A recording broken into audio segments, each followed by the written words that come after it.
All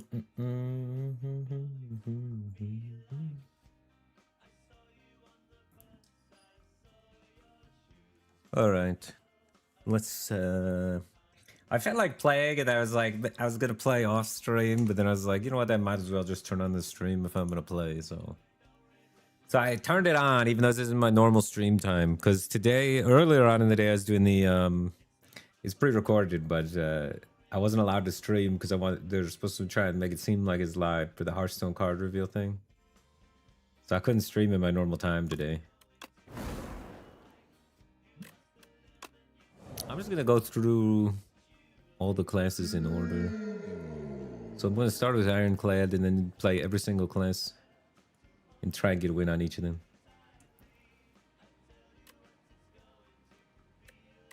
Underdogs. I'm a big fan of large capsule. Let's see if we can look. What up, Sarahan? How's it going? Good to see you.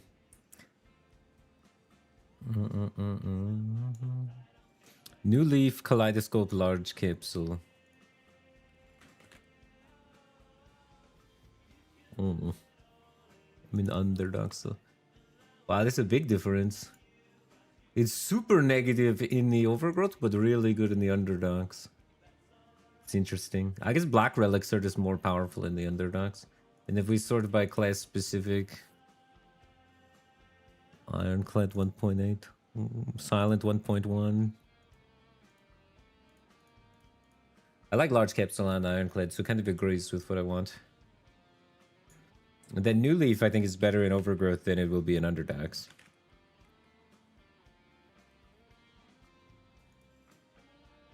Yeah, it is. Kind of interesting.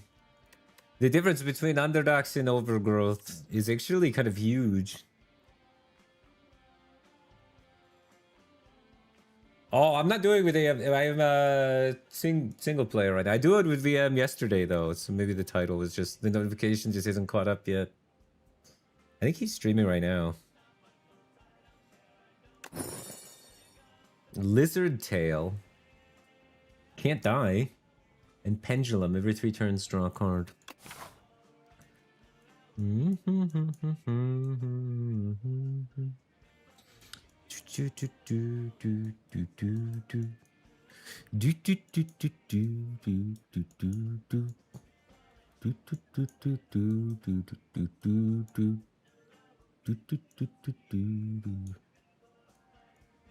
Yeah. For dinner today, I just had a giant slice of ham.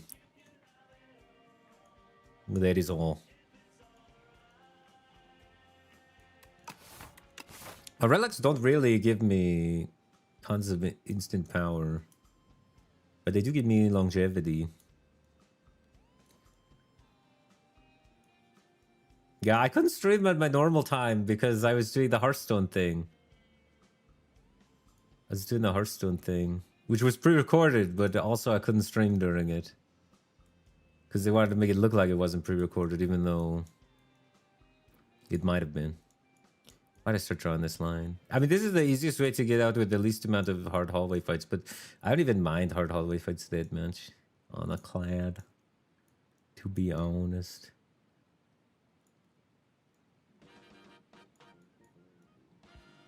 I mean, it depends what my card rewards are. I guess that's true. I feel like this is dangerous to do an early Underdogs Elite without any guarantee that I'll have potions or AoE or anything. I'm kind of thinking I might go just fight. I could take the one question mark to make it a little easier. This is getting like no elites. But this path is certain death, unless I'm like giga high rolling. So if I want to include a shop in my path, then I have to go towards only one elite, which is kind of problematic, right? Kind of problematic. I mean, we get tons of hallway fights, though. And, like, hallway fights are low-key kind of underrated.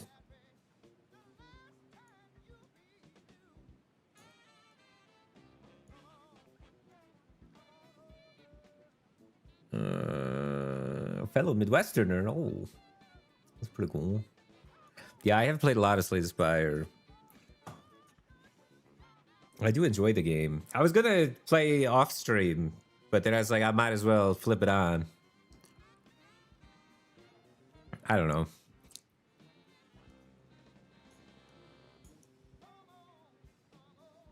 I'll go for the elites. But I was kind of curious to see how the hallway plan would pan out. This guy attack, take, turn off, multi-hit. This guy take, turn off, multi-hit, attack. So next turn they're not both attacking, so I'm not in a huge rush to kill one super fast. But if we can kill this one next turn, then I could get this guy stun locked, which would be nice. So it's always a nice little treat. What up? We'll wait for 28. How's it going, dude?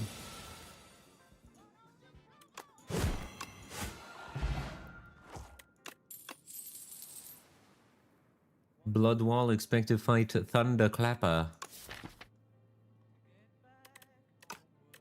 In the Jorb's data says sometimes people pick Thunderclap in Nick 1, not usually Nick 2.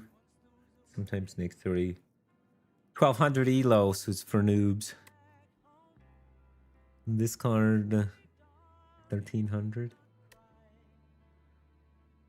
Bloodwall is the only card here that seems at all pickable in the eyes of the stats.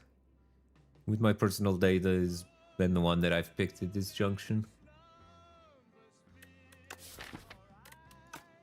Seems fine. Not excited about it, but I'm not disappointed in it.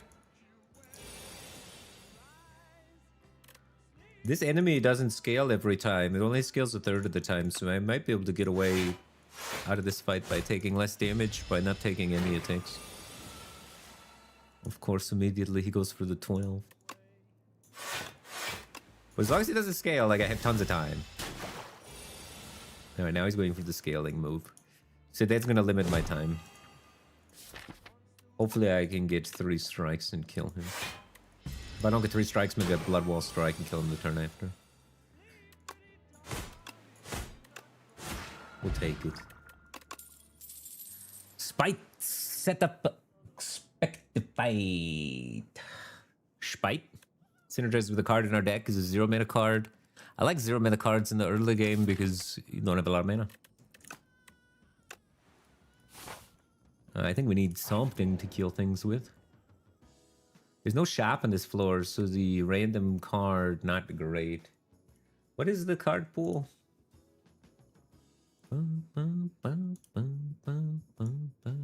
The trash heap? Oh, I looked it up recently and then forgot it.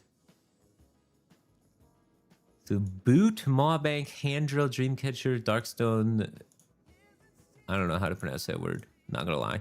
But Darkstone for all from Slay the Spire 1 relics, or we can get one of the forgotten cards. Caltrap's not good. Clash, reasonable, but probably not great. Distraction, I don't remember what Distraction does. Dual Wield, duplicating attacks and powers, could be decent. Because you have 0 mana attack. Entrench, not good. Hello World is good. Outmaneuver. Rip and Tear Stack.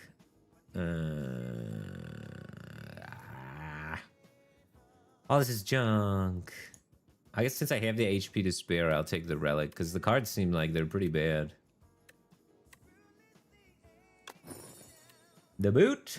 Whenever you would deal 4 or less unblocked attack damage, increase it to 5. Definitely not going to forget about that. You got to pay attention to that for sure. Alright, we want to kill one of these 2 guys by turn 3. And usually I like to go for the front one, and then I can just play 1 block and finish it off on the following turn. If I want to full block this turn, that would be 6, 12, plus 5, 17. He's down to 9, and then I need 2 strikes and a block. Which, when I'm drawing 5 cards, is pretty likely. Or I could bash hit it. Can I kill it? 17 plus 8. 23. Can't quite kill it. So maybe not the best.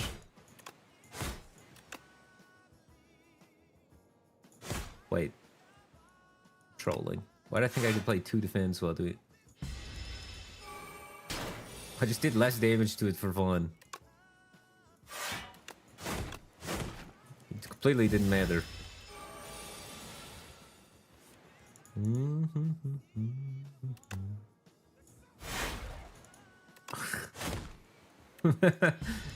It's not even math, I just like didn't realize the mana cost of the options.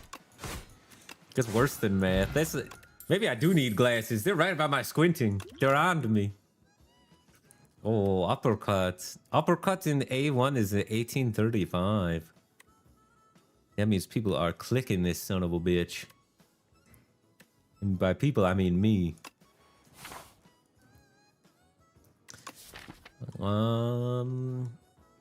Yeah, there are a lot of elites that I'm not afraid of.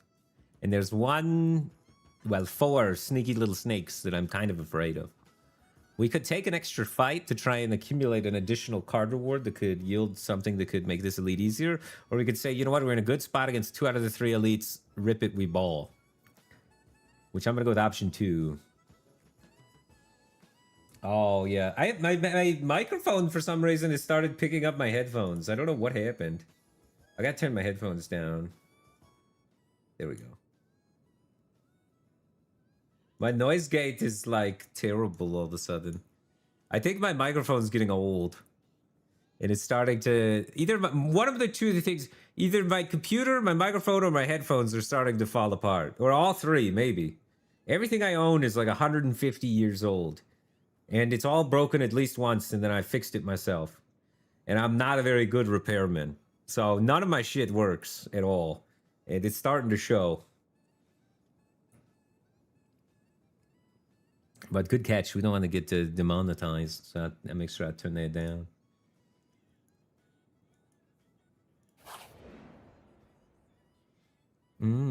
Steady. There's no shop, notably, on this floor up ahead for us, so that we can definitely do the steady. And get 2 cards rocking steady. And then I could maybe always have Bloodwall when I need it. Or always have Bash when I need it.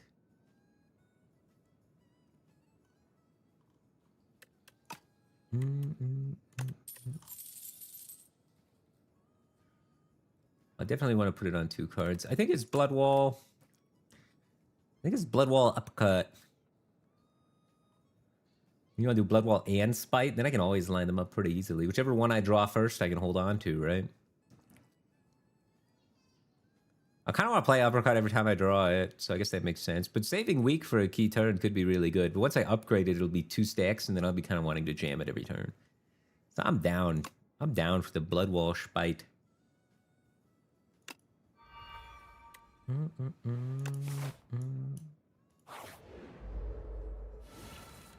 Yeah, YouTube like freaks out if you have any music and straight up will go crazy on you.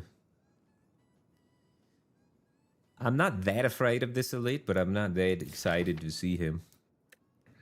Am I tempted to use the potion? Sure. But I don't know if it's right. I think we could probably withstand taking a little bit of a beating here just to make sure we have the potion for here in case it's the elite that I'm more afraid of. Because I'm definitely more afraid of the gardener.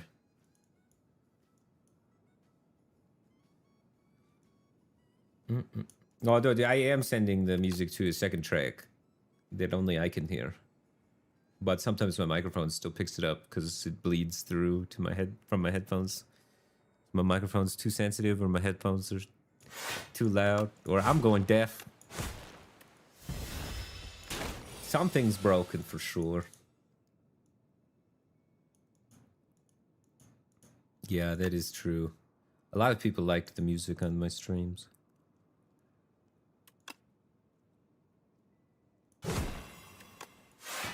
Oh.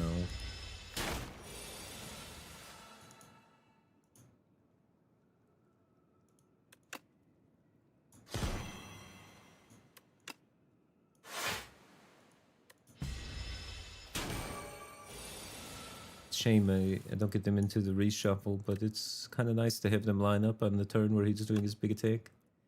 Guaranteed to have the block here. Uppercut's also not bad here. The double value, the uppercut makes me want to do that here instead, and then save Bloodwall Spite for the following turn.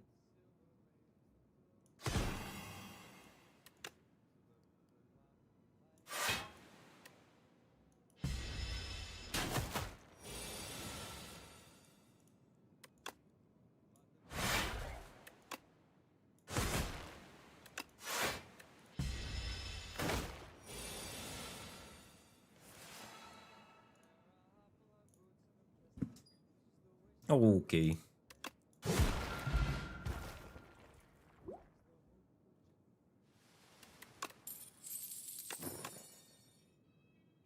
Stone Armor True Grit, Feel No Pain.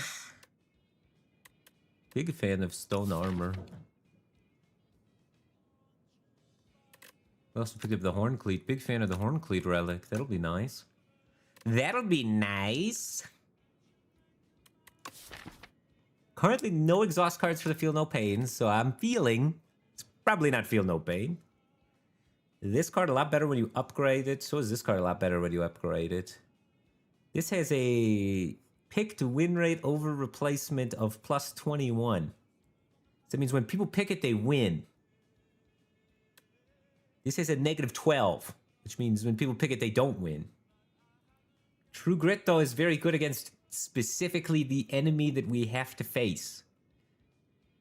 So that makes me think that it's probably supposed to be True Grit. Even though the other card is better, sometimes it's better to prepare for the enemy before you. If I'm preparing for this enemy before me, can I still do 3 elites, though? Because True Grit requires an upgrade. I need to upgrade it to target the exhaust. Or is targeting it not so important? Am I going to be able to empty my hand? It's going to be hard to empty my hand with these retain cards actively working my ability to empty my hand. Huh. There's some ups and there are some downs. But I do like the idea of taking the True Grit. I could even then change my path up and do 1 less elite. Because this path is pretty high value with the extra question marks, right? And I guess we can see what happens at this chest, but... Or we can always skip the 3rd elite, you know, things like that. But this is the best card, but this is good for the upcoming situations. I like it against Soulfish. Oh, surprise fight.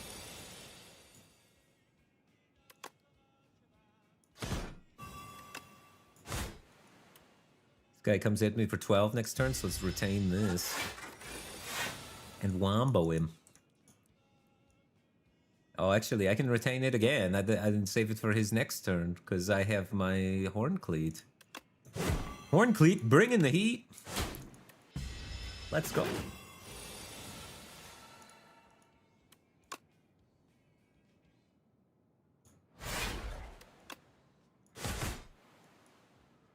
Not quite enough to kill him.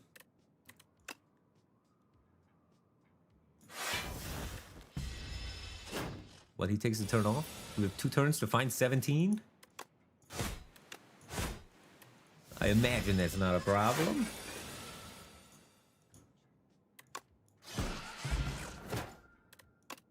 A little touch of insanity. I like that. Oh!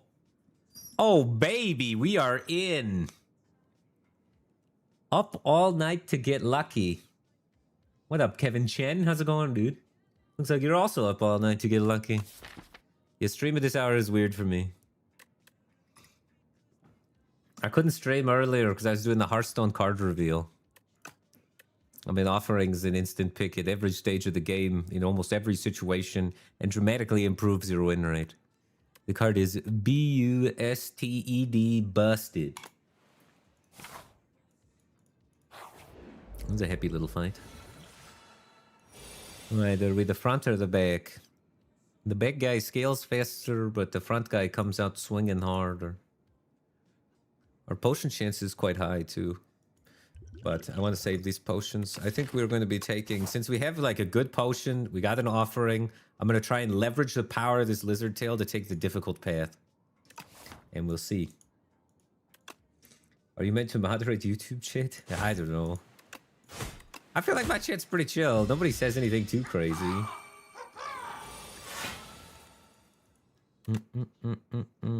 Everybody's pretty nice around these parts.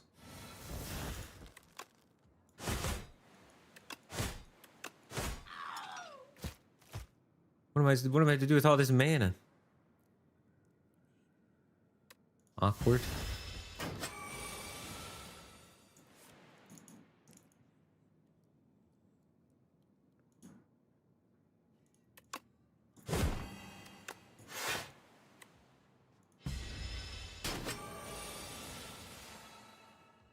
Oh no.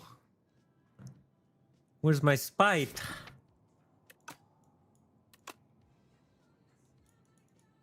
I don't like this one bit. I kind of have to play this. He's going to be swinging a lot harder next turn. He's going to gain another 6 strength, becoming me for 21. So I need to be setting him up to die. Next turn I only have 11 damage and he's not vuln anymore. So even with 3 swings, it's kind of sus. Oh my god.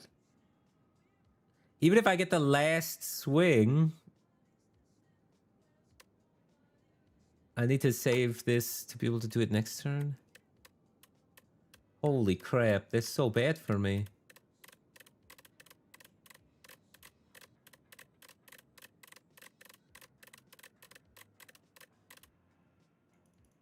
Oh yeah, this multi-streaming thing, like, is super buggy. So the multi-streaming thing, unfortunately, is like always a stream behind with the titles. I don't know what's up with that. I'm gonna try and rip a colorless card, I guess. I'm gonna Gambit. And then next turn we kill him with Blood Wall and all the things. Has it been worthwhile YouTube streaming? I don't think so. I think it's actively lowering the views on my YouTube videos.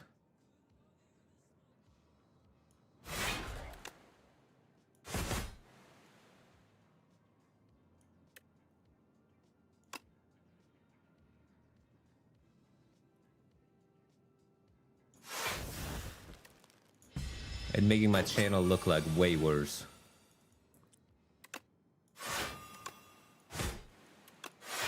But I don't know, some people like it, so it's good for them, I guess. I don't have, like, it set up properly. I think if I set it up properly, it could do a lot better. But I have, like, all my Hearthstone descriptions still. I don't know, it's very unprofessional and bad.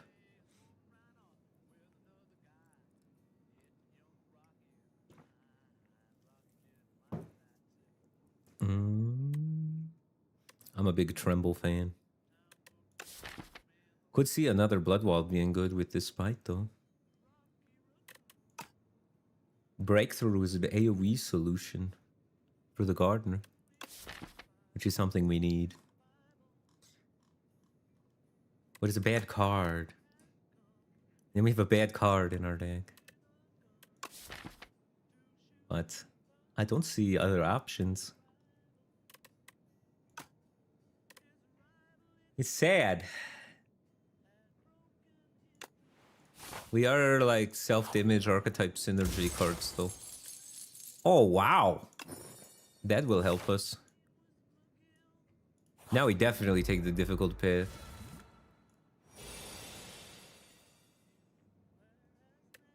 $18. Which one are you supposed to kill in this fight? If we can kill by turn 2, then killing the middle one is good.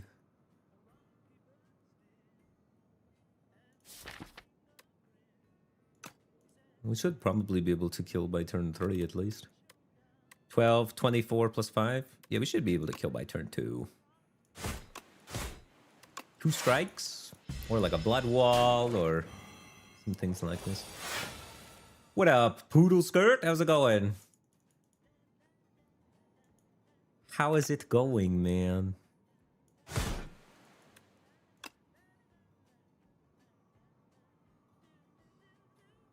Do, do, do, do, do, do, do. How did I bash this? This is 15, damn. Oh no, it's only 10. I thought I said hit 2 more times. It only hits 2 times. But I mean, 2 times is 2 times. This guy's sleeping, and this guy's coming at me for 14. So, sorry, bud.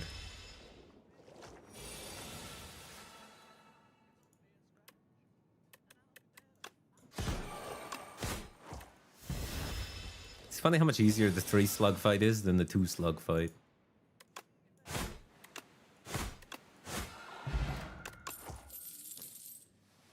Oh, baby. Colossus. Flame barrier. And I guess headbutts here.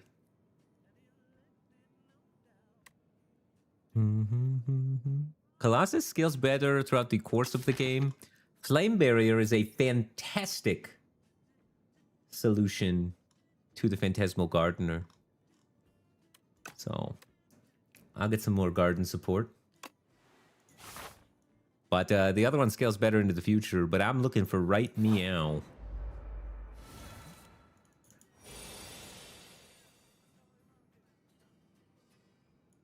Huh. We have 70% chance to get a potion. Actually, probably 80. Yeah, 80% chance to get a potion.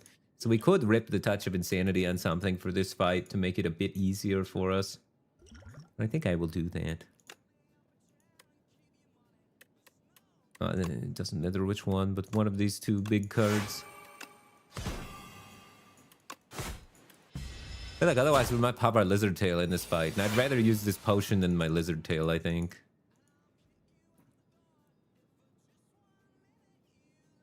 This turn is a bummer. I could see a lot of other ways that we could draw that wouldn't be this abysmal.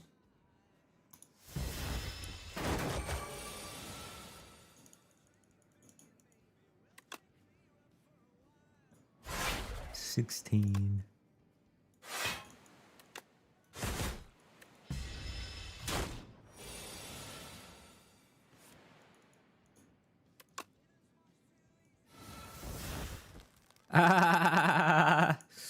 Where am I block now? Game?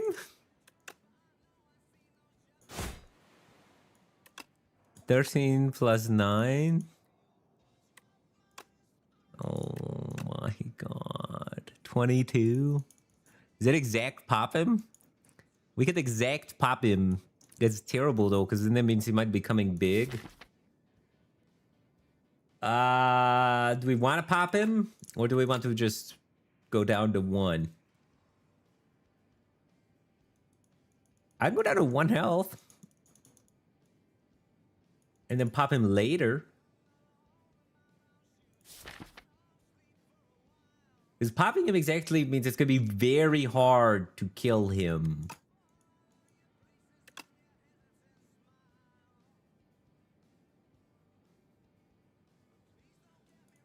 Going down to 1 is also very bad.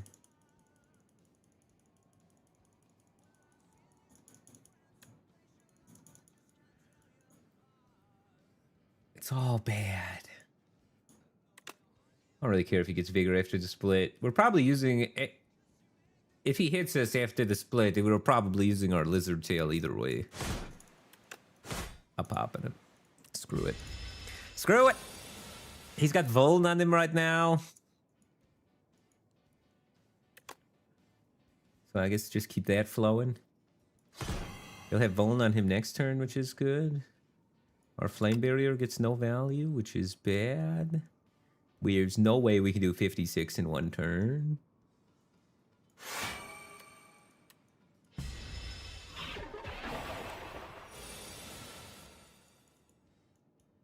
Our Lizard Tail is going to pop.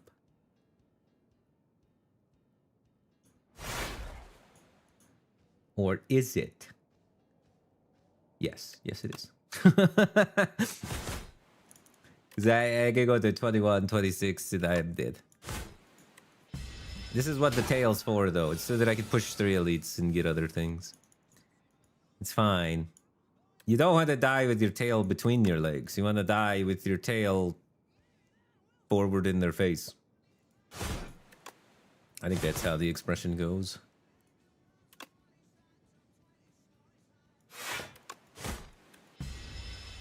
Unfortunately, he got to hit me again, though. I thought we were going to kill him in time.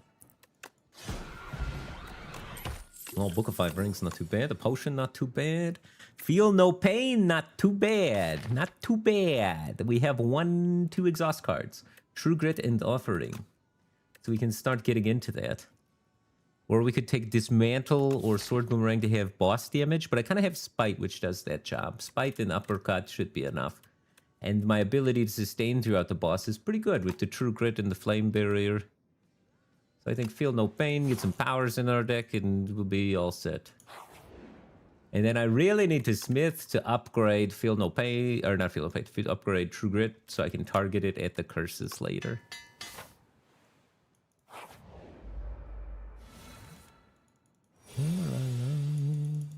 La la la.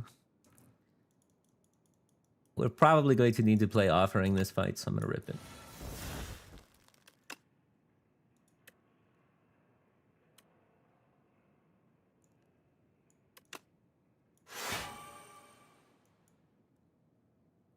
So we can get this guy to die, which is kind of cool.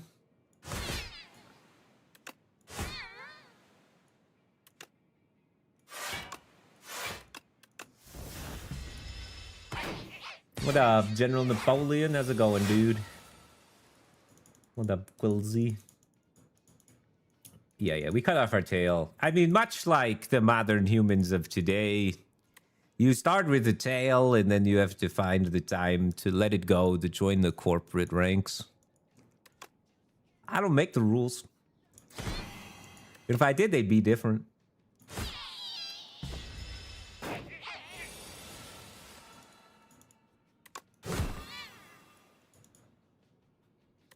Take one and kill him, or let him respawn guy, and fight continues.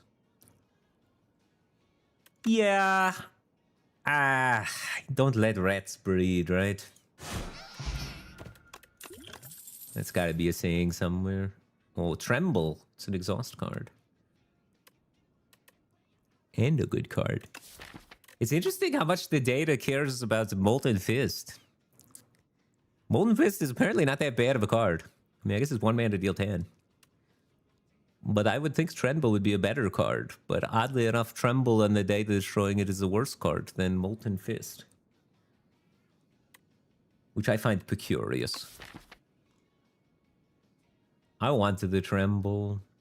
Our deck's really thick, and we only have Bash to apply. I guess we have Uppercut also, but just keeping Vuln uptime on things is so good, man. All right, I've been preparing for these gardeners for a while. So hopefully we get through it. And hopefully they give us a potion. 62.5% chance that they give us a nice little potion here. Speaking of which... Oh. Might be a nice turn to Howl. I kind of have Breakthrough already.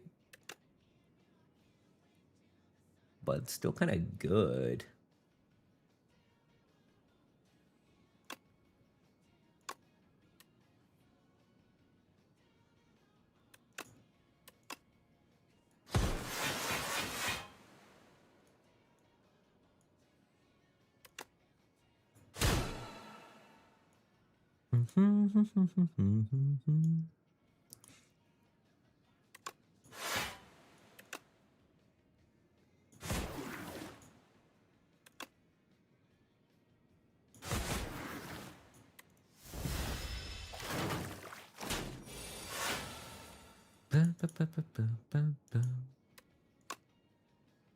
See ya.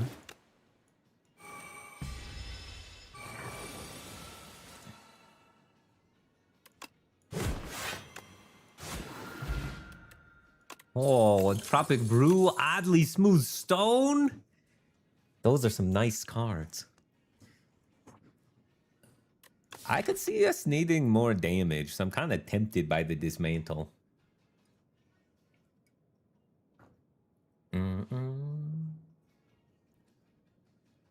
Yeah, I took the large capsule to get additional relics off the beginning. I think it's good in Ironclad. Because Ironclad starter deck has one less defend than normal. And actually, I really enjoy getting another defend in Ironclad to make your first 3 hallways take average less damage so you preserve some more HP. And then 2 random relics is usually pretty good. And we got Lizard Tail and Pendulum, so Lizard Tail let us take the most difficult path. And now we've gotten tons of rewards. Not a lot of them offer immediate power until now. We just got this Moose Stone Rear immediate power. I guess the Horncleat immediate power. But 2 good block relics is nice. Panto is one of the best relics in the game, allowing you to double heal in Act 3. And Book of 5 Rings early has got to be up there as something really powerful. Yeah, you can see the stats on it, very good. So a lot of our relics, very powerful.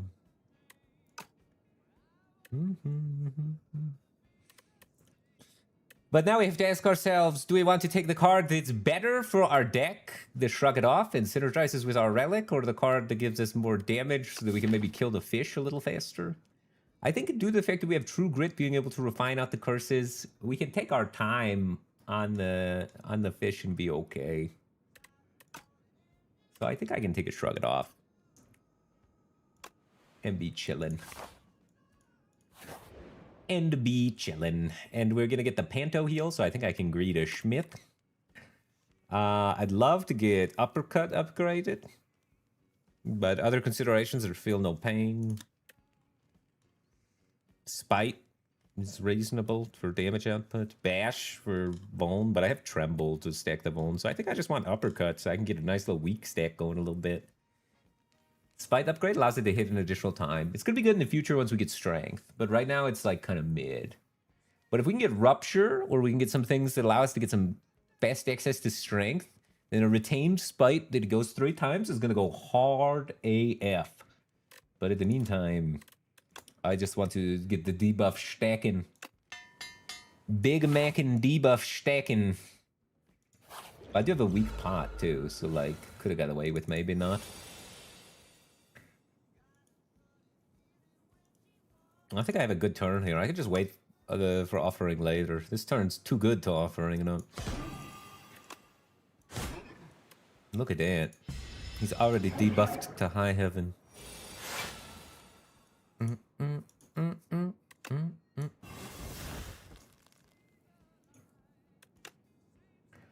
I could get just True Grit a Strike out of my deck right now, even though it's not blocking me.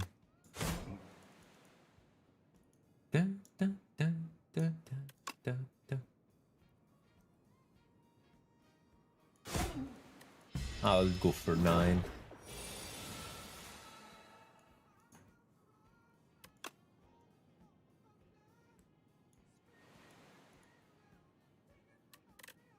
I can wait on Spite since it hits Retain. I don't need to rush the Breakthrough, so we could probably get away with never playing Breakthrough this fight.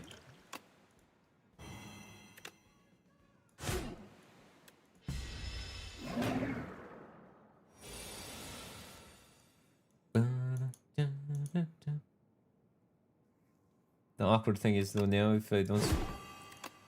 I'm not bloodwalling, so I guess the Spite's not getting reshuffled is kind of bad. But it's like not that important to play it that often.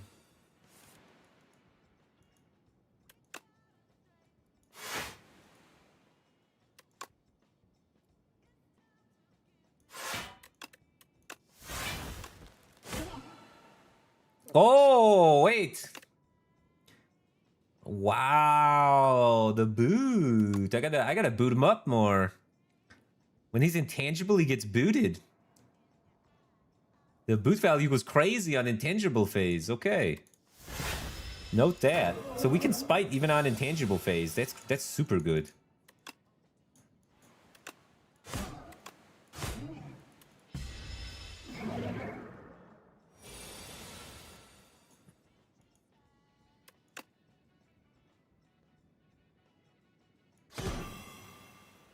Yeah, I care more about weak on him than I do about using the blood wall.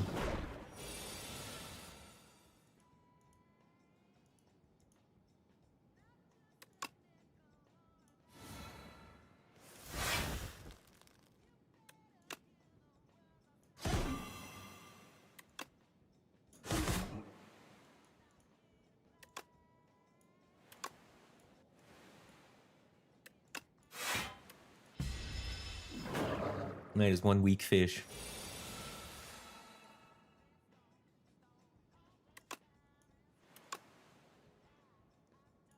These curses are accumulating though. I've not been able to line up True Grit against any of the curses, unfortunately.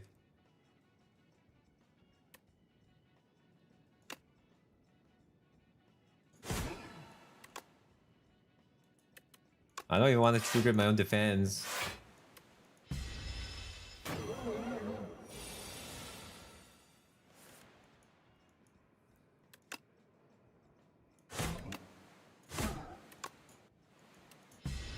But he's almost dead. Hopefully we don't have to pop up in this potion. Nice. Finally, the True Grit lines up.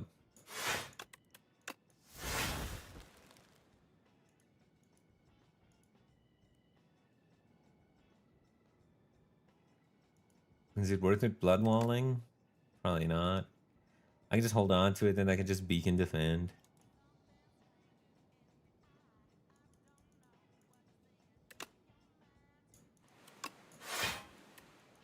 It's not even like boned for the spike connection.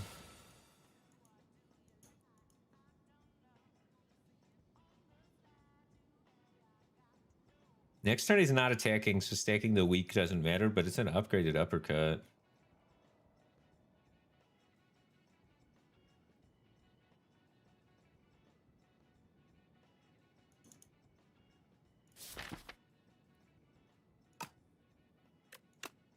$13. This is only 10. 13 bigger than 10.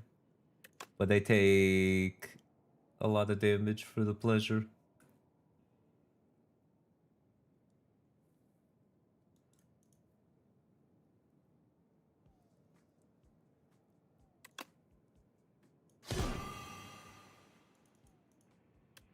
Playing this is more heal than playing that. I guess unless I draw another beacon. God dang it.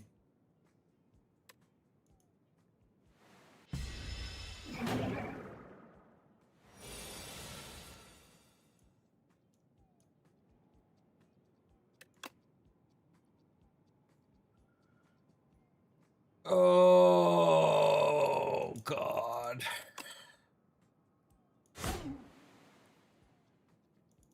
Am I gonna have to use this? I can see what's in it, I guess. Okay. Worst case, we can use the blood potion if we need it. But I don't think I'm gonna need the fish oil. We can save that for a more difficult encounter.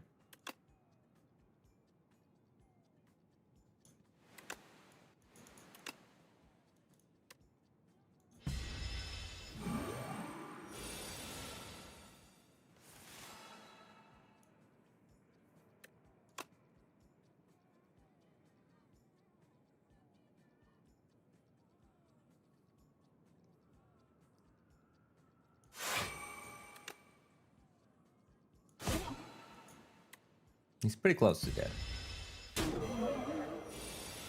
Oh, because it's only attack damage. The flame wall didn't do any damage. Okay.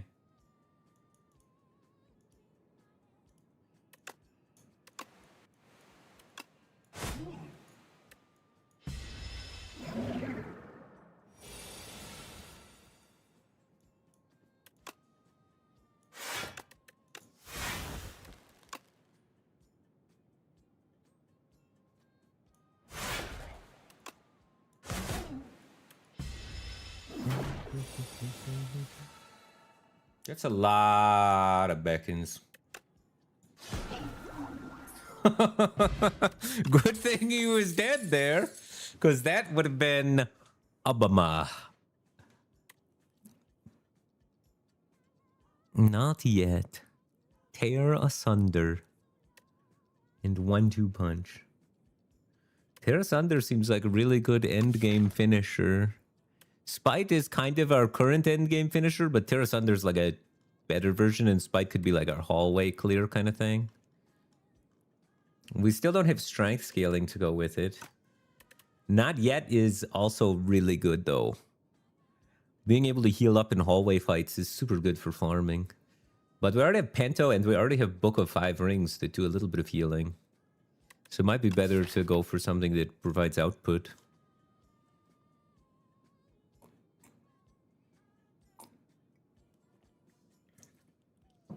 Oh, electrified shrimp, not yet. That sounds pretty hype. What's this extension? It tracks the win rate? I have a few different extensions going on. The one that's showing all these numbers when I mouse over is the Jorbs mod, Firebird. You can check it out at spirebird.com. This. And I currently have it set to do only samples of data that are A10 players that have at least 50% win rate or higher. So it's data samples from people that are winning half the time at A10 at least. And I can press tab and go to 75% plus win rate at A10, and you can see the differences. But the sample size at 75% win rate or higher at A10 is very, very small.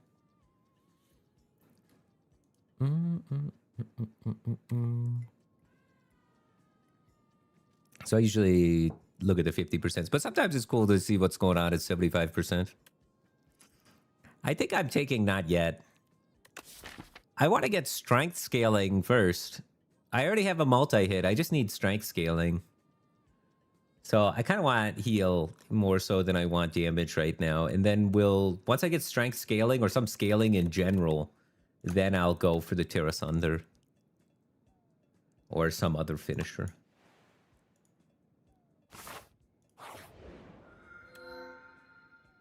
Glass Eye, Coffer, or Touch of Ouroboros.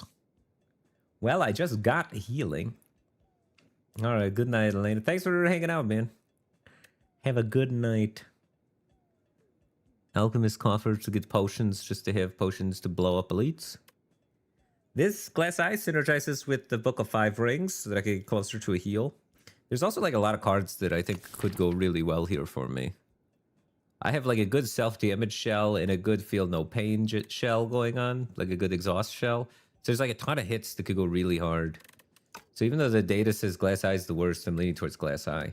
When I've played with VM, he's always telling me how good card rewards are and Glass Eye and things like that are, and that people just don't use them right.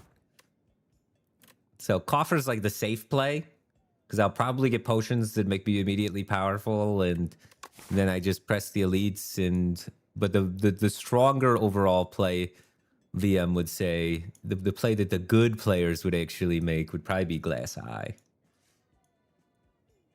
So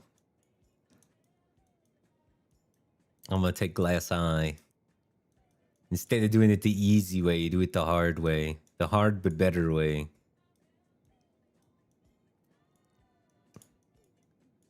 There is like a 4 elite path though. If we have enough like potions, we could just Rambo through that. There's not like a shop in the middle to restock on the potions to continue Ramboing. It's not the best Alchemist Coffer path.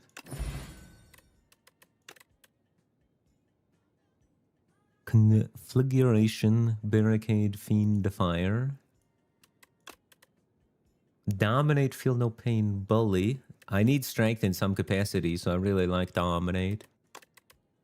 Bully, Uppercut, Howl from Beyond. Set up Strike, True Grit, Shrug It Off. Set up Strike, Blood Wall, Bloodletting. Ooh, I like Bloodletting.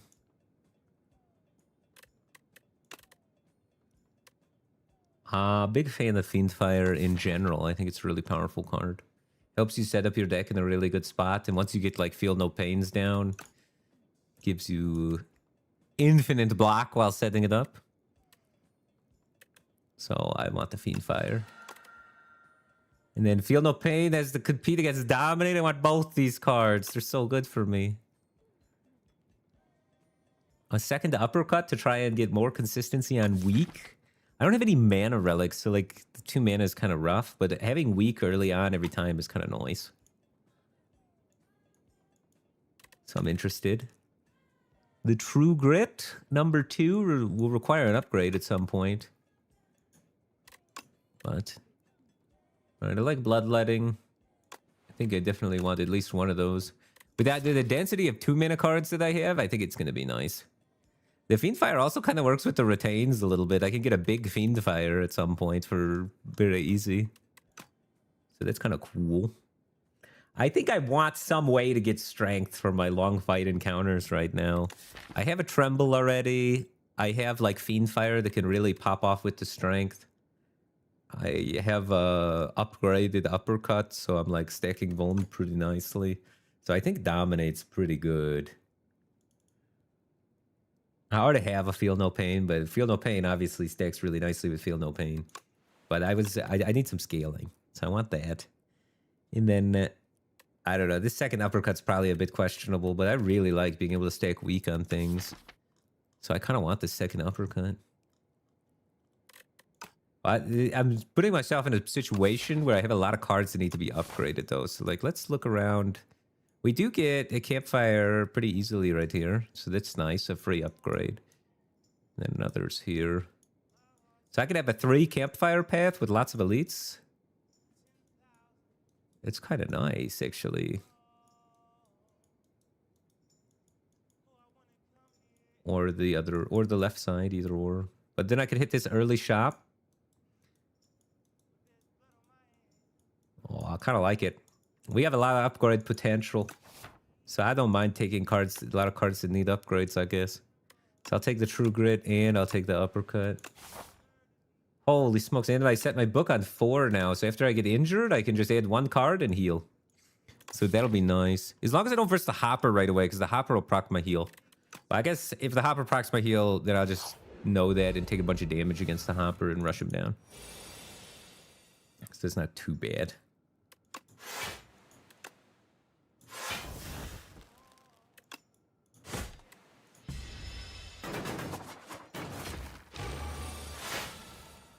Mm-hmm.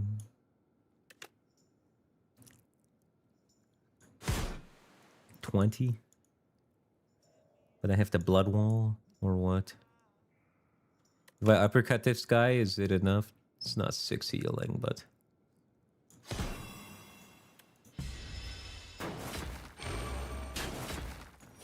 enough to where my passive healing from the burning blood will kind of offset any damage I take here. Handily.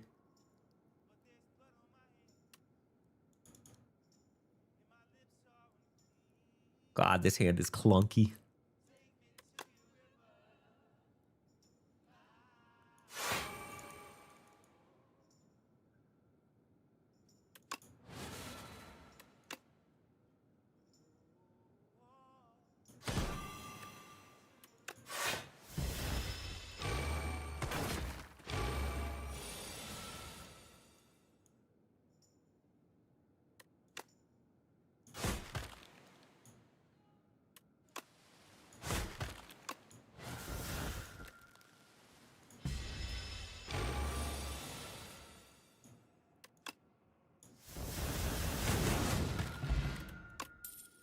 Dexterity potion. That's a pretty good potion. Vicious. Is it a power?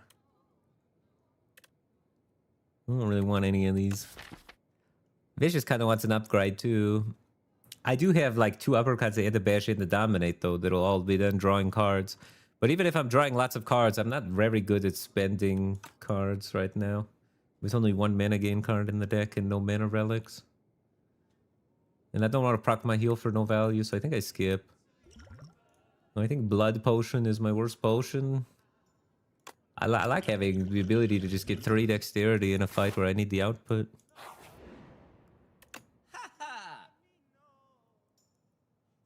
Oh, the frog. The frog go crazy on the Ironclad. Ironclad is all about vulnerability, so Paper Frog's got to be one of the best relics on the class. Sparkling Rouge is one of the best relics in the game, giving strength and dexterity. Ornery giving 5 card rewards could allow us to potentially find rare cards and things, but I feel like our deck's actually in a really good spot card-wise. So I'm more interested in the Paper Frog. But let's see. Let's pull up the calculator and do 295 minus 234. 61 we have left over after that. And we can buy nothing else. So our option A, Paper Frog, and that's it. Now, 295 minus 213. 82. If I buy the Sparkling Rouge, I could get the Feel No Pain, which is kind of synergistic with my deck. So option 2 is to buy both of these. Then option 3 would be like ordinary Feel No Pain, I guess. I could buy ordinary Omni Slice. The Centipedes. Because Decimillipede's kind of annoying.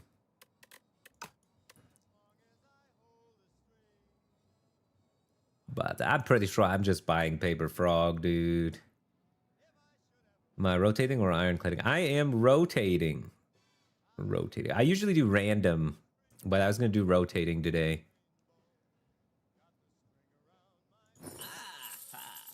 I'm just going to do rotating today. So next one I'll do silent and so on and so forth.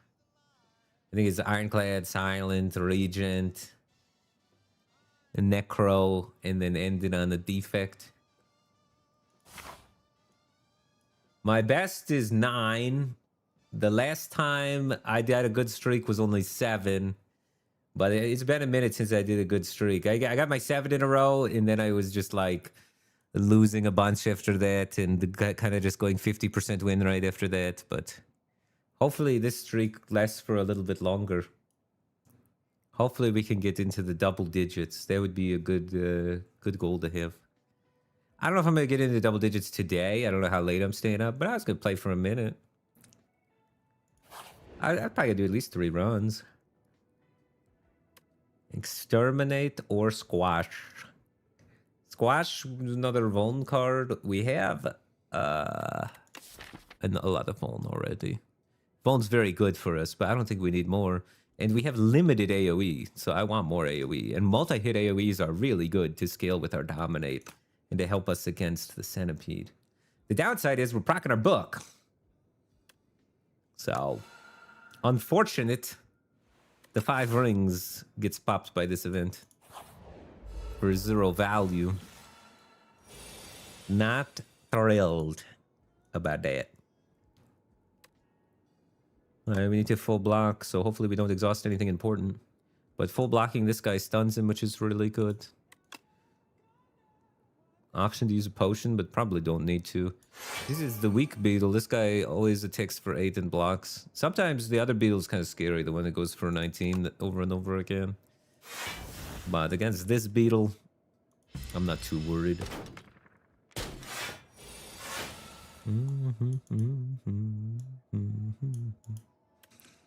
Probably take him out.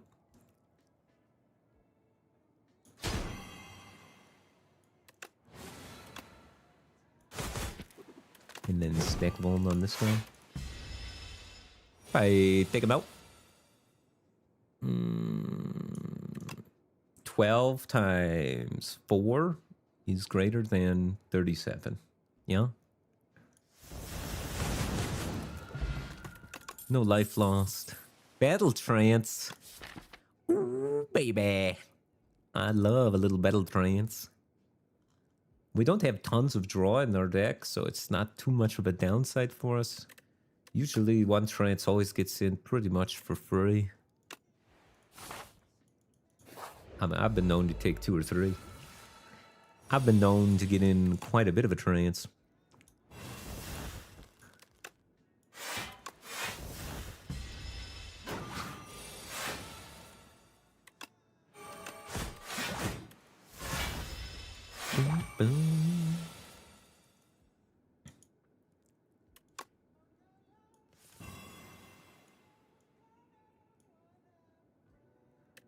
Ow.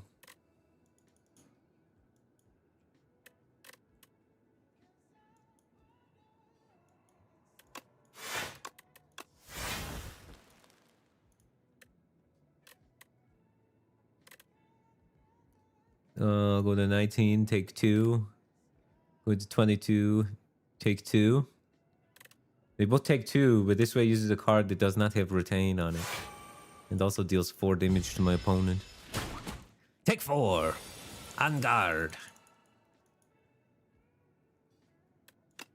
7 times 6 is not 124. But 7 times 3 is greater than 15. Is this more? Probably. With the frog. 14 times 6 is more, yeah.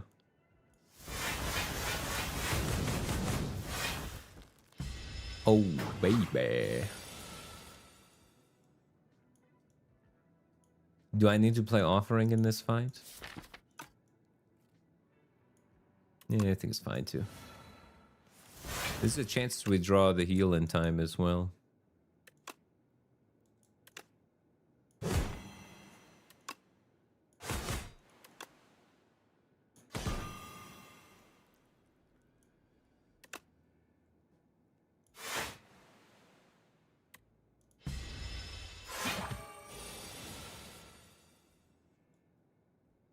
No heal for me.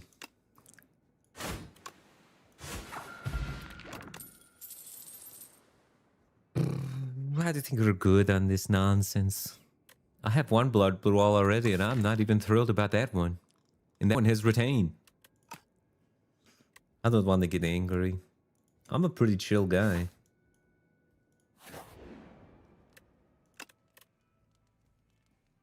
Dun, dun, dun. We need to upgrade uppercut. We need to upgrade true grit. We need to upgrade dominate. We need to upgrade.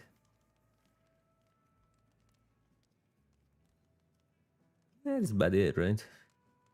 Mainly true grit and uppercut, and I think uppercut first. Gotta have stacking debuffs on everything. I have paper frog, and it's one of my only ways of weakening my class. So, oh, these guys are terrifying for me. Unless I land a good dominate and get a lot of strength rolling. I have 60% potion chance, 72.5% for his elites. So you're definitely rubbing some fish oil all over our silky body. And then after that, we could hit the back guy so that he stays weak for his upgraded turn next turn, or I could hit this guy. Well, I'm definitely uppercutting something and exterminating everything. I don't know which one's the best one to uppercut. I'll jam back. Hit it from behind. Boot value. Boot value churned. How much damage is his boot done? Does it get tracked? No. It gives the damage credit to the card instead of the boot. Boot, you're never appreciated, I'm sorry. But exterminate hit for 44 there across the board. Kinda cute.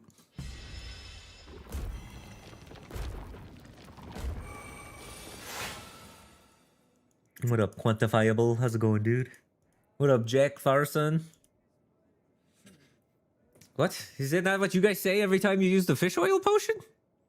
You guys have been using it wrong. I don't know what to tell you. I kind of want to play Not Yet, but I also feel like Not Yet makes limited progress. Let's do this. Okay, now I want to play Tremble, Dominate. But if I hit, I could play Dominate Breakthrough, though. Is 2 strength enough strength for this fight? Ay, ay, ay. 2 strength? Or Vuln on my target for the upcoming turn? I'm kind of down for 2 strength. I have no attacks coming up besides like little things.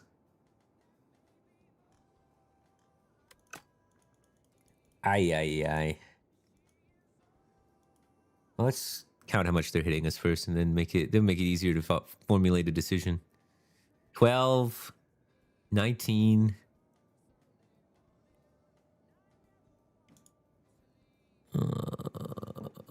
27.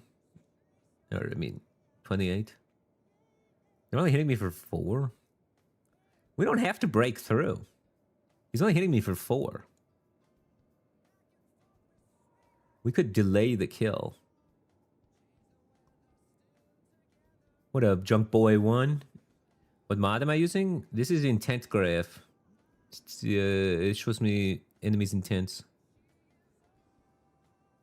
So I don't know. I have six quality of life mods. I'm using all sorts of mods. I'm modded to hell and back.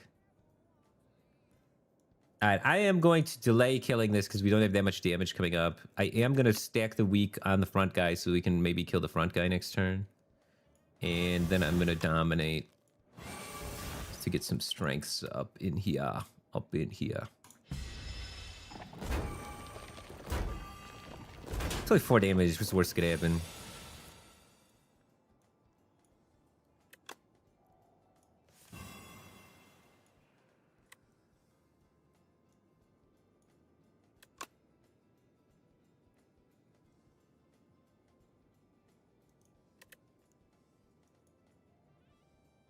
What does this do? 26? I need to kill that guy. 17 plus 13 kills it, so I don't need to bloodletting necessarily. This guy die. This happens. And then it's like I might as well bloodletting to get my other cards in play. Okay. Got it. Then this happens. That guy die. Then this happens. Now I just need to hit this guy for 32 while having 5 strength. If I play 5 strikes. I need 3 strikes? Alright, he's dead. This homie dead. Alright. We had to use a potion. We got it refunded. Then we got out of a difficult fight without too many consequences. And we picked up an already upgraded True Grit. Holy! Sometimes True Grits can be not super mana efficient in terms of armor value, but when you have the oddly smooth stone and you have a feel no pain, hey, this is what you want.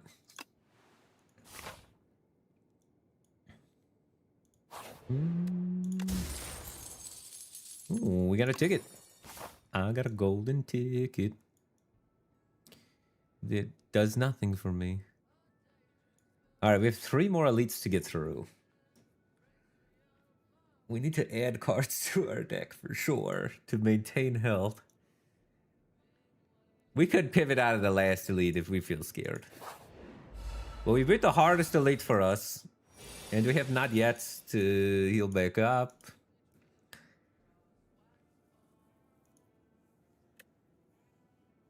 It looks like this is going to hurt.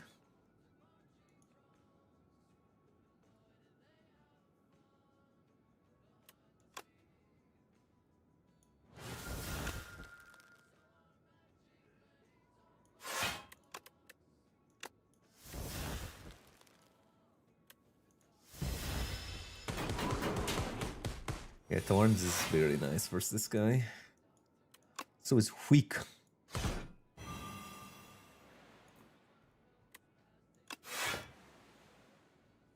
That's not as good.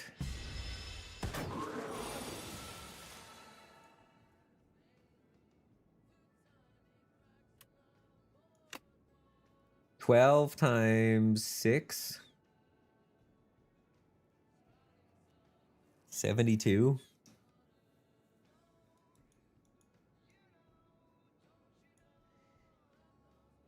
Probably not. I guarantee to have block next turn, so I can just hold on to this stuff and then bloodwall his multi-hit, and then he'll damage himself a lot. But sometimes you can get him really low, and then he'll draw any block, and I'm chilling, because then he kills himself on his multi-hit. But 72 is not low enough. So I do think I want to hit him, though. Whoosh. We have only 3 days, so we should be able to draw enough block to do something. But I'll hold on to the spite because we can do that whenever, because we have the blood wall to activate it. 17. 4 times 8. He's coming at me for 32. The monster.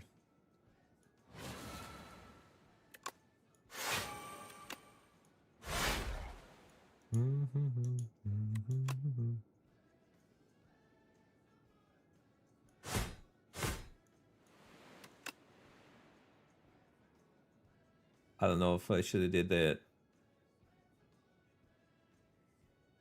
He's doing a lot to him. He does 7 times 8 to himself. So he does 56 to himself. So it's 56 plus 12. Not enough. What up, Ben? How's it going, dude? Yeah, I wasn't going to stream today. But then I did.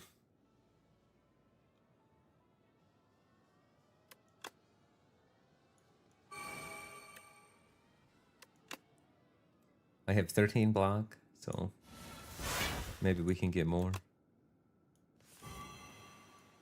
These will give me block at the end of my turn, so that's 6 more block.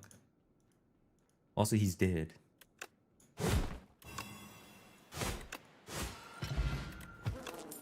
Ooh, Lantern's nice one. Inflame, Iron Wave, Cinder are probably all a skip at this late in the game. This late in the game? In this deck? In this economy? Probably not worth. I have upgrades I want. But I'm also injured. My book isn't even close to being full. The upgrade I want is what?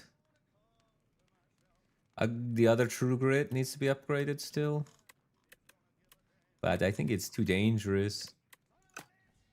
Rather be safe.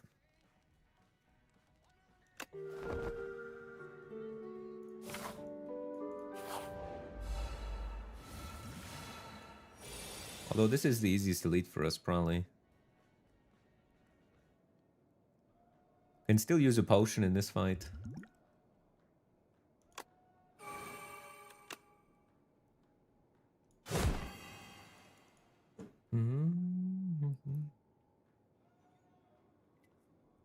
What up, Never Forsaken? How's it going, dude? What up, dude?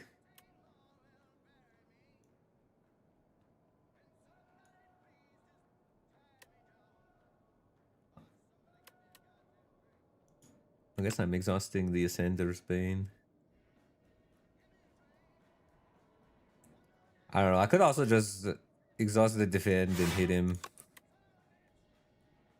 Against this guy, you do want to hit them a lot and just get the damage through. Because the faster we can kill him and get out of here, the better. Because he scales up kind of slow, but it is good scaling. Having Feel No Pain down is really good for when we redraw our Fiend Fighter later. I don't think we want a Fiend Fighter yet. We have full block this turn, so there's no reason to, right? But 12 times 5, it's a tempting amount of damage. But let's just try and break through.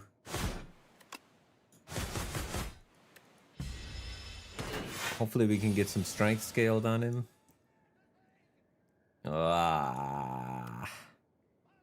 This still gains me block, so we do play it. Missing the tremble sucks, because I want to dominate on him, but I guess dominate will still get some strength. And not having either of my uppercuts yet is a bummer.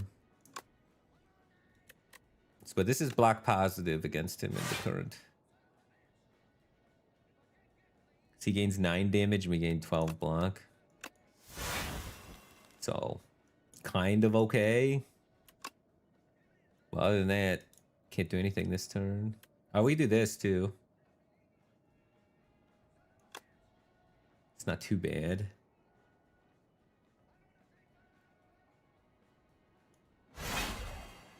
Alright, we're only taking 2, actually. Kind of works out. This doesn't do anything, and it retains, so I might as well hold it. That's crazy. You're able to block so much as multi-hit turn. He dealt more damage to himself that turn. So I'm feeling good about that.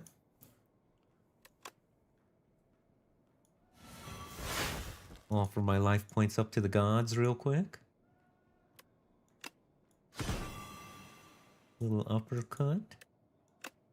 Let's see. Do I have hand space? 3, 6, 7. Am I going to play Shrug this turn? Probably. So I'll Shrug first. Nice. Should have shrugged first, and then we could have... Oh, no, I still would have dominated before uppercut. Okay. Am I playing Battle Trance? Is there any reason to? What's my upcoming draws? I don't think there's a reason to play the Battle Trance. I can just let this hand come to me naturally. I mean, there's a lot of blocks and doing nothing next turn, which kind of sucks, but...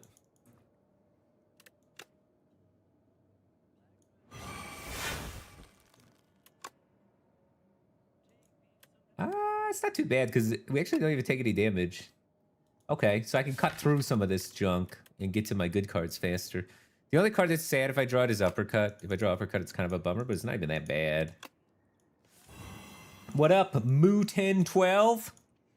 How's it going, dude? Moo.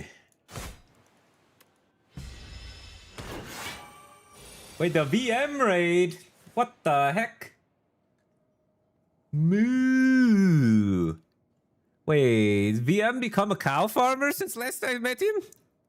His viewers are mooing. How's it going, dude? I hope you had a good stream. I saw you were checking out. I watched a little bit of it. I was bouncing in and out. Today was my day off, so I wasn't going to stream today, but then I saw you streaming and you're playing with the mod, and you just looked like you were having such a good time and you were having so much fun. And then I was like, screw it, I'm going to quit playing Legion TD. I'm going to turn on my stream and I'm going to do it. So I was inspired today by you to stream. It's pretty funny. Wait, what's funny about it? Like how much you think the stats differ from your own beliefs?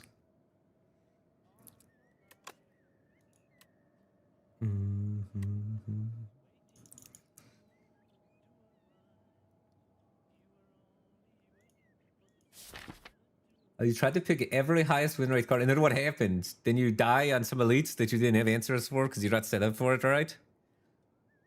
Yeah, yeah. Well, that's the thing about stats and tier lists and all that stuff is, that's the funniest thing. Like, the thing that always gets me is like literally every time it offers me like well-laid plans as like way or like a terrible spot for well-laid plans. Everyone in my chat is flaming me about not taking like a well-laid plans instead of taking some damage card that I need for my deck to actually have output against the things in front of me. Yeah. There's such thing as good cards for good decks, and then there's cards sometimes you need like medium or bad cards just to be able to do something in the beginning. You know what I mean? It's so contextual, yeah. Triple True Grit in 3 floors. I think I have 3 True Grits in my deck right now. Wait, let me check. Card type. I have a 1 True Grit plus and 2 True Grit pluses in a right. I have triple True Grit right now, dude. Wait, what's wrong with 3 True Grits? This guy doesn't like True Grit? I got all the True Grits. I have 2 in my hand right now. Am I doing something wrong? What the heck?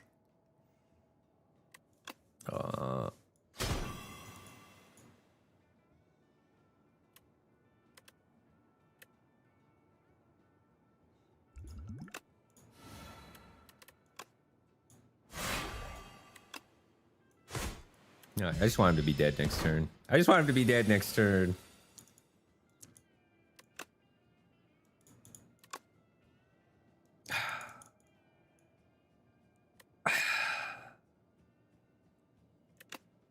The not yet is baiting me. I'm killing him. Not yet. No. Right now, it is yet. Oh, Colossus. The stats say Colossus is good. The stats don't like Infernal Blade. What do you think of Infernal Blade, VM? I think Infernal Blade is criminally underrated. I think Infernal Blade is actually kind of good sometimes. Not here, obviously, but like I'm talking like Act 1. Act 1, I pick up Infernal Blade sometimes, and I've enjoyed it every time. It's fun. I would never take it over I mean, I would never take it in floor 2. I would only take it at the very beginning of the game. When it costs 0, it's good. Upgrade Infernal Blade, it slaps. So if you have like a free upgrade and it's before a campfire right away, I think you can get some action. Okay. 3 elites down. The 4th elite coming up. I think I want the monster fight because there's a good chance I can play not yet during it. And by good chance, I mean hallelujah. What an opening hand. If I could pick the cards in my opening hand, there would probably be a 0 mana gain 2 energy in there, but it would be close to that. Can't see your VM. Oh yeah, the title's wrong on YouTube. Sorry. I don't know. I do this stream elements multi-streaming tool on OBS, and for some reason my titles are always one title behind. And I gotta look into how to fix that. So that was last stream. Diz. Last stream VM was on the stream.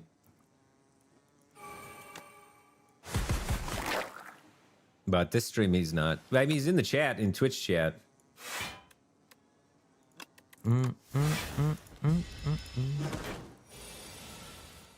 But yeah, my title is just full debating and using him, I guess, for clicks at this point. Is this guy dead? This guy's so dead.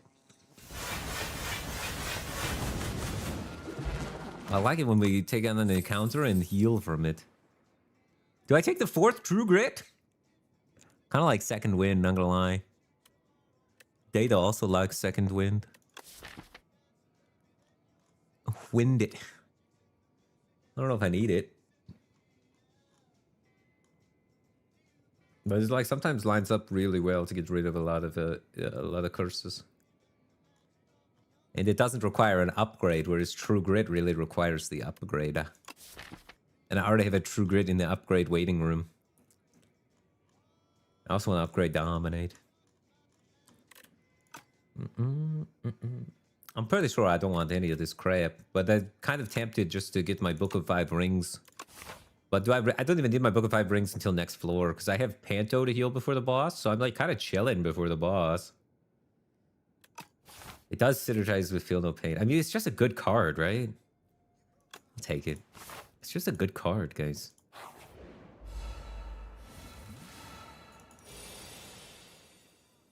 Am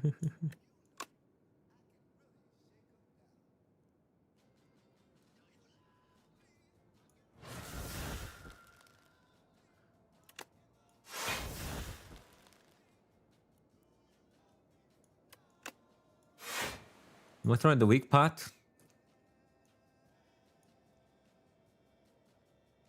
Whose fight's probably gonna be annoying? My deck sucks at this fight. In terms of AoE, I have like Flame Barrier. I have Exterminate, Flame Barrier. What if I get Exterminate set up? I can Exterminate this guy and save weak pot for the boss. But I don't even like need weak pot that bad on the boss because I have 2 uppercuts for the boss, so it's kind of nice actually. So like if I could just heal through this, it's kind of fine. I think I'll just chuck it. I'll just chuck it at him. VM would probably say I'm being wasteful with my potions, but I'm always wasteful with my potions. It's bad. Because I'm too afraid that I'm gonna forget about it and not get value. So I just try to get value where I can.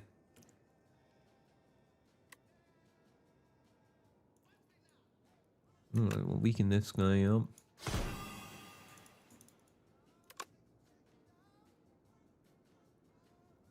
Ay.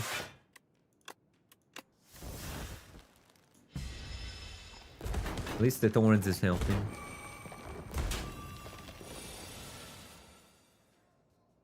We didn't get our strength up yet for the Exterminate.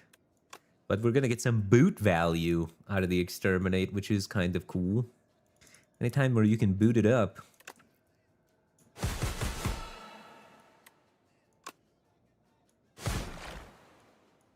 16 plus 5.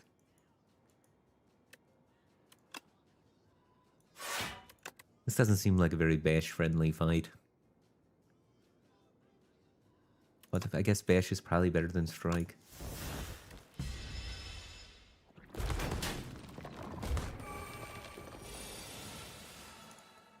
Dun, dun, dun, dun, dun, dun, dun, dun, dun, baby. 16 plus 11, 27. But this guy's gonna die, right? I need to strike him and spite him. I have no draw right now. Okay, let's just spite that guy and he dies.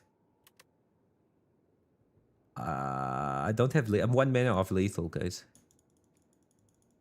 It's so sad.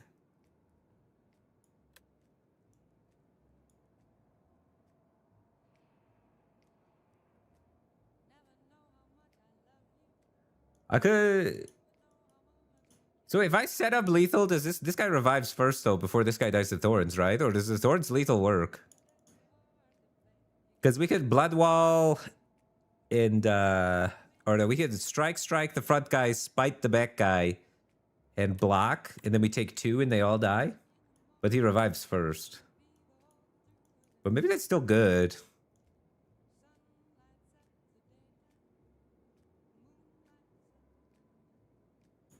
What's my next draws? I have like no attacks coming up. I would like tremble uppercut something. I think it's still good. Strike, spite, full block. Okay.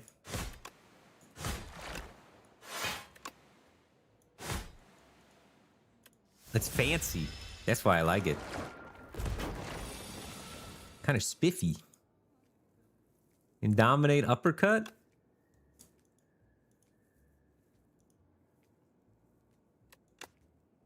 He's pretty close to killing it.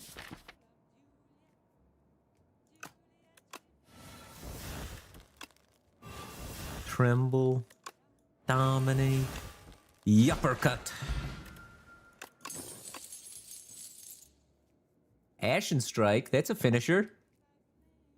That's a finisher. I'm in the market for a finisher. Ashen Strike with Fiend Fire and 3 True Grits? I'm in the market for a finisher.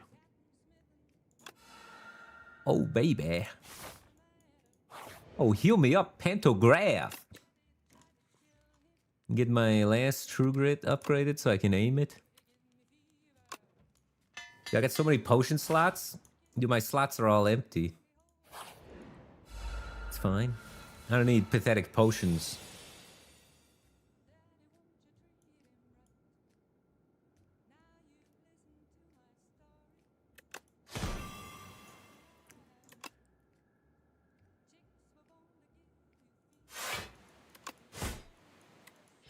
This is a crappy opening hand. Oh, the much better, much better. All I had to do is complain. Draw 3. Let out some blood. Surely we don't need all that blood. Bash.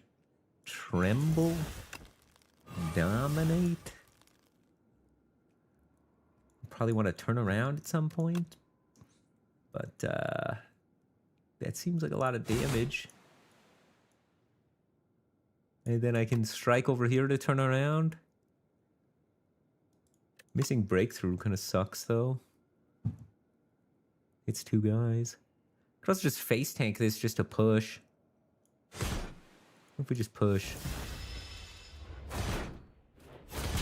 Be a Chad. Iron Chad. Da-da-da. Is he dead? 24 times 3, 6. 24 times 6 is bigger than 100. Can I do 24 times 5? I can. So we could uppercut this guy first. And then we'd send this over here. I want to shrug it off to burn a different card, but if I draw Ashen Strike, I lose the game. So we have like a 1 in 18 to lose the game. So I'm going to just send it and make sure we don't miss the Ashen. Then Ashen's going to just kill the other guy whenever we draw it now after we juice it like this. So we're fine. It's also like I don't want to draw my powers, etc. So it's like fine to miss that card. Oh, I don't want to feel any pain.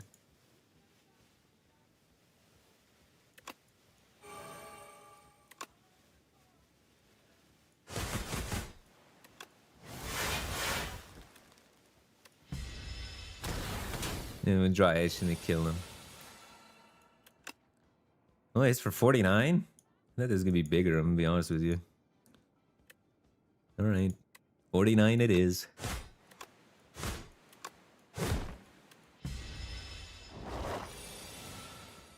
Does anyone see the enemy attack patterns? The enemy attack patterns is intent graph from Nexus mods.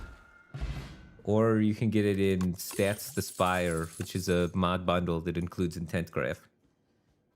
The Jorbs mod is at spirebird.com, and that's what shows the A10 50% stats and all these things is P1, P star, W1, ELO, win rate over replacement, etc. For A10 myself, or A10 above 50% samples, or A10 above 75% from submitted samples. Sha-la-la-la. Dark Embrace.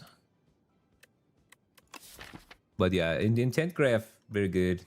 It really helps. Learning the attack patterns of the game is one of the most important parts, I think, for learning the game. Attack patterns up there is one of the most important things. Cards is up there is one of the most important things. Then you got to learn pathing. That's got to be up. That's one of the most important things for sure. And then eventually how to play around your relics, which relics are worth trying to pivot to play around. That's important. But I think first and foremost, attack pattern is most important. Knowing how to do the elite fights and how to do the actual fights will help make understanding everything else so much easier. Once you know everything that the enemies are going to do, you'll be able to like understand why certain cards are good, which makes the understanding process of learning which cards are good so much easier. Because you're like, oh, this card's good because I know that this guy opens by doing 30 damage every time. It's like, okay, that makes sense. You know, or like, oh, this card's good because I know that this fight progresses in this way, you know. So it helps it, because otherwise someone tells you something's good and you could easily just be like, sure, I'll take your word for it. But that doesn't like stick into memory really well. But when you can make the connection of it's good because of X, I feel like, anyway, for me, it's easier to remember.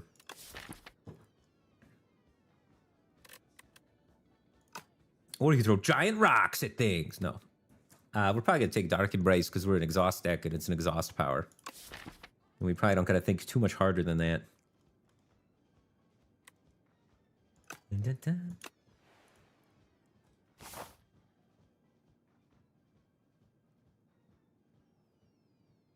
Sadras, what up, dude? The one that gives me powers for free? Oh, all the other bonuses from this guy are like deep red. Deep red. And then Jeweled Mask? Right at the baseline, baby. It upgrades the cost of 1, so that's not as bad as it looks at first glance. It's not as bad as it looks at first glance. We have to verse Big Aeon first, which I think we will be able to absolutely whoop some Aeon ass. Because we have high fast damage output, and we have good artifact shred. We could use some more trembles, I guess. And we have good exhaust. So for those reasons, I think Aeon Dedge. And then we're going to be on a 2-win streak. What is my priority on this floor? Do I have upgrades that I care about dramatically? I have powers. Those are always good to upgrade. I have both my uppercuts upgraded. I got all my true crits upgraded. Dominate's a good upgrade because it's strength stacking. Ashen Strike's a good upgrade, I guess. But oh, Dark Embrace is a good upgrade. I have good upgrades, but no like mandatory upgrades. So I think I am free to kill elites. I am scared of some elites. I don't know. The knights, I guess, are kind of annoying, but as an exhaust deck, you can kind of, if I get Feel No Pain early, which I should always get one of my powers early. So if I get one of my powers early from the Jeweled Mask, I don't really care about the knights anymore. So I care about the upfront 30s from the other elites are more scary to me, actually. Because my upfront block is suspect with 5 strikes in my deck, 6 strikes in my deck still. So I can just whiff on my first turn to take 30 against random elites, which is annoying. So I need upfront block. I want an anchor. Anchor would be the best thing for me. But other than that, I think we are free to go for doing all the elites. I can go to like this shop so I can have time to accrue more money.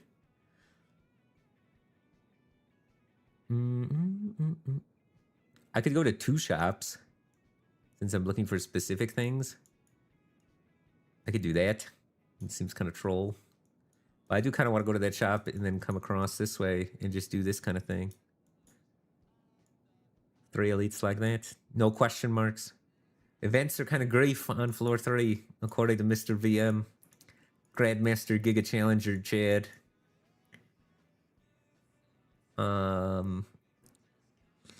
But 2 shops is also kind of grief. I could always, if the shop's bad, do this. But I think that's the path. And shops do also heal me because I got a golden ticket.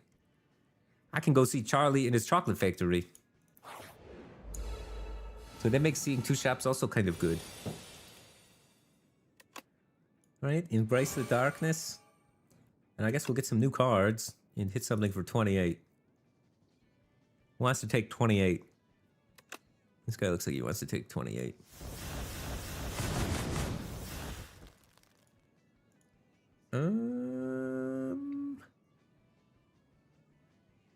It's worse than I thought it would be.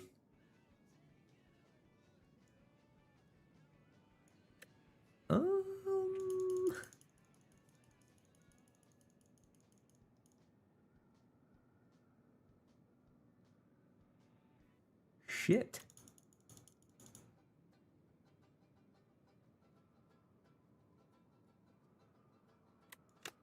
Is I'm drawing another card? All right.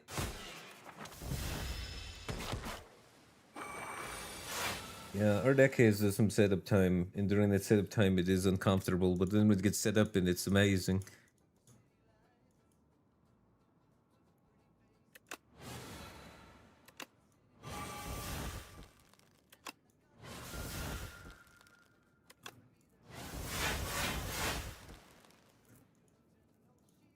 $16 plus 12 is less than 32.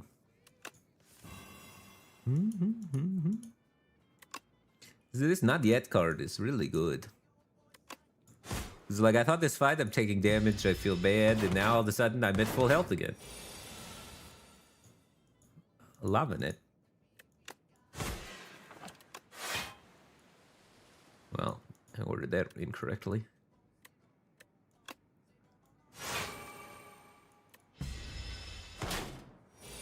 Could have splashed this guy for a little damage. Get out of there with only 3 life lost and a little max health. Dude, the upgraded Howl from Beyond has positive stats. It's crazy. I never pick Howl from Beyond. I've picked Howl from Beyond before when I was like learning the game, and I was like, this sucks. Everybody I feel like that ever picks this card thinks that it just keeps going like the Meteor one from Regent, but it does not. It just comes back into play afterwards, and you gotta re-exhaust it. And we're like literally an exhaust deck, so if it is supposed to be good, it should be good in our deck, right? We're literally an exhaust deck. And I think it's not good. That's a problem, right? When is this card good? If it's not good now, when is it good? It's literally upgraded and I'm playing an exhaust deck and it's not good. Huh? Yeah, you're right. It is good in Act 1. And if you have like a really small deck and it's like... If you're like a really, really small deck, I guess, and you like enchant it or something. I mean, the amount of effort to make it good is crazy, but it's just like small decks in this game feel trash. I don't know. With the amount of status stuff that happens, I kind of like always like having big decks.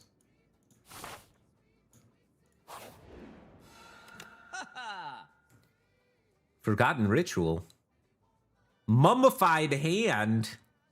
Happy Flower. Bread with Lantern. Holy shit.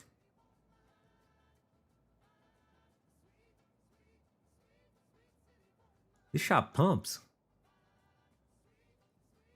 I think that's Mummified Hand, though. I always get a power for free, so this makes one of my cards in my opening hand free, also. I don't have that many powers, though. But it gets instant value on turn 1 of every fight. And I could accumulate more powers. Like, I definitely want more powers. I don't know if I don't really have the... Do I have the card draw to support bread?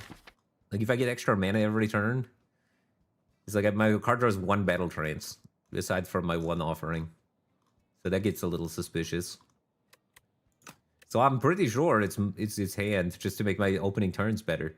Because that was kind of the one thing I said I wanted, right? I want my opening turns to be better. And this will help with that. I can't buy anything else after I get it, but it's so good. I mean, I could get Vicious, actually? Wait, Vicious gets good then. Okay. Wait, if I take Vicious, then I...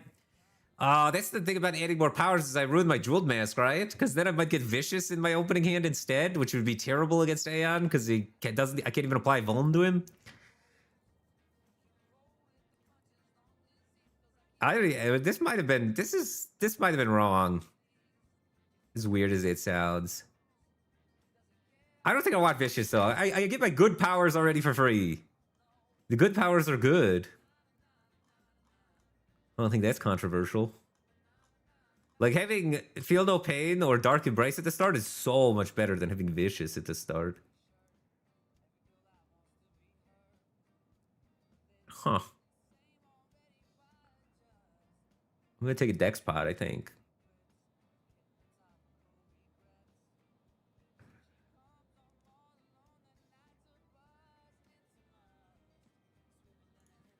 It might have been bread. It might have been bread.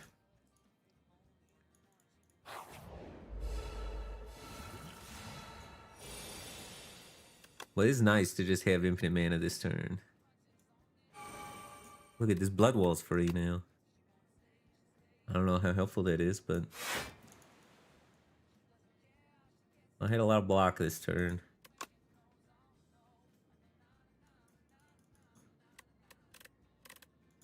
I mean, I guess I exhaust this defend. And I guess I play Dominate. By the time I cycle through my whole deck, this guy better be dead.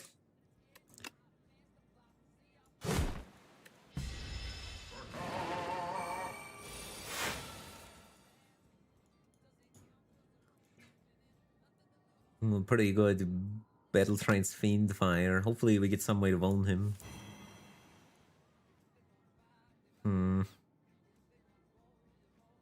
Maybe I could not Fiend Fire. Takes me 3 turns to get through my deck. By 3 turns, this guy's pumping because he's getting 9 strength a turn. How much damage is this? 3, 4, 5, 6, 7 cards. 7 times 8. 7 times 8 damage.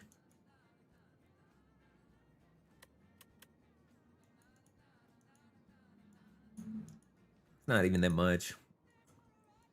Okay. I think it's more damage to get the weak and stuff on him. Like over the lifetime of the Vuln effect. Gonna need that. I don't need to tremble this fight because I already played my Dominate for 1 strength. Because I got it early in the rotation.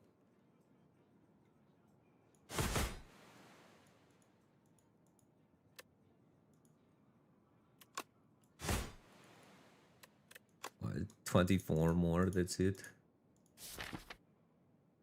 When we draw Exterminate, we can kill him. Unfortunately, we're gonna have to block some.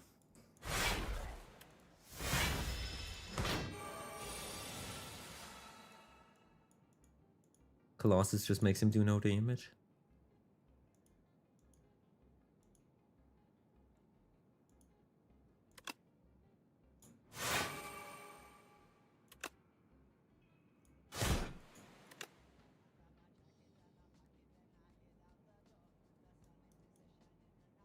I'll killing him next turn. This does 4 times 4. The 4 volts, so 6 times 4. 24 plus 20. I don't have enough damage. I might have to use this explosive potion.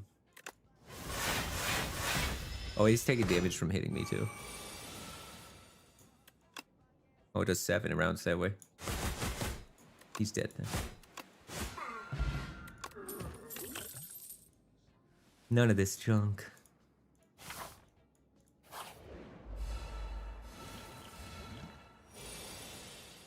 I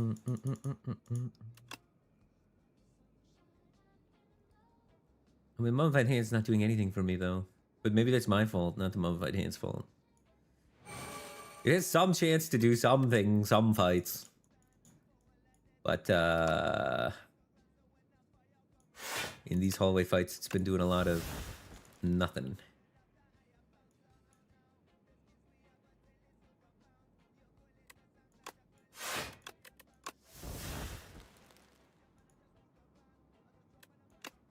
I don't even want to lose life to hit him for 9. Sad.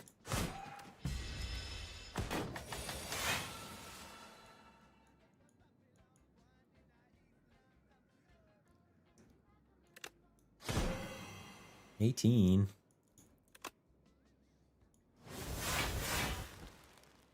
Don't want to play that. Most of my deck is trash.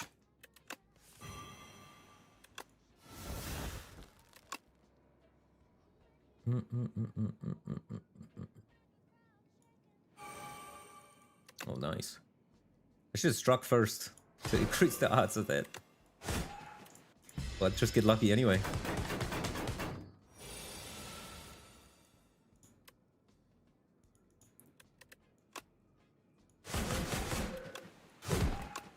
Die, bird. A good time to hit Colossus. Is he dead? No. And how much do I heal for that? 15? He's not even close to dead. It's because I don't have any strength yet. But I still rip it.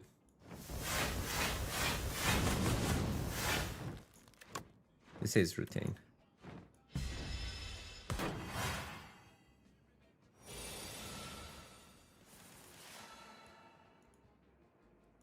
Now is he dead?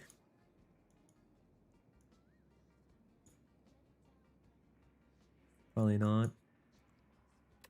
I exhausted not yet, right? Yeah, I did. So I'm just cycling around to Ashen and then kill him with that. Yeah, I don't need to play Blood Wall. I should be able to get out of here without taking any more HP loss.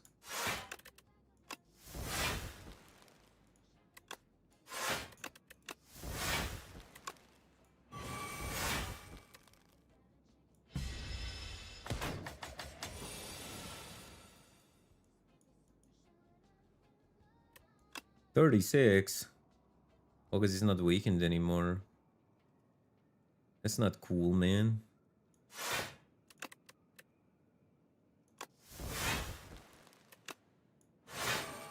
Alright, now he does nothing. Because Colossus is fair and balanced.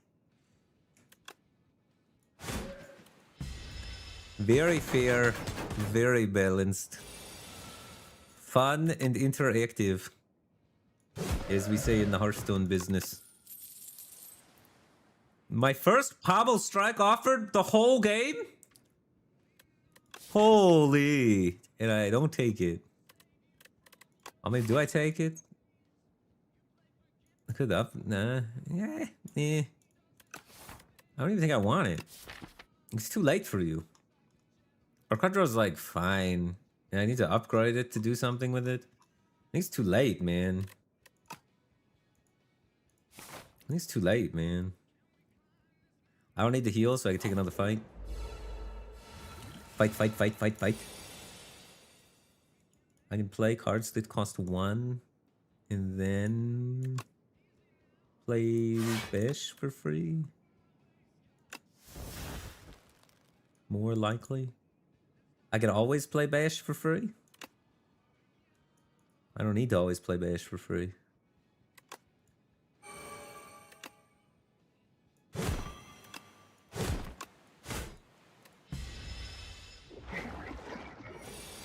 It's like we're in Nickelodeon. We're getting slimed.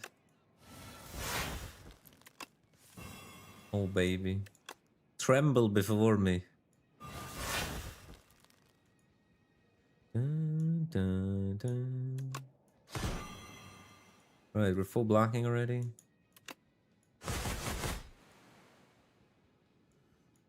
Bum, bum. If I exhaust all this crap, can I kill him on 1 rotation through my deck? No, we already played Asian Strike. Okay. So I don't want to just exhaust random crap, because my stuff's going to be intermingled with Slimers. What up, Argent47? How's it going, dude? 47. Dominate. Dominoes.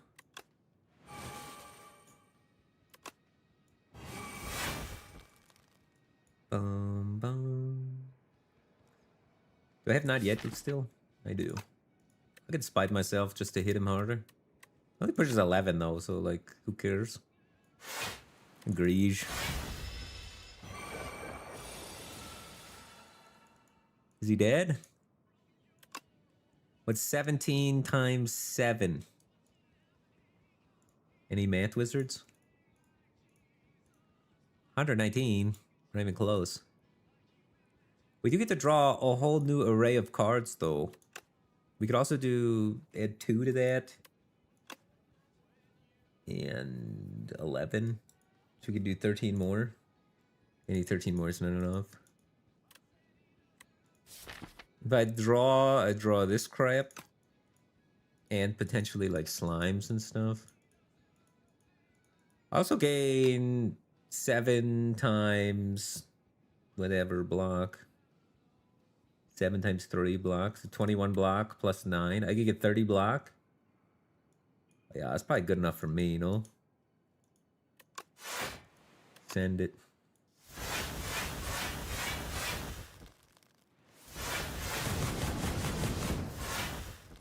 Give me the energy. Nope.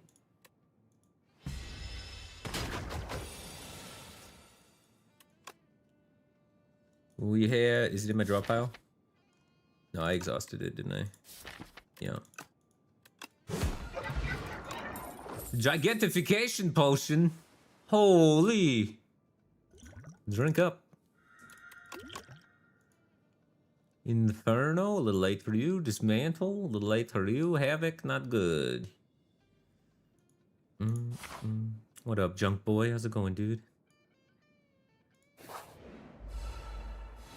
How much junk do you got in your trunk, junk boy? 28? That's a lot of junk.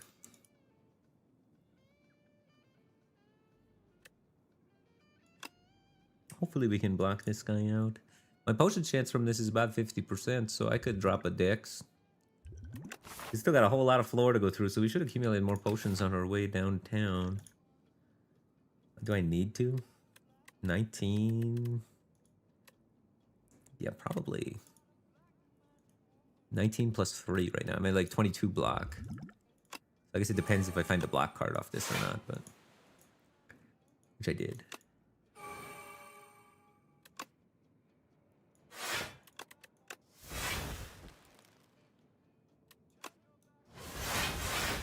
Yeah, definitely didn't need it. But maybe I need it this turn.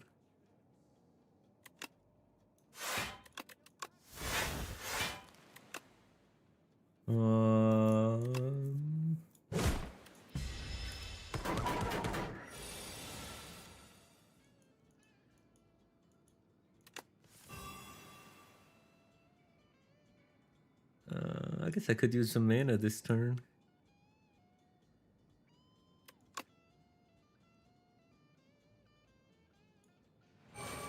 Nice.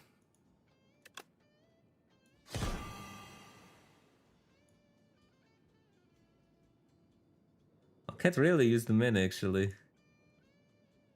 I mean, I would skip Dominate if I don't play Offering. But Offering is not really doing much. I guess this is Exhaust, so I get the block from it and I heal back the Offering damage and that's it. Yeah. I'm always doing this. So it'd be Offering just to play Not Yet to get 3 block.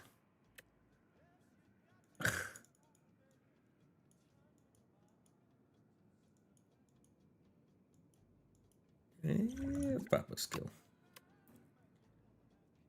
Alright. 3 mana. Is that better? What does 3 mana do? Nothing.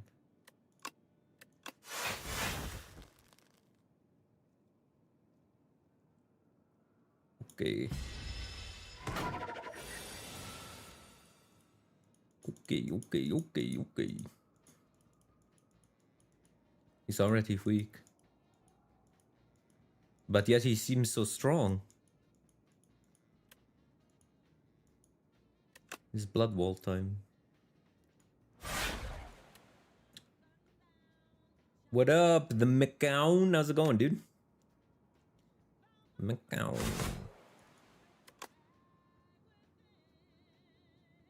The MC Keon.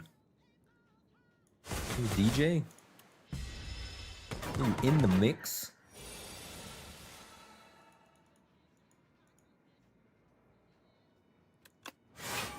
Holy smokes, that card's broken. I want to bash him though. Bashing him's kind of good. But bashing him means I'm taking a lot of damage, but I think having Vuln on him is quite important. There's some chance I could kill him next turn with Fiendfire if I get some draw, right? But there's not a big chance I get much draw. So maybe it's better not to bash him.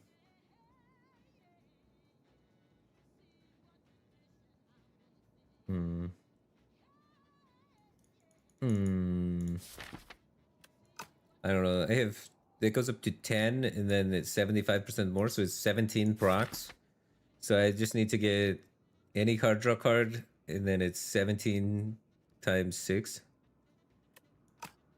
60 plus 7 times 6. So 60 plus 42, 142. So we could take 7 just to have the opportunity to kill him next turn, maybe.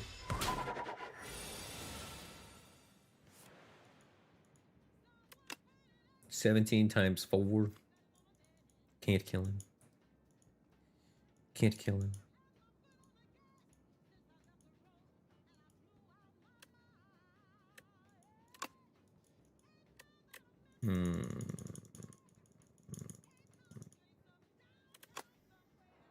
Have to play Blood Wall again.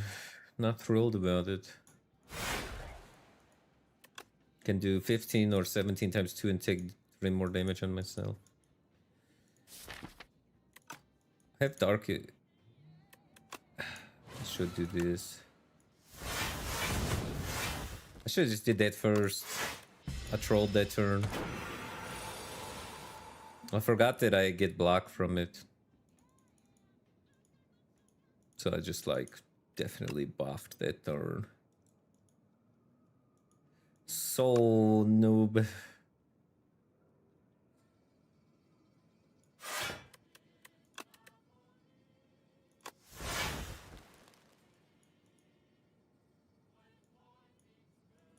Now I'm gonna take a bunch of damage because I messed up last turn. Are you kidding me right now? Weak applies 4x value because it applies on every single attack. So it goes down to 28 after I weaken. It's pretty good. Or I could take 10. 10 is less. I could also shrug into another block card. Or Offering, or Battle Trance, or Ashen Strike, or True Grit. Right, Shrug's got a lot of outs. As long as no Shrug to strike. Alright, cool. Shrug was the play.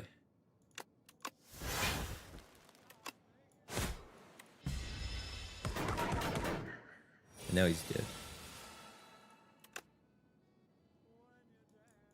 After I uppercut him. But I can draw into not yet and heal for 13. I draw 4 cards.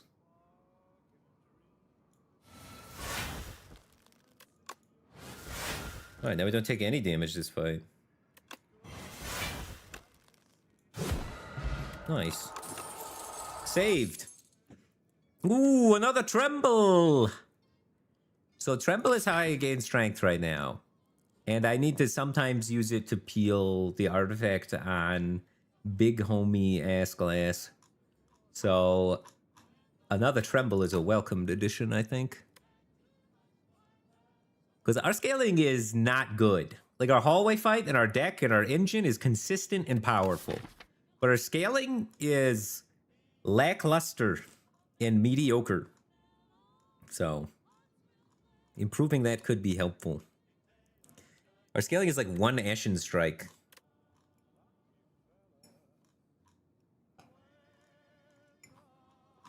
I guess we don't need that much scaling. Our scaling is Gigantification Potion, actually. We scale 1 Ashen and we Gigantification Potion it. Wait. So maybe since I have a Gigantification Potion, maybe I say screw scaling. We don't even need it. We are already the big homie. We can just stay consistent and clean. Yeah, we actually might be strong enough just to kill everything already. But it costs us so little to add a Tremble. I'm just going to add 1 Tremble at least. It costs us so little. It puts our like output ceiling so high.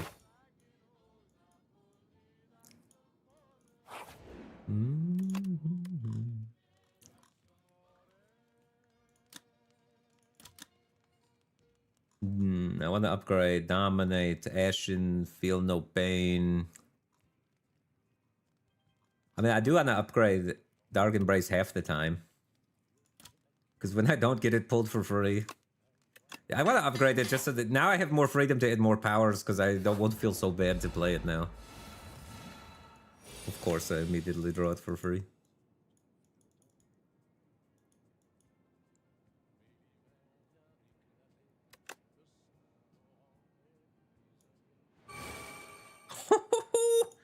Zero Mana Fiend Fire? I could Shrug first. More mana.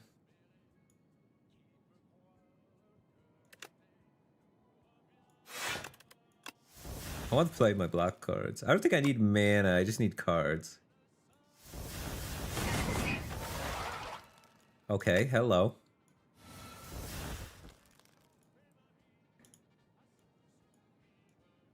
Pretty good second wind.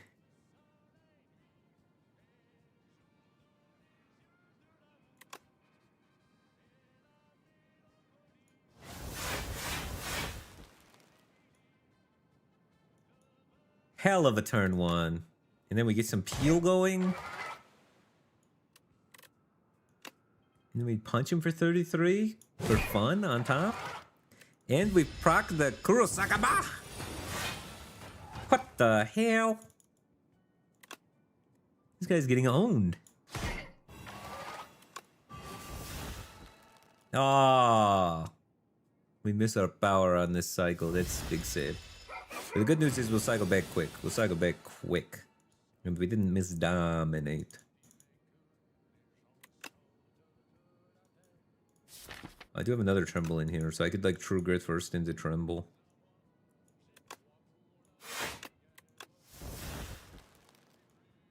If I was better at the game.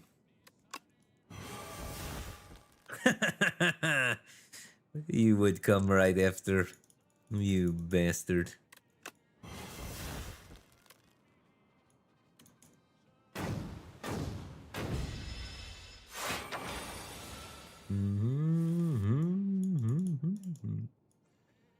This guy looks like he wants to be weak. And weak heals me for like 10, 11, like 12. Like 12. This heals me for more than 12. And draws a card. Colossus heals me for infinity million, because it's busted. Does it heal me for more than 21? I think so. It cuts him in half, so that's more than 20. And then gives 6 on top of that. So it's more than 21 healing for 1 mana. I don't even have anything else to do with the mana. It's still better. God damn. 23 plus 6. The thing, 1 mana heal 29. 1 mana heal 29. Oh, Boot gets in there.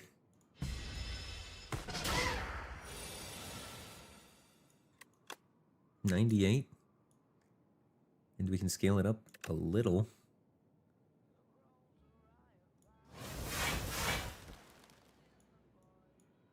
Probably can't miss this on this draw. Exterminate is pretty big. Ashen's pretty big. We still have Not Yet. I gotta get this Not Yet in play, and then we can kill him. And we'll save the Smite for...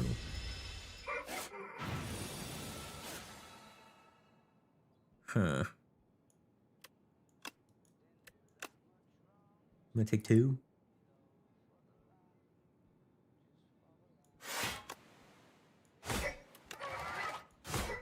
I want to get him to a spot where he can hopefully die.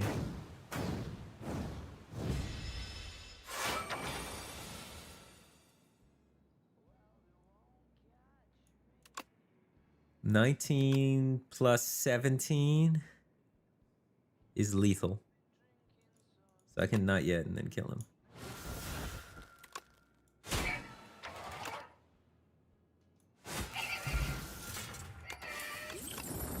Red Skull. Upgraded Battle Trance. Is this good? Kinda. Helps me get set up in the beginning, and then I don't need it anymore. It's probably still good. I already have a Battle Trance, and I have Dark Embrace. Once Dark Embrace is in play, it becomes less good. But then I just exhaust it, so who cares? It has a job, and then once it's done with its job, I let it go. We work it into the ground, and then we trash it.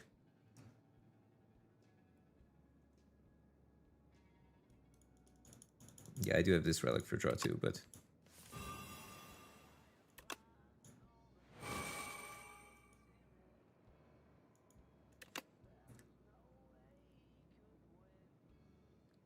Huh. Taking 1. There's not a thing I can do about it.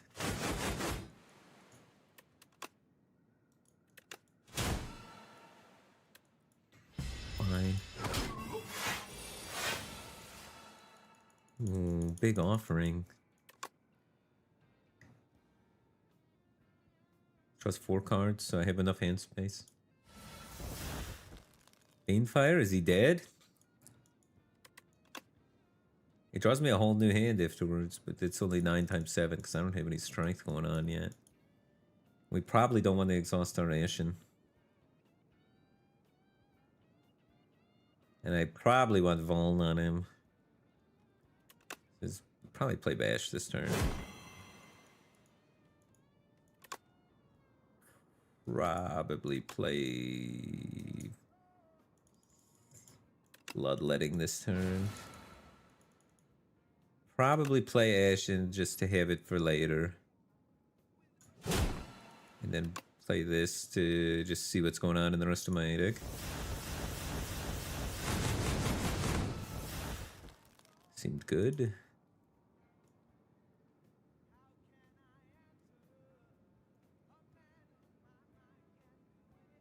Do I take damage if I weaken him? I mean, minus is what, 7 damage-ish? 7 or 8? No, 7, yeah, 7. So we're chilling if we take like a little chip damage if we... We could also just Colossus Dominate to get the strength going. They have mana in draw? No.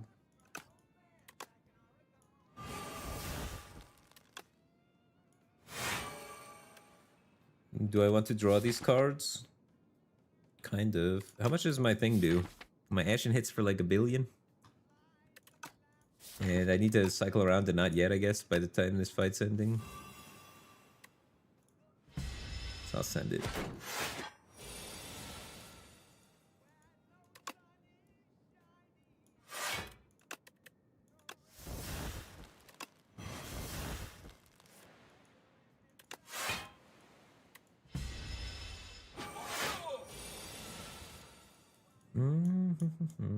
Wait a minute. 45, guy. Slow your roll. I need to dominate.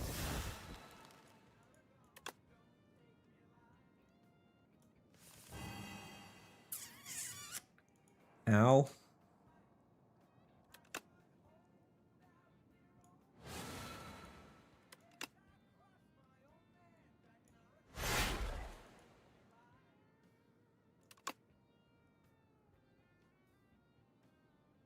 And I drew not yet already.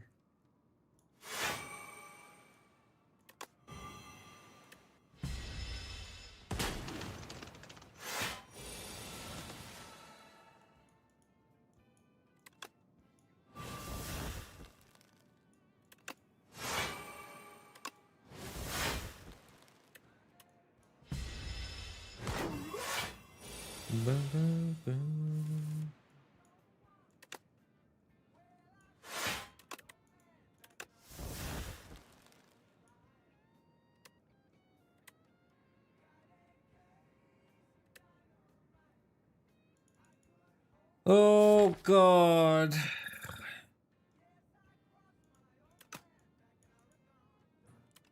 This guy is giving me so much fuss.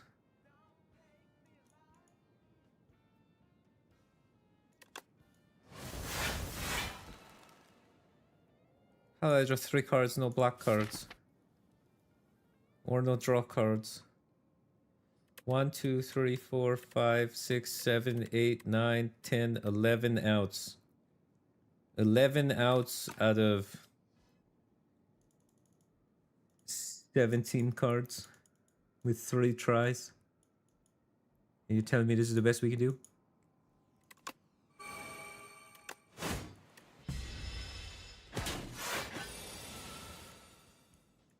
There we go.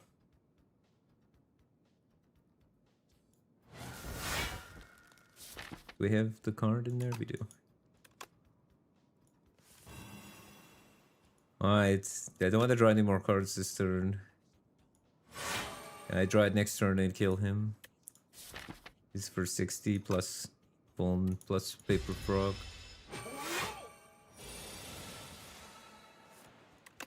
$110.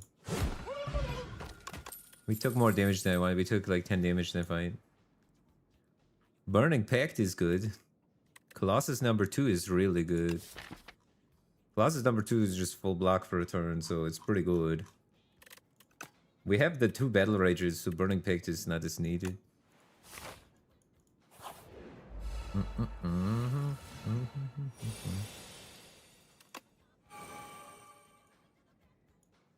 Ay, ay, ay.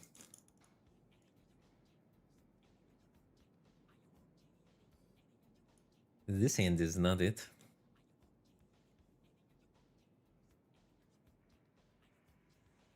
I guess I'm not scaling strength this fight.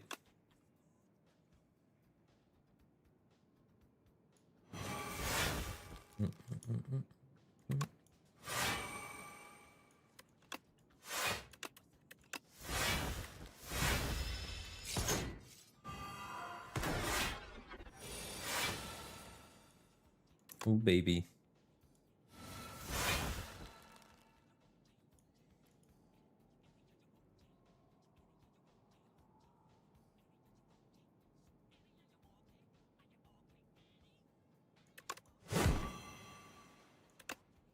Three, 6.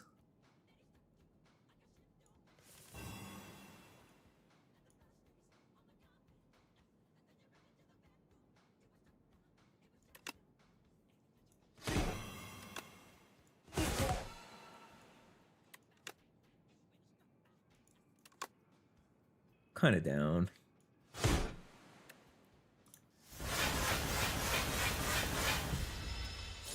We just need to find 1 mana deal damage based on exhausted cards, because that card is gonna do a lot this fight. Would been also nice to get card draw for exhausted cards. But hey.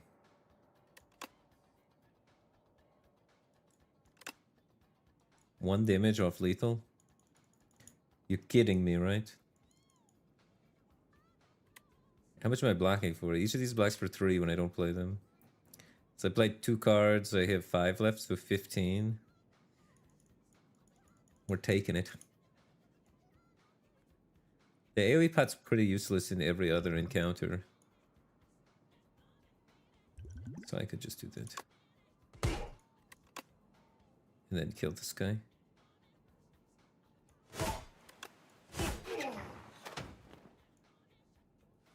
And then second wind.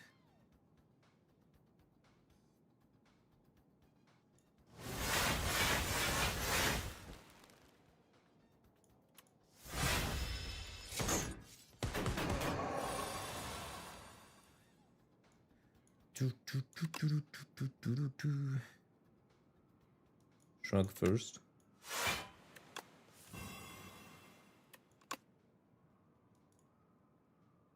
I can't apply I can if I damage myself.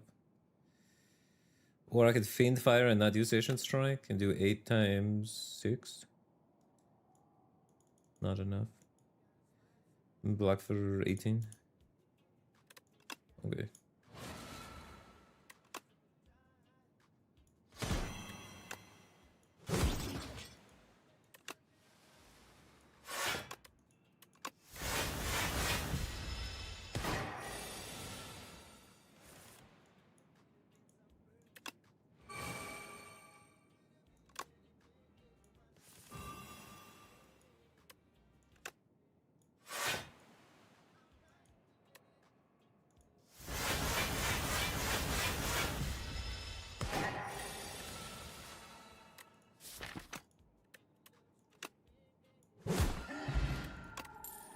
Oh, red mask is good. Artifact peel.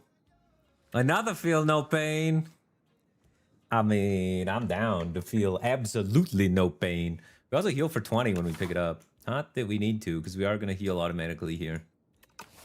But it's probably worth. It's probably worth.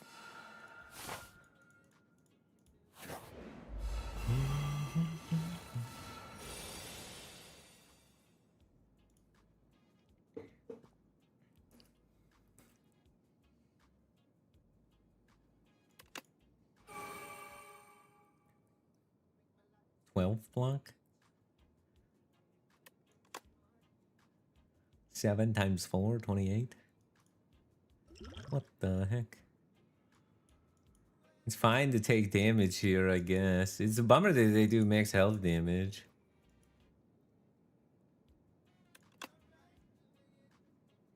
I'd rather have the potions for the encounters.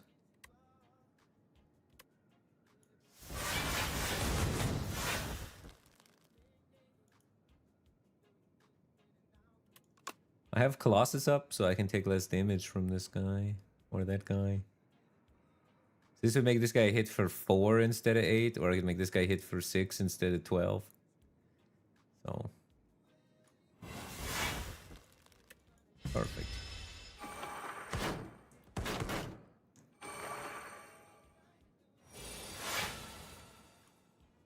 Uh-oh. Look at this hand. Wait, does I have 14 block already? Oh.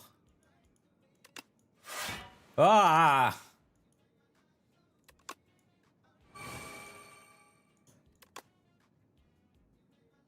Ow.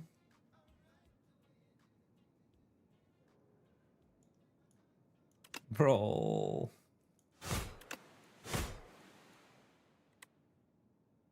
Oops, all strikes. I heal for 8 by setting that guy to 3.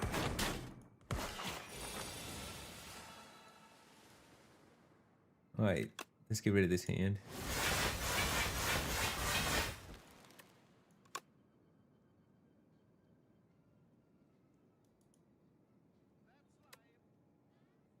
I'm already full blocking.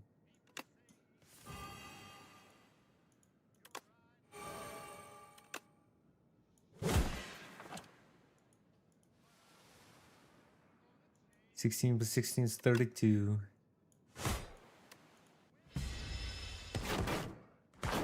We have heal 10 in the deck.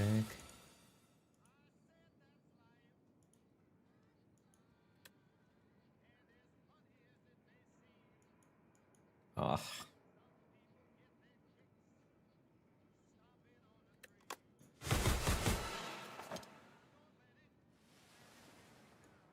Oh, boot OP.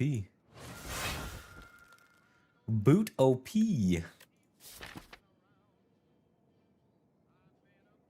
Oh. Higher odds to draw damage this way.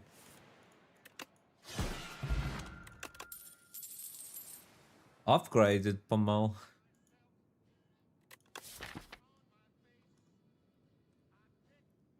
I do have a lot of garbage in my deck. Well, I don't think I need it.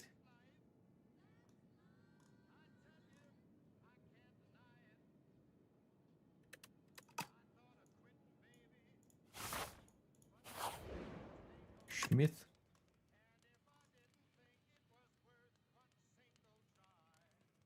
No feel no pains, probably.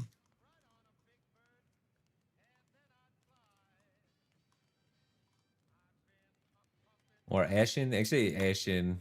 I think Ashen. I need scaling. My scaling sucks. That's the only thing I'm afraid of. But I have my potion. I have my gigantification potion for this homie.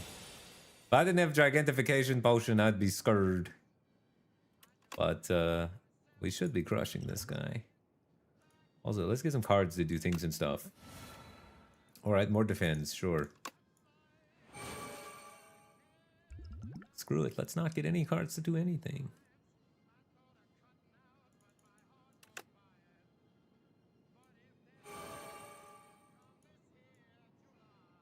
Do I play colorless card this turn, maybe? Maybe.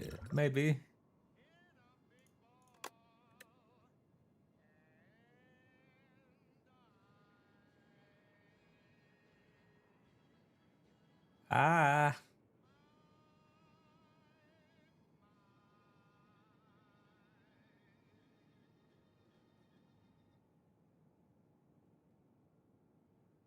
Calamity's interesting.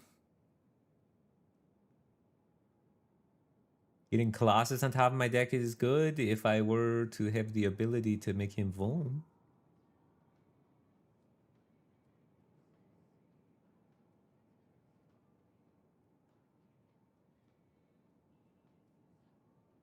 He suck.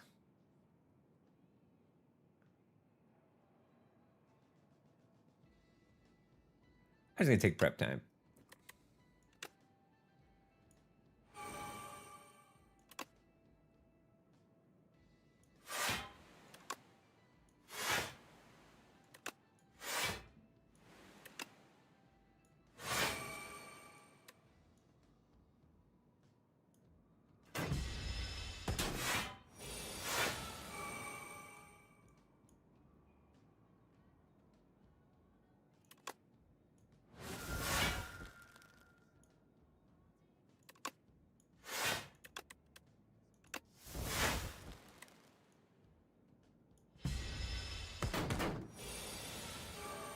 There's some stuff that does things.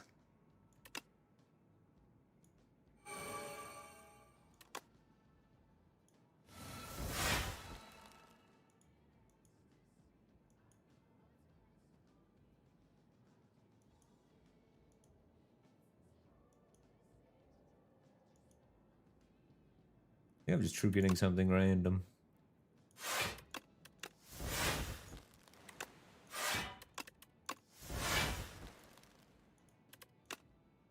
The artifact peel.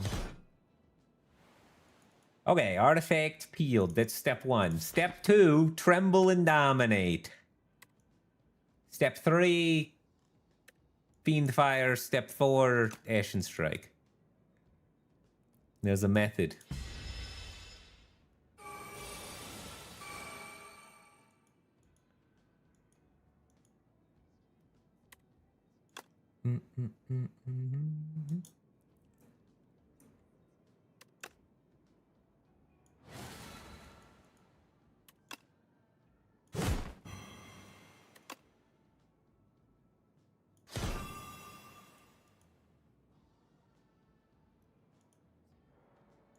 If I'm dominating. I kind of want Colossus. I want to stake all the debuffs on him, but maybe it's too greedy not to dominate.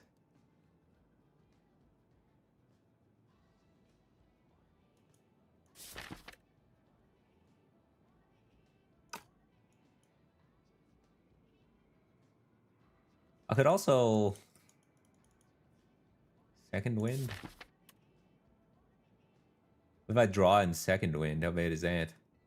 And then I just skip all the steps in the middle and just go straight for Big Ashen with the potion and say scaling strength doesn't matter.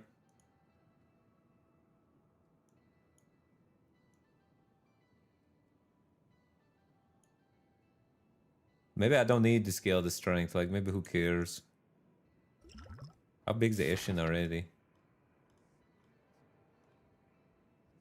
26. Now I have a big Fiendfire and then a triplet. And then it gets 75%ed after being tripled. I think I can skip the strength scaling and we'll do the strength scaling thing against the Queen. And we'll just try and go faster against this guy. Alright, well, I did not draw second wind, so...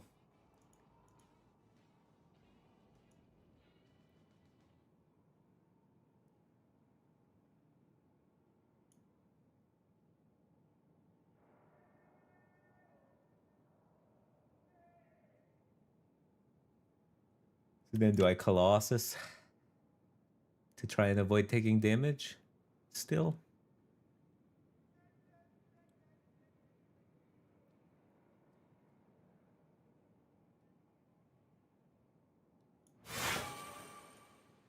Okay.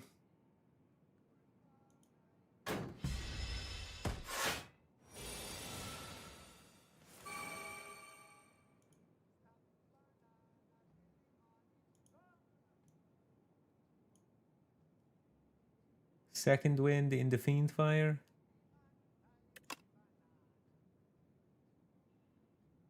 Depending on what I draw, I guess.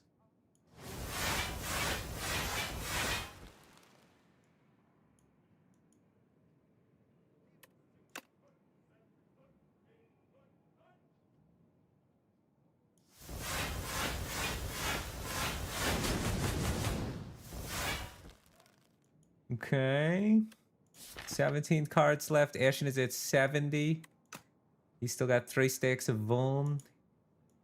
70 plus the Vuln is what? 70 plus 75%. So 70 times 1.75 times 3. Okay, so we kill him. We just need to get to it. So I can just wait, draw it next turn, kill him.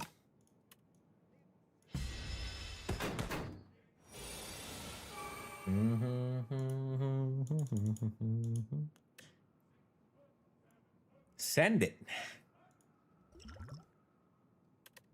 Right. 129 times 3.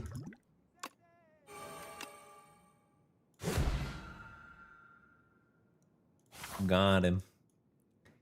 Okay, now the boss where we have... Now our deck can set up nice and slowly against this guy. So we have plenty of time to relax, stack our Vuln, and do our other plan against this guy. Against the other guy, though, we needed the potion to speed it up a bit. Because the other guy is nasty.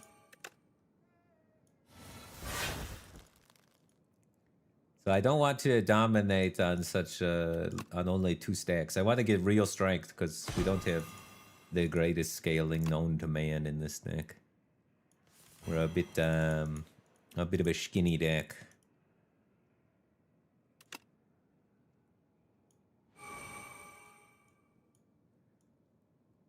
But it is a decent Fiendfire.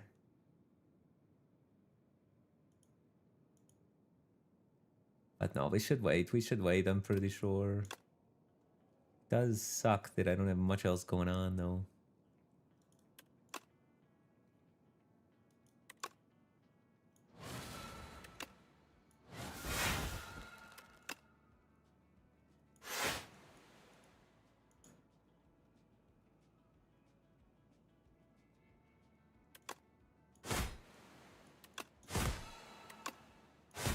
I'll wait for a better dominate, I think.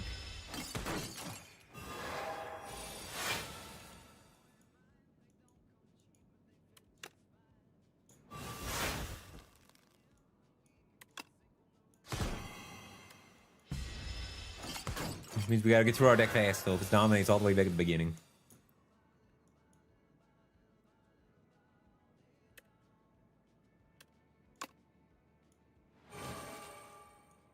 Unfortunate.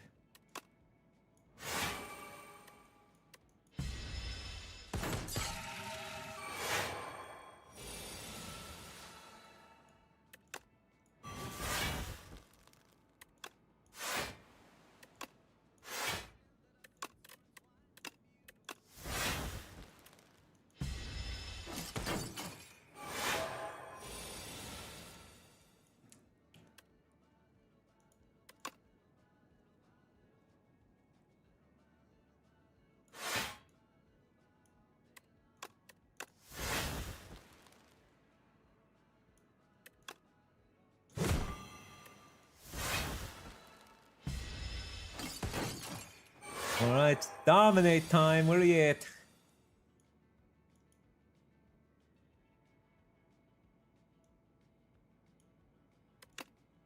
Nine times 8 doesn't kill him.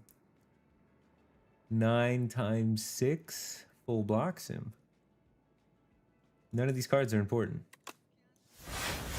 Dominate! Come on, man, where are you?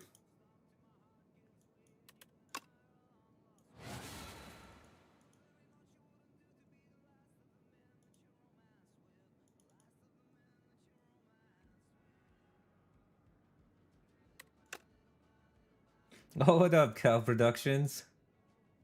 Dude, the Ouroboros Bandmass deck was sick! I like that deck, that was fun. It's a shame that, like, fun decks in Hearthstone don't really work, that expansion.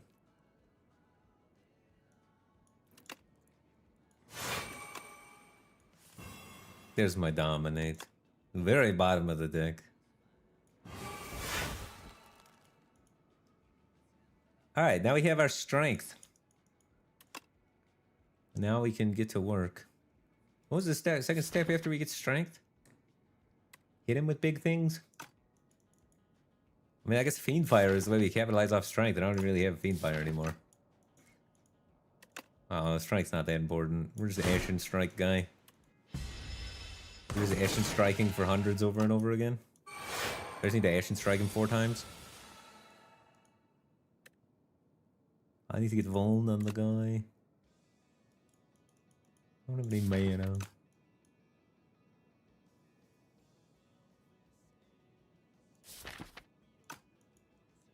I don't really want to redraw Ashen Strike this turn, I guess. I'm like Ashen Striking this guy and like Vulning the Queen.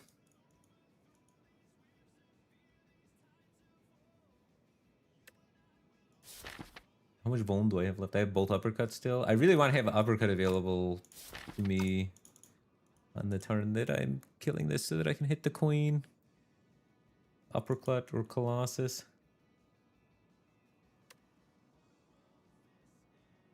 And I really want the Vuln already stacked and the Queen. So I kind of didn't set this up super nice. I don't want to be playing Ashen this turn. I want to be playing like True Grit. Exhausting a Strike. And bashing the Queen. Is there any way I can block this guy this turn completely? Not really. So maybe I can't do it. Maybe it's just bash the Queen and strike. Okay. Maybe it's just hit it for 6. Nah, 61's not enough. It needs to, we need to get the debuffs.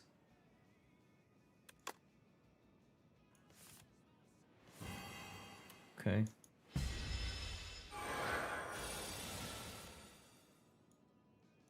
Oh, Colossus is huge here. And then I can just full block it. By battle trancing and finding more efficient block cards, because 9 is not enough. I'm sure we can find the true grit or something. Not really, actually. We could find the uppercut, which isn't bad, but then we're not really beating Flame Barrier. We could find like mana and uppercut would be the best.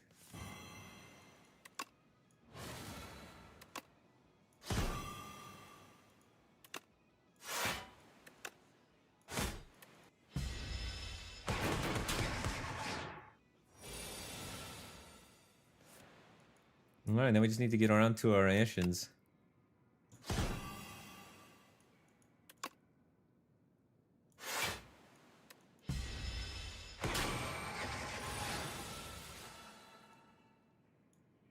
Where's my Ashen?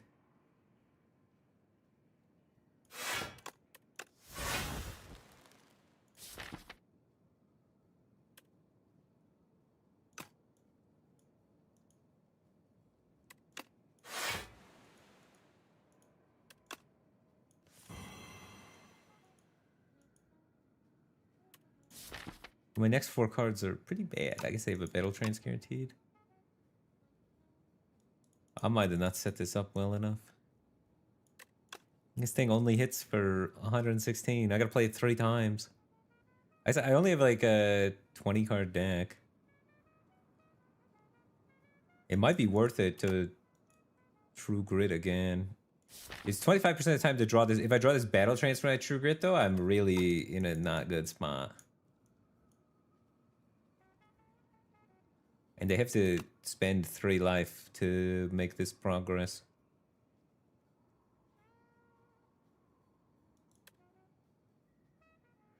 Ah! Don't hit the Battle Trance.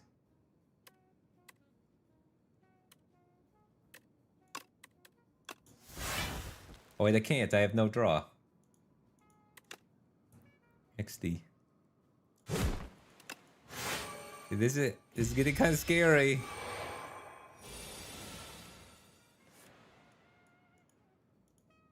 $45?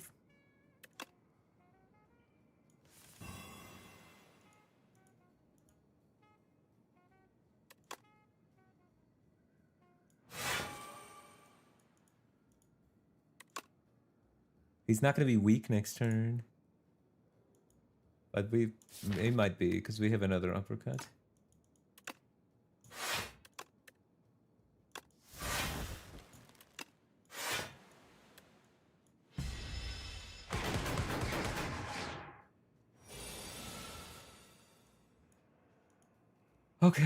Okay.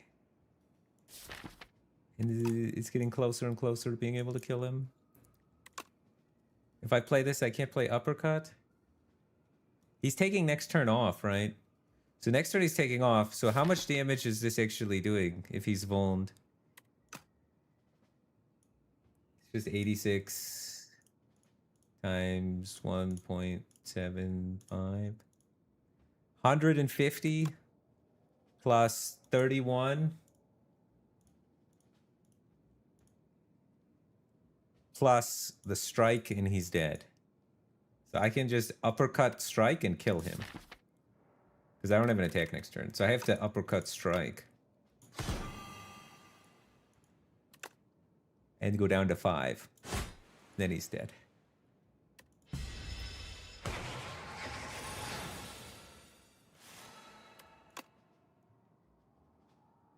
Alright, well, somehow that didn't line up the way we wanted it to. But we drew an uppercut.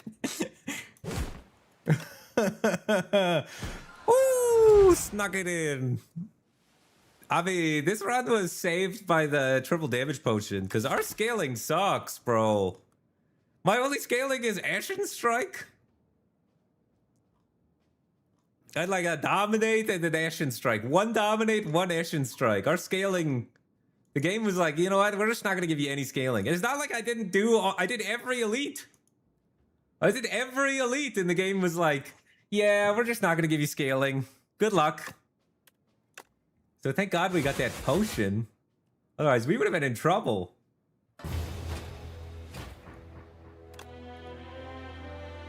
It was an easy run, but it was also a tough run. I don't know. Like, we were ahead of curve, but we weren't getting the good cards. Look at, we did 3 elites, then 4 elites, then 3 elites. 10 elite run. 22 relics. Yet our scaling is Ashen Strike.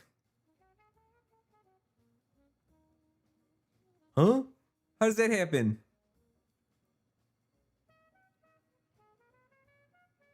If we didn't have a gigantification potion, we would have been in trouble. They're just not giving us the good powers. Alright, let's update the title. Current Streak 2! Current Streak 2. On to Silent. I'm gonna hit up the restroom real quick, and then we will get 3 wins in a row. Silent's easy, bro. We're just gonna smash with Silent. Technically Dominate is gonna... Yeah, Dominate and Ashen were my 2 scaling, but it was mainly Ashen because I didn't have that much vulnerable.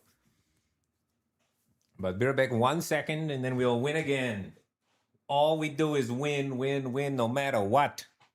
I got Silent in the queue, and I'm gonna throw some shivs. I don't know.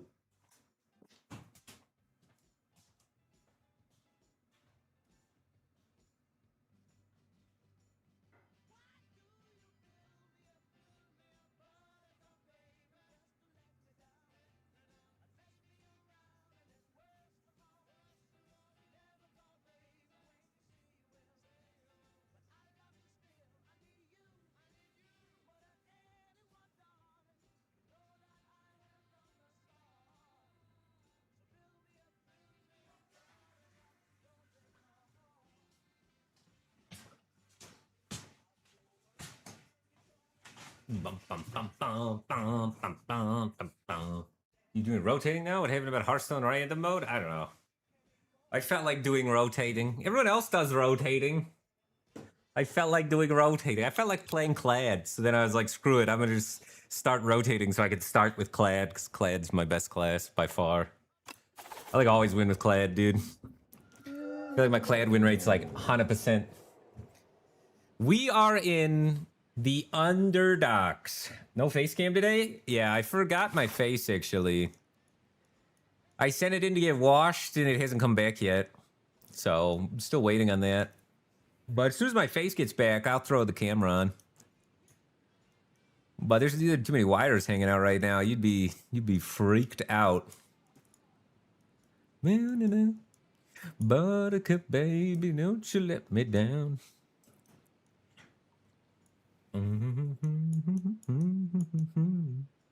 Okay. Pathing wise, a lot of early shopping opportunities. The early shopping opportunities take it away from the Silken Tress. Fishing Rod, good if you have lots of hallway fights. Lost Coffer, good if you want to be pushing elites with the potions. There are multiple 3 elite pairs. They don't necessarily require shop at the beginning. There's a lot of hallway fight shop paths. If we look at the data from the bird, if we go check... Oh, sorry, that's blindingly white. If you have no lights on in your room like me, let us see and compare... Oh, I'm not logged in on this one. Wait. This one. The Underdogs is where we are at, and I want to just compare these starting relics if you are in the Underdogs compared to if you are in the Overdogs or Overgrowth, because they have vastly different stats depending on each of them, which is kind of cool, and I like looking at the difference. So Silken Tress, let's filter for Silent, and if you are in the Overgrowth, it has a positive win rate. I presume because bursting things in the Overgrowth is really important. Whereas in the Underdogs, it actually has a vastly negative, going from positive 5.9 to negative 17.4. So the data says you only want to be doing Silken Tress in the Overgrowth, or primarily. Fishing Rod. If we look at the Fishing Rod in the Overgrowth, it is positive, and in the Underdogs, it is at 0. So break even. So pretty neutral. Lost Coffer. And if we look at Lost Coffer, in the overgrowth is a negative 32. And in the underdogs is better, but still negative.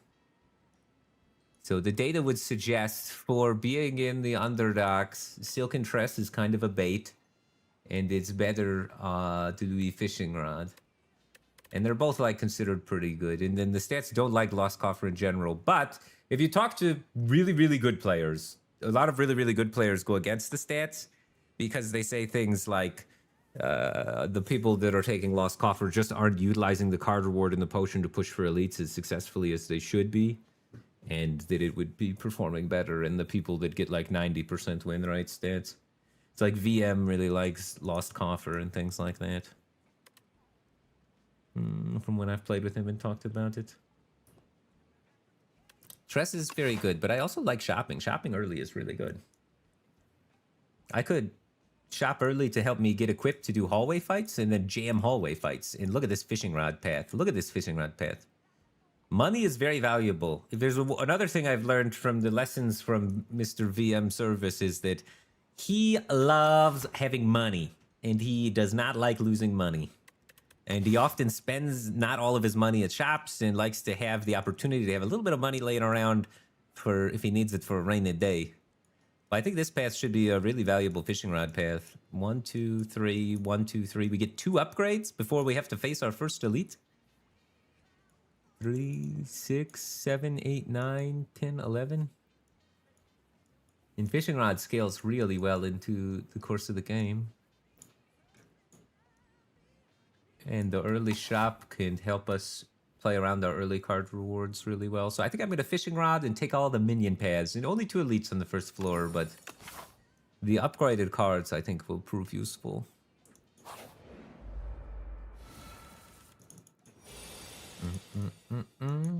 Which slug do you kill first? We want to kill the front slug first because he's multi-attacking on turn 2. Yeah. If possible. We should be drawing 3 strikes next turn, so we'll have 18. 18 plus 9 is 27, so is possible.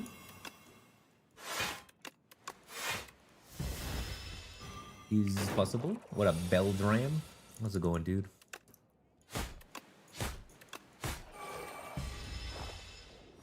I thought your name at first was Beldum, like the Pokemon. So next turn he's taking a turn off, so we do have 2 turns to kill him. We don't need to go crazy. So we definitely want to play at least this. I'm not so sure we're going to play block for 3.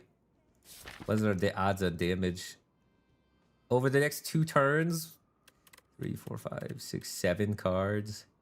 We have at least guaranteed 15. So guaranteed 15 means we're going to need 2 more strikes. So we should probably actually double strike. Because we only need 1 strike in 2 draws. It's more achievable. So I just need to draw 1 strike in my next 3 cards. So it's pretty high odds.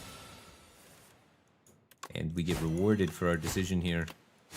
Huge. It saved us like 8 health. Oh, baby! A leg sweeper. The data shows here that it is 1961 elo in floor 1. So it's almost never skipped. And its win rate over replacement is positive, so you're going to win more with this in your deck than if it's not and is replaced by something else.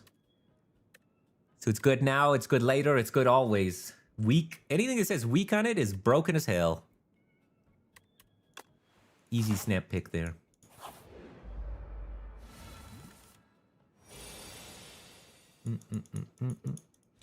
This fight, the way you do it usually is you want to kill the front one by turn 2.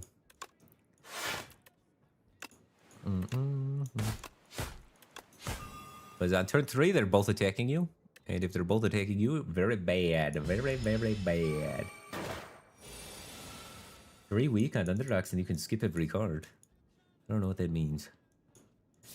But this is unfortunate.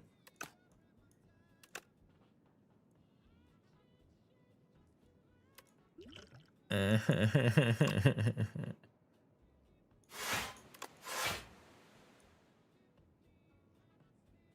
probably strike rather than blocking for 2. Oh man, this guy's gonna be hitting me for 8 next turn, and this guy's gonna be hitting me for 12 next turn.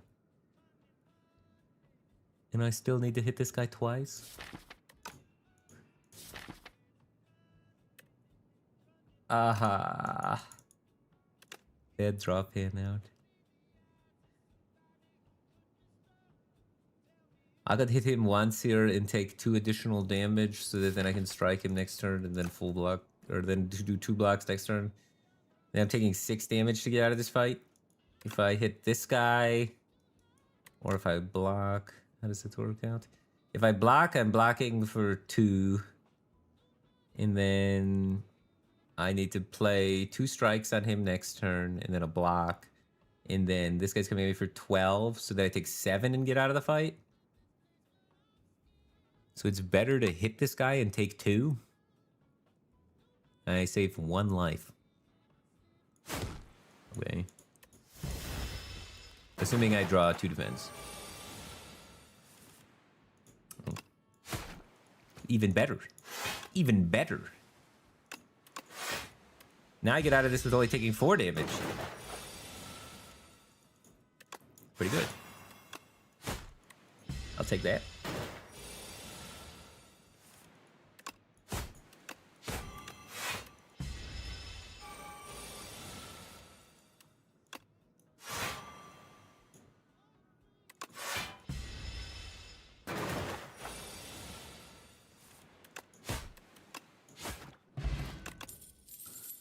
Slice reflex piercing whale. Piercing whale. Whale. Pretty good in the underdogs. It's good in all 3 underdogs fights for elites, so fantastic. Less good in the overgrowth as it doesn't apply in one of the 3 fights. Accuracy, expose, flechettes. Ooh, baby. I've already added multiple skills to my deck, which tempts me with the flechettes. Expose as well is very tempting. Being able to cut through some of the hallway fights in the underdogs, the hard hallway fights, including the clam. Very weak to expose. Flechettes, though, is just a crazy powerful Act 1 card. You can see here 1674 elo in Act 1.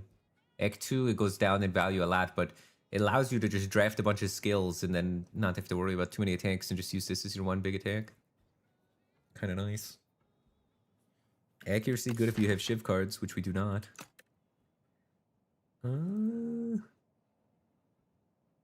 Can't buy both of these. If I could, I'd buy both of these in a heartbeat.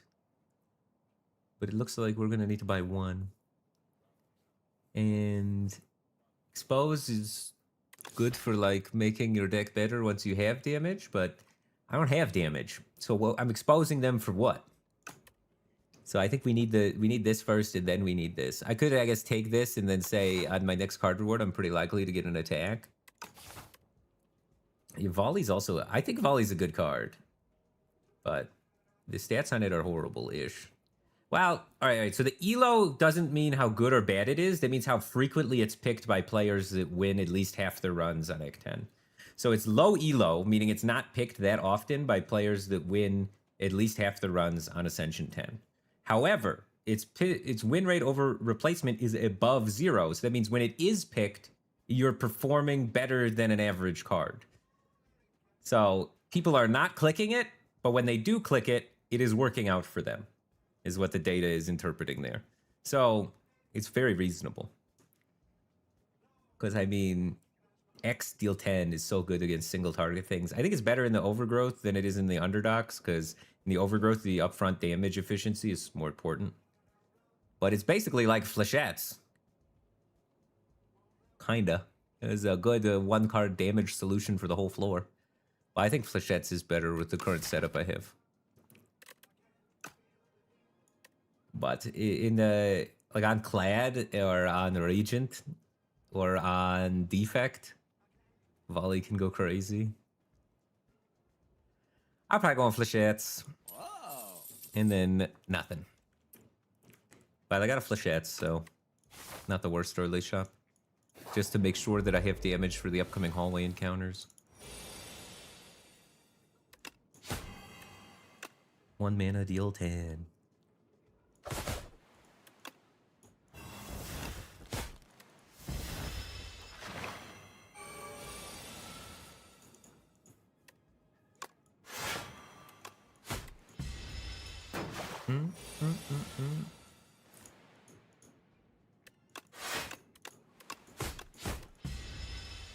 Nice, get out of here taking 0 damage. Love to see it. Wait, did I speak too soon? Excuse me. My nose exploded.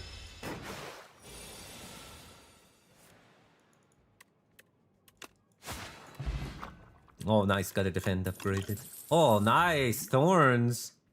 Oh, I wish I didn't buy the flechettes now. But I'll take a dodge and roll. Dodge and roll's never too bad. Cloak and Dagger's okay. It kind of really needs to be upgraded. It is a skill that does damage, which is kind of nice with the flechettes. It has some synergy there, but I think dodge and roll is like a better card scaling into the later stages of the game. Cloak and Dagger has a surprisingly good win rate over replacement.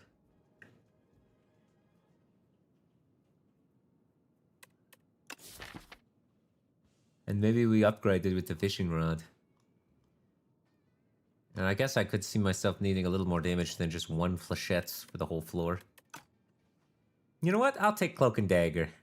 I was going to take dodge and roll, and I think I would have taken dodge and roll, but the stats have persuaded me to give Cloak and Dagger a shot in this spot. Could also just take another flechettes. How bad's just taking another flechettes? You don't really want 2, do you? I don't know. I could just take 2 flechettes, then just add a ton of skills to my decks. Not even bad. I mean, it definitely doesn't feel good drawing both, but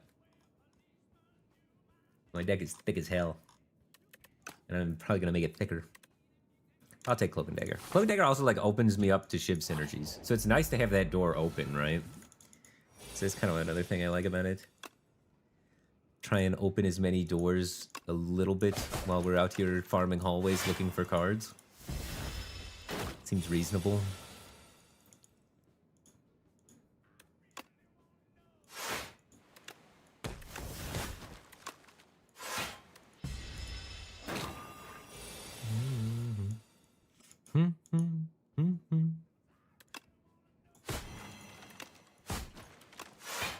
This whale's a good redraw because he does make me frail.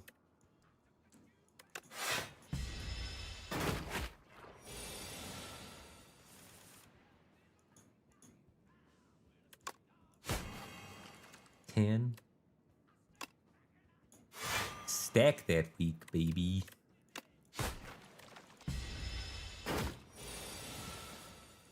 Oh, big flechettes. That's why flechettes is good. 1 minute deal 20? Oh, footwork. This is the highest elo card in the game. No one skips footwork. No one in their right mind skips footwork. This card is busted. I love feet. Do we just go for elites now? I wanted to farm hallways, but now we've kind of... Are we afraid of any elites? The Terror Eel could deal some damage to us. It's the only elite that I'm kind of intimidated by right now is the Terror Eel. So if this elite right here is the Terror Eel, then it could suck.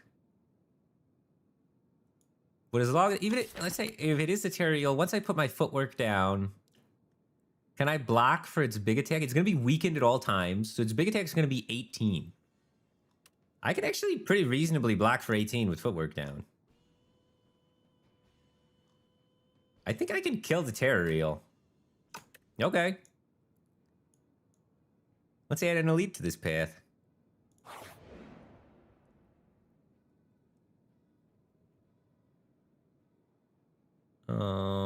I don't want to lose HP. Junk card?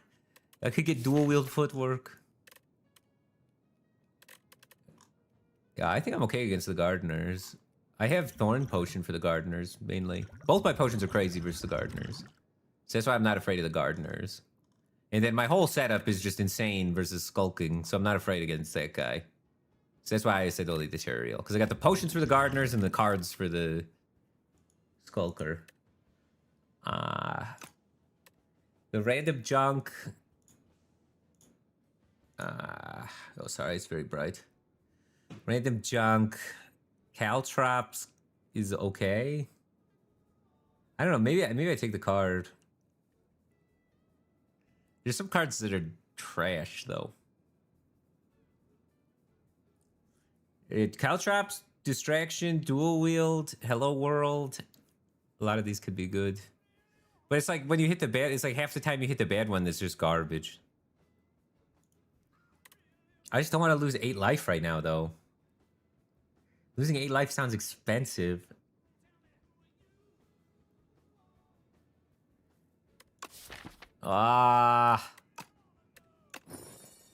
Dreamcatcher. We can add cards when we rest, I guess. Nice, the easiest elite for us. By far the easiest elite for us.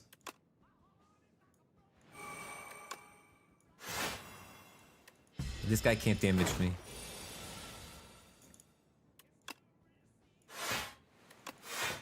Look at my block. Be in awe of my beautiful block.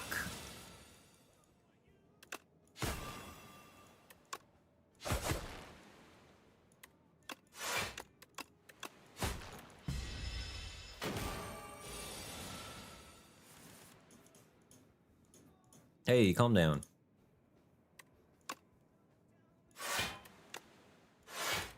Wait, I full blocked this. Oh my god. Footwork is so illegal, man. That's so gross. No way that's legal.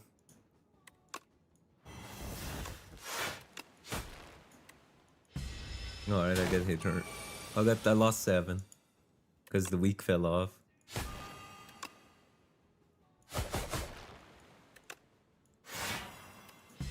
I took 2. -9 this fight. I mean, -9 on a before the booty chest elite is not bad. But we might get hit here. Oh my god, I don't know enough damage. We can shackle him. It's worth. -11 on super early elite. Not bad. Corrosive wave. This early is kind of crazy, you know? I don't have a card draw, but if I could get some, it would be good. What is the thing we need answers for? The thing we need answers for is we need damage output versus the terror eel.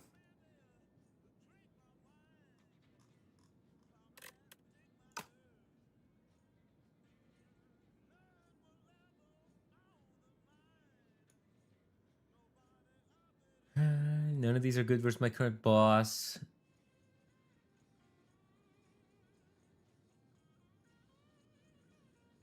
I don't think I need a strangle. Like, I don't know. Strangle's good versus Tyrael, but it's not really great with my setup. I think I'm trying to just, like, outblock the terror eel and then pop him with the big flechettes at some point. So, like, I don't think I'm trying to add damage like that. I think it's probably just another whale, dude.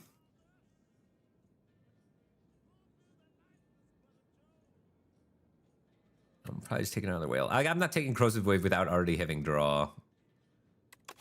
Unless, like, what is my path then? Like, if I had a shop up here, then you can, like, speculate on things. I like speculating on things before shop. But speculating on something with no shop is... You're really rolling the dice into the universe at that point. And, I'd rather just take a good card. Because the card rewards could be anything.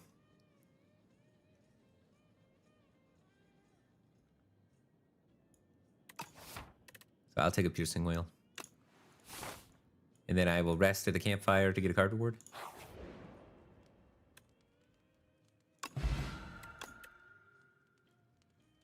And then I will regret not having Strangle and pick Blade Dance. Could take Dagger Spray because we need AoE, but Blade Dance is like AoE. It's burst damage. And it's a skill for flechettes. Better card is better. 8 is smaller number than 12. And it synergizes with more crap.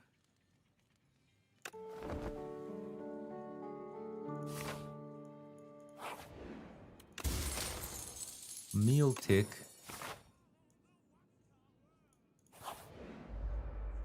Oh, big eel. Oh, footwork, opening hand. 15. I'm trying to just block full every turn against this guy. Am I trying to Thorns him? Do I want this? I like Thorns is way better against the tier, against the other guys. But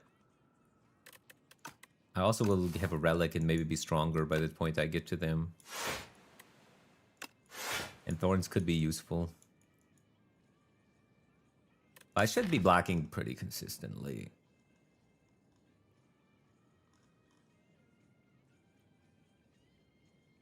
Just depends if I draw a leg sweep in time or not. Well, I don't think Thorns is it. I think that's 12 damage a cycle to him because he has a triple attack. It does dramatically speed up the fight. I have 2 whales against the other guys. I think I'm going to use it. I'm going to use it. We'll get another potion a lot of the times here too. And then we have 2 more fights after this. So within 3 fights, we have 94% chance to get a potion. So we have some pretty good odds to be able to achieve a potion. And this card in this fight is worse than defend. So I think I can just play it. Because defend is just more block with the dexterity.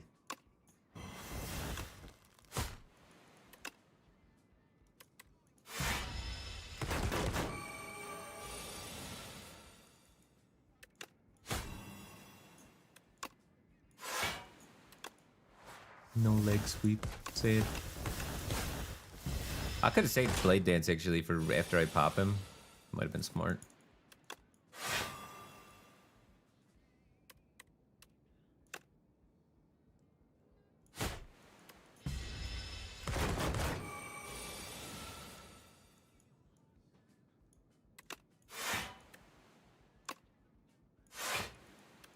Nice.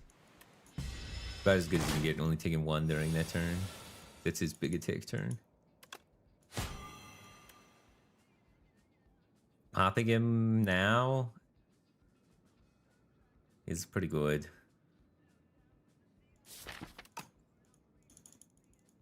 Maybe we can draw flechettes again. He doesn't have his vigor up, so that's kind of important because he's definitely going to be able to attack because we don't have enough burst.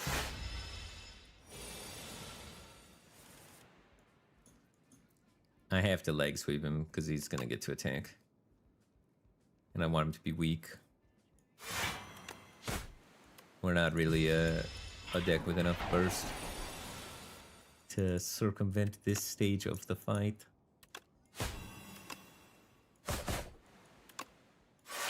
But we are a deck with enough block that it's not that bad.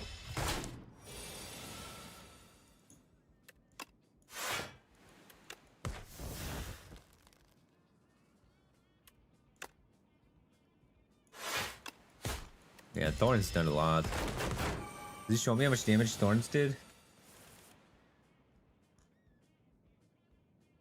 Liquid Bronze is leading the damage right now. 31% of my damage is from the potion. The potion is leading the damage in this fight. That's crazy. Unfortunately, I still can't kill him.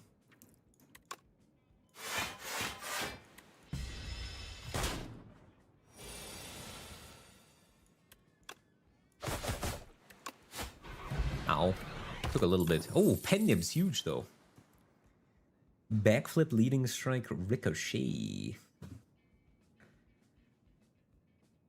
Okay, okay, okay. Backflip for flechettes and footwork. I worry we have a damage issue, but I don't think our damage issue gets fixed by either of these cards. I don't have discard effects, so the slide card is less appealing, and I don't have Shiv synergy yet. I already have a Shiv card in the waiting room.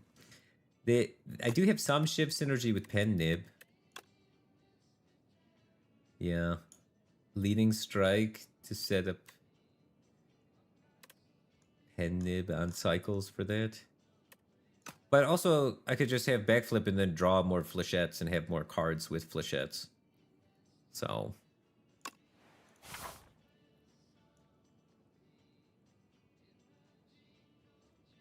And then I definitely want to rest.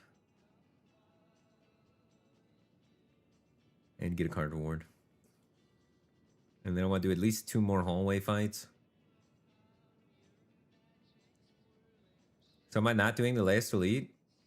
I don't have any potions. I'd be down to skip the last elite if we don't get a potion. I definitely need to heal before doing it. But I get like a free upgrade if I do 2 normal fights.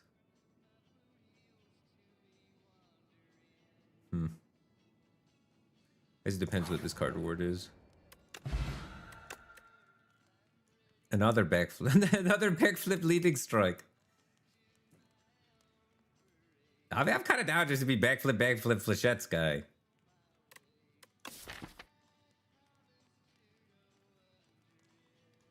It seems fine.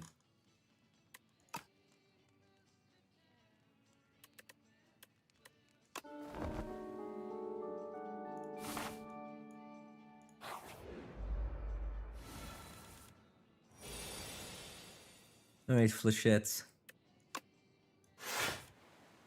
Oh, piercing whale's good here. Can I kill anything? 12, 16. I could kill one. I could kill the 9 guy.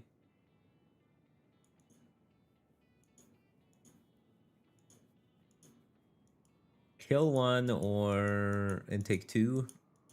This is pretty good.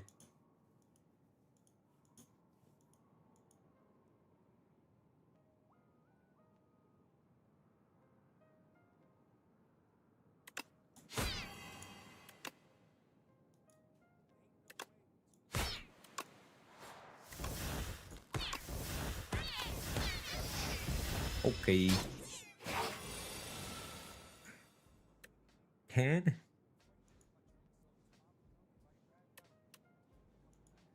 I get 6 block for doing nothing. Well, I could kill the guy attacking me. I miss footwork, but it's not like this fight's gonna go on much longer.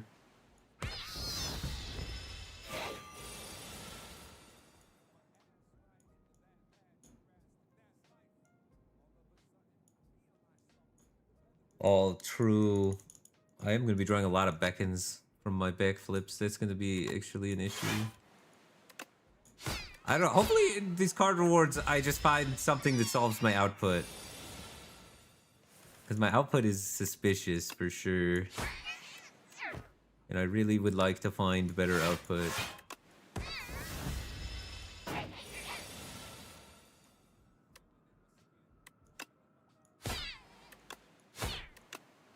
I'm just kind of like grieving for better output than that one. I don't know, maybe we can backflip enough, but it's oh god, it's probably blur. I mean, blur allowing us to persist block between turns with footwork is really good. But this, once again, does not solve our damage issue. Dodge and roll with footwork is also really good. I feel like I'm dying to the fish. I think I need to do the elite just for the higher odds of getting better card rewards. Of getting rare, uncommon and rare cards, right? It's more important than getting the fishing rod upgrade. So I think I'm going to take on the elite. And I think I'll take Blur because it's the best card, but with our dexterity, it goes pretty hard. So does dodge and roll, but we get another fight, so we get to upgrade. This is good. This is good, actually. This is good. Blur also synergizes with our potions, so that's kind of good. Do I use any other mods except for Jorbs and Intent Craft? I use a bunch of mods. I use base lib, which is like a thing that allows your mods to work. It's a base library for them. I got the hindsight mod, which allows you to look at different runs and replays of runs from load them in from different floors. So like I could retry different pathings or redo different shops or whatever and learn about things. I got Spirebird stats, that's the Jorbs mod. And then I do the community sleds for Stats the Spire, which is then that one has bundled in the intent graft and a couple of other things in the potion thing up here and a few things like that. So those are kind of the main ones I use. But a lot of them are just bundled together, so it makes it easy. And your friends in multiplayer. All of the mods that I use are basically when you have mods, you can flag them as game modifying mods or not, and all of mine are non-game modifying mods. So all of mine work with multiplayer without anybody else doing anything. So I play a multiplayer all the time, and I do co-op with people, and I have all my mods, and they have no mods, and it still works just fine. Some of the mods do require other people to have them, but none of the ones I use do. So these ones are chill.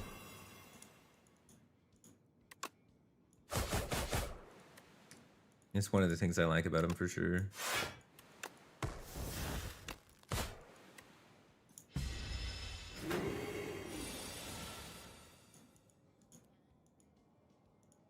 I can only play one skill. So if I'm gonna play a skill, it should be Survivor, I guess.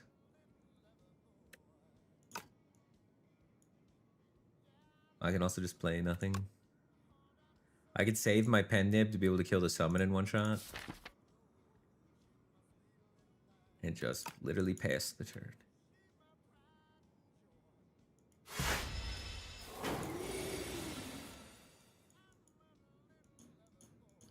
Okay, I don't need to kill the summon because I have piercing oil.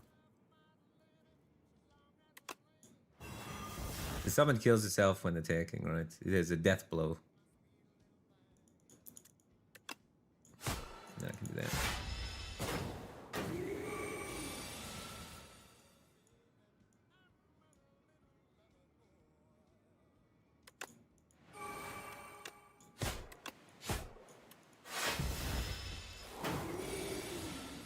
Leg sweeper.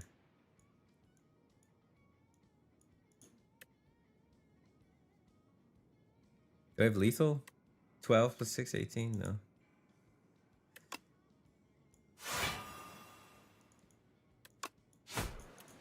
I guess I could have played Blur last turn. No, I don't take 2 here. But the fight takes longer.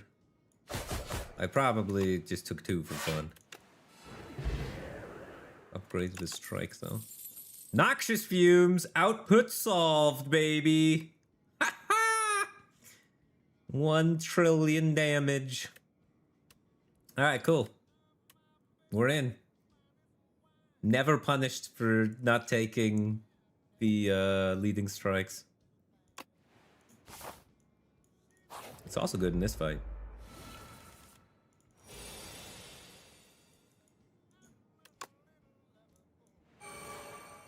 Yeah, don't want to get hit by you.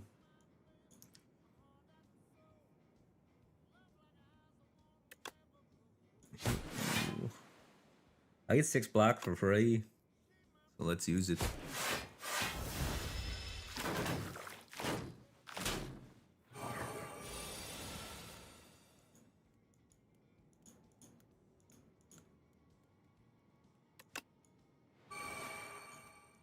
Is leg sweep full blocking? No. So I get piercing wail and pass.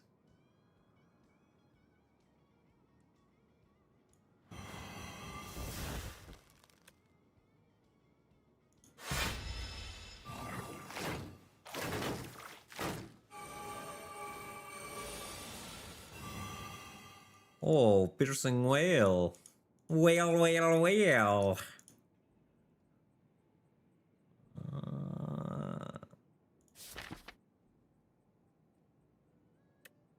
I'm gonna pen nib set up in a good spot for playing the blade dance.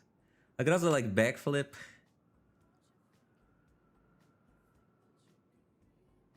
And flechette something.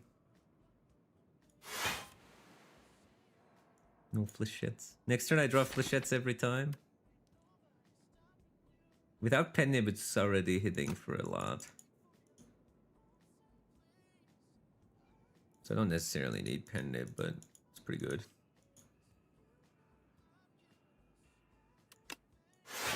$14.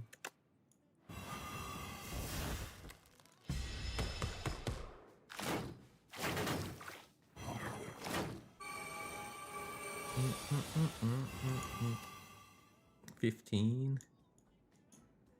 So I can strike something and then it will do 30.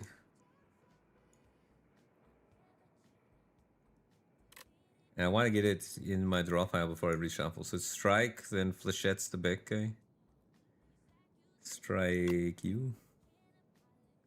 You. 30 this guy.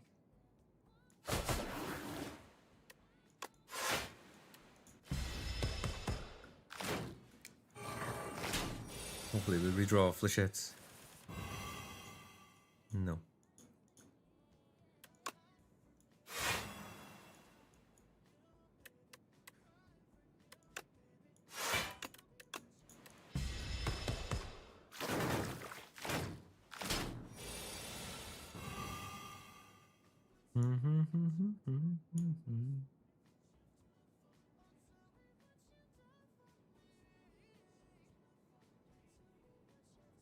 Gonna kill that thing? 12 plus 12, 24. I mean, I want to block still. I think I'm always playing this then. 12 plus 6. And it's at 20 minus 5. So I can kill it. Or I could backflip. If I had triple block, is that good? One's always taking a turn off, so if I triple block, 12, 22, 14. If I hit the upgraded defend, or if I hit the naturalize, or if I hit the flechette, so I got 3 outs. Missed on all 3 outs. Okay. I'll take 1.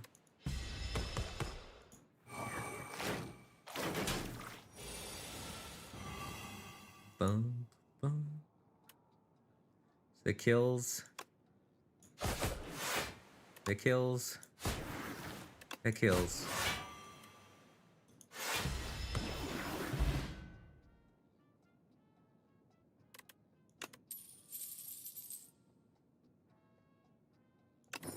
The purple girl. Oh, you mean Watcher? Yeah, Hornsfende. Watcher is actually the character that has the highest win rate. It's supposed to be the easiest character in Slay the Spire 1. Slay the Spire 1 World Records Streaks. Dun, dun, dun. Dun, dun, dun, dun. 30 win streak on Watcher. Oh, there we go. 52 wins on Watcher. 52 A20 heart wins on Watcher. And the other ones are all in like the 20s. Watcher's the easiest one. But I agree with you. It's kind of weird in the beginning. It's definitely the most different and the most unique compared to the other characters. And I feel like Watcher's got the most counting involved. Because you really got to be sure that you kill them when you go in with that burst, you know? When you go in with that burst, they better be dead. Yeah, dude, Life Coach is good. I've played a lot of Hearthstone against Life Coach. A lot of Hearthstone. We were once competing for on gosugamers.com for the highest win rate in Hearthstone tournaments.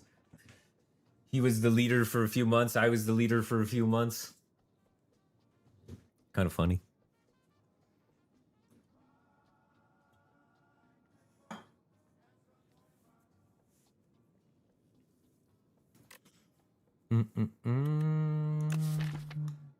Do I need another whale? I already got 2 whales, and whale's not good in this fight.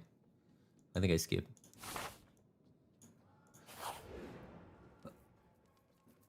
Can I afford to upgrade? Upgrade Nox? I mean, it's so good to upgrade it, but I feel like I'll die. I'm too low. But, like, I could get to a point where, like, I'm not taking damage from anything other than the curses, really. But I still think I should probably take the life.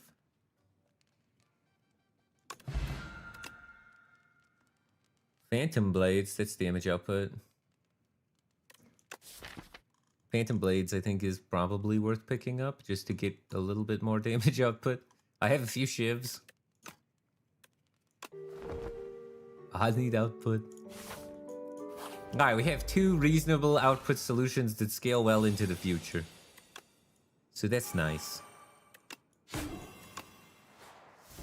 Look at that. Boom, 13 damage shivs. And we have more control over our pen nib this way too, which is super nice.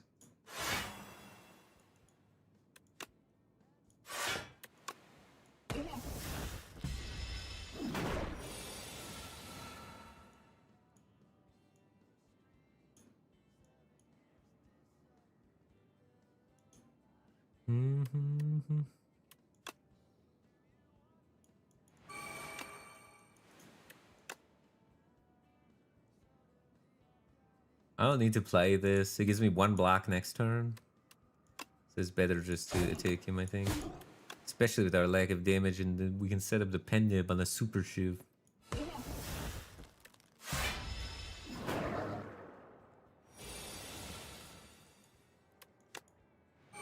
That'll cook.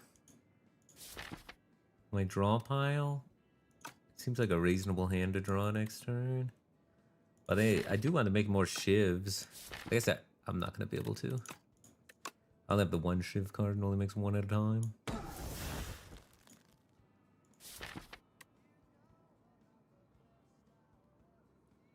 Yeah, I think that's a fine hand. I just let that hand ride.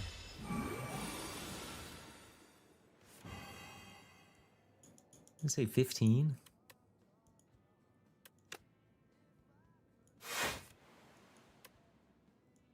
Oh, he's intangible, so my flechette's not super great.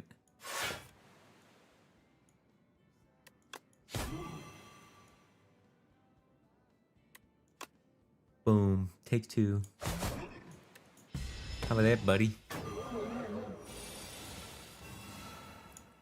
Get out of here. I could retain this shiv for the pen nib.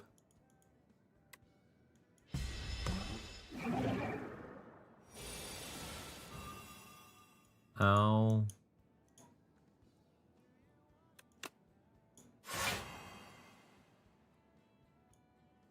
I could use the potion. I don't know. Do we need the potion this fight? Playing this heals for 6. Not playing it heals for 6.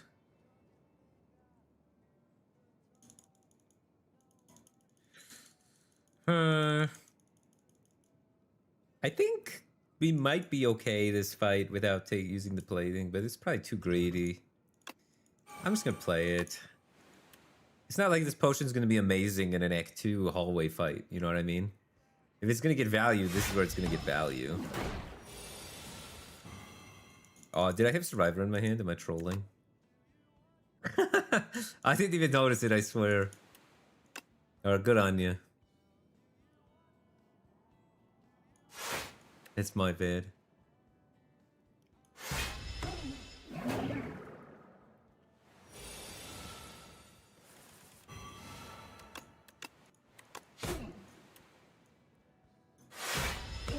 Yeah. I got it next time. Next time I'll pay attention to it. Next time. It's fine. Do I want to draw? Drawing is a little spooky. Should be fine though. If I draw 1, I can discard it still.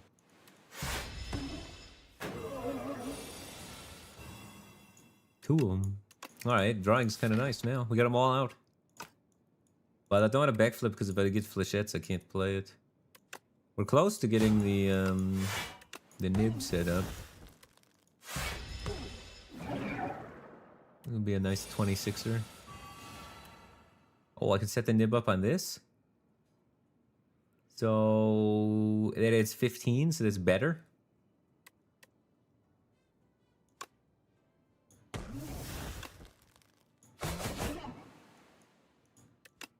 He's so close to dead, but he's not dead yet. I only have 1 strike in my draw pile, but the poison kills him, right? Because the poison takes for enough with the strike, so I can full block here.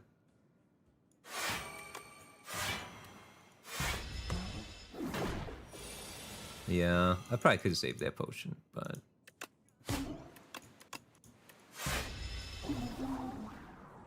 whatever. We got a new one. After image! Alright, pack it up, we won. You could take the hunt to try and get cards like after image.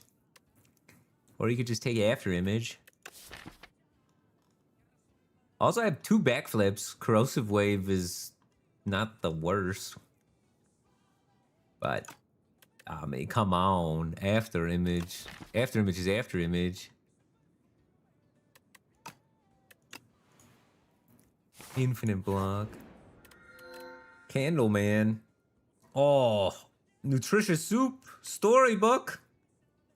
Storybook probably instantly wins. Soup probably instantly wins. With all this card draw and with the after image, the 0-mana strikes go really hard. But Storybook is also just like giga busted.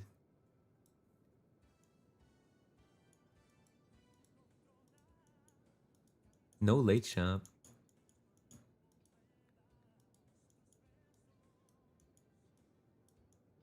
All early shoppings.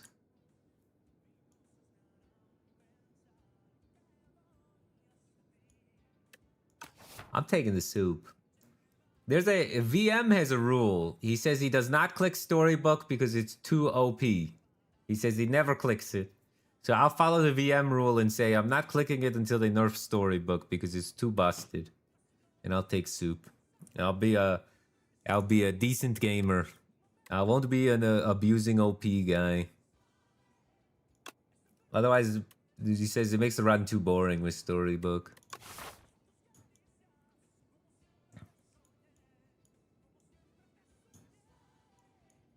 You think it fumes? Storybook is better? I mean, with anything, Storybook is better. It's busted. It's 0 mana, draw 2 cards, gain 2 energy. But yeah, most people don't pick it because they say it's too OP and it makes the run boring. We would take it, we would go, because it upgrades into 3 mana 3 cards. We just take it, go here, upgrade it, and runs over. We'll take soup so that we get to play more game. We are still trying to get a streak though. 3 elites left side. All elites and campfires all the way down? Wait, the left side path looks cracked.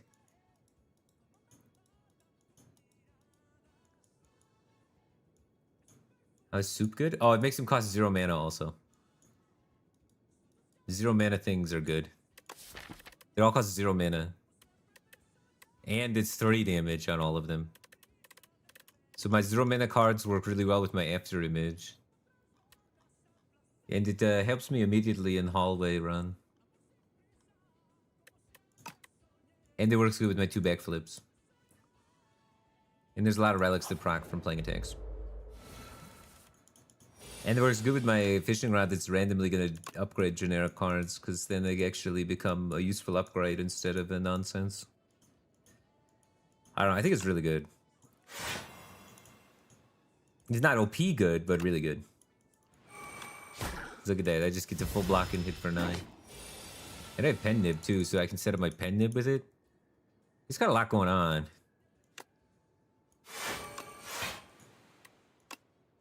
Oh, whoops. Alright, nobody saw that. Nobody saw that. No, nobody was paying attention for that moment. My brain shut off for a moment, and yeah. Oh, it's not like it's gonna cost me damage in the fight. It's fine. It's fine. It's fine.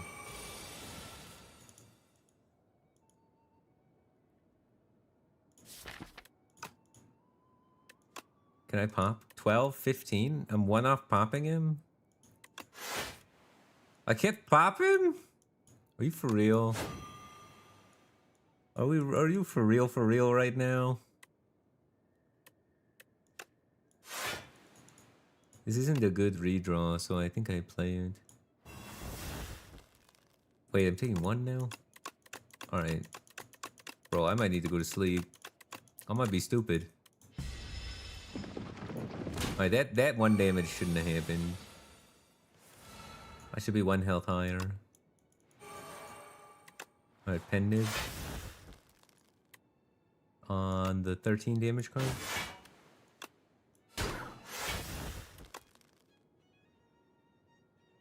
I can retain all these for when he goes back under.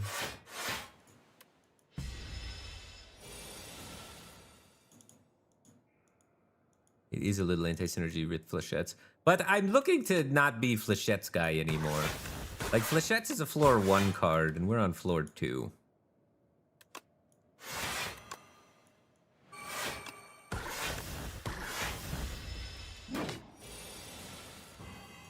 Flechette's did its job. Flechette's was there to help me not die to the fish.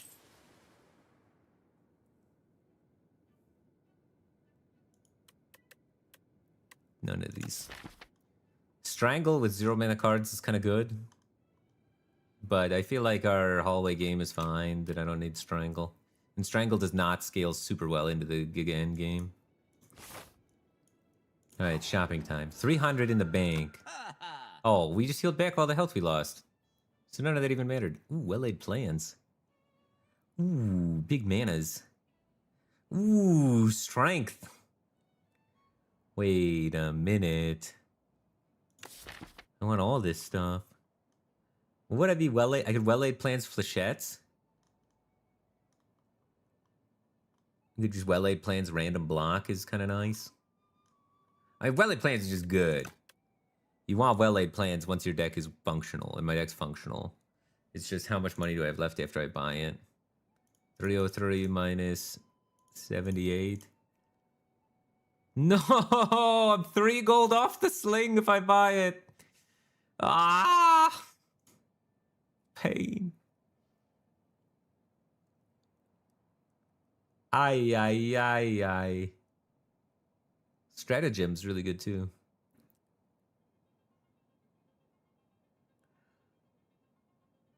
I want to do 3 elites, and I'd love to have strength for all my 3 elites. 9 damage on the popper? No, our hallways are cracked already. 9 damage on the popper is good on floor 1, though. I don't think we need mana, because most of our deck costs 0 mana. So I really want the sling, and I really want the well-laid plans with it, but I can't get both. So it might be sling calculated gamble.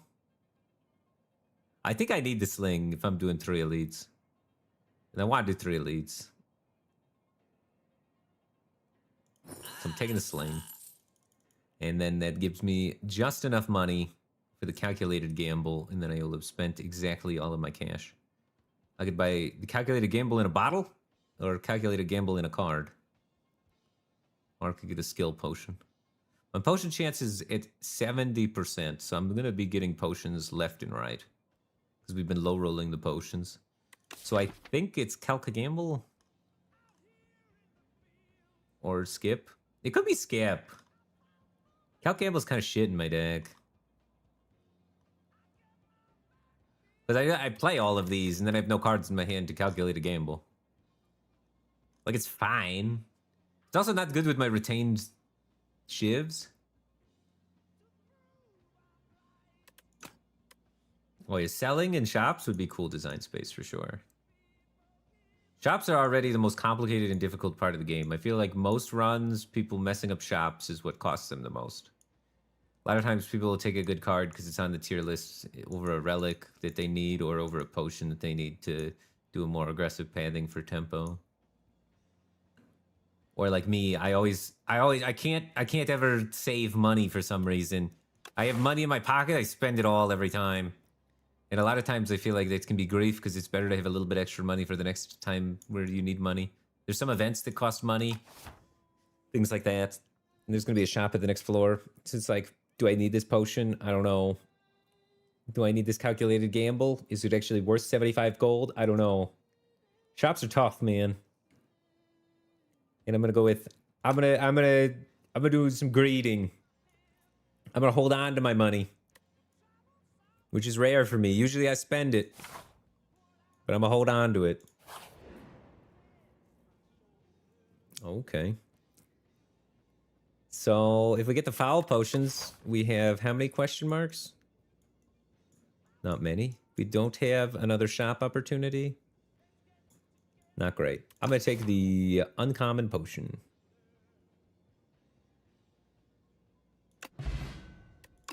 You can't get an event that costs money if you can't afford it? Well, I mean, the thresholds for being able to afford it are different. There's some events like the sushi chef guy, where if you have at least 40 gold, that can spawn.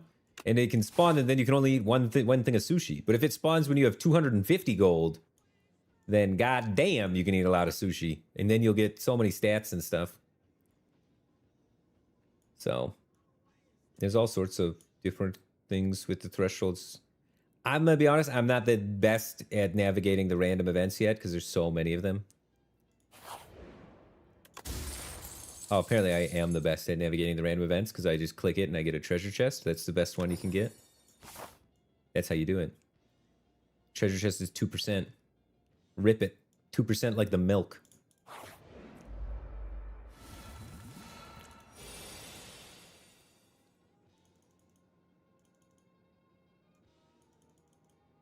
Isn't the buffet Act 1 only?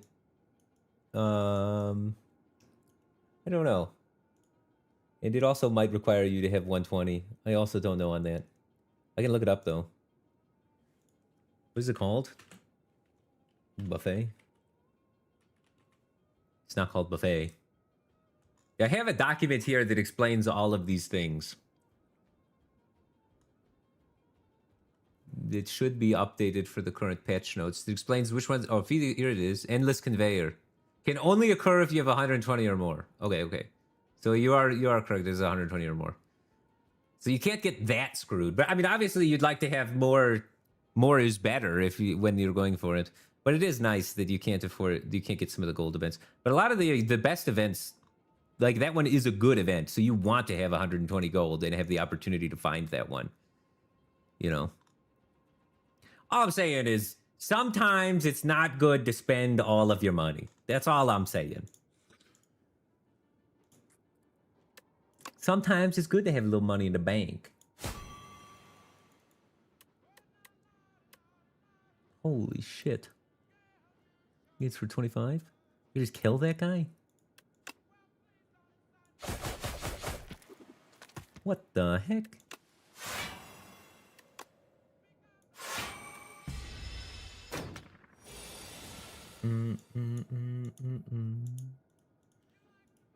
But yeah. There are a lot of events in this game. I don't have the thing that lets me retain them. I could say pen nib though. I was gonna subscribe, but now it's good to have $5 in the bank. Yeah, don't sweat it, man. Keep your $5 in your bank. Invest that stuff. Then get rich off of your crazy crypto investments or whatever. And then hit me up. And give me all your extra money after you're rich from all your sick investments. I'm down. I like that plan. Another backflip with my soup? I could take another backflip with my soup. Backflips go good with soup. Which potion of these is the worst? Weak and vulnerable? Demise? Demise is damage output. Do we have a damage output problem anymore in long fights? We have Noxious Fumes Phantom Blades. I'm probably going to upgrade it.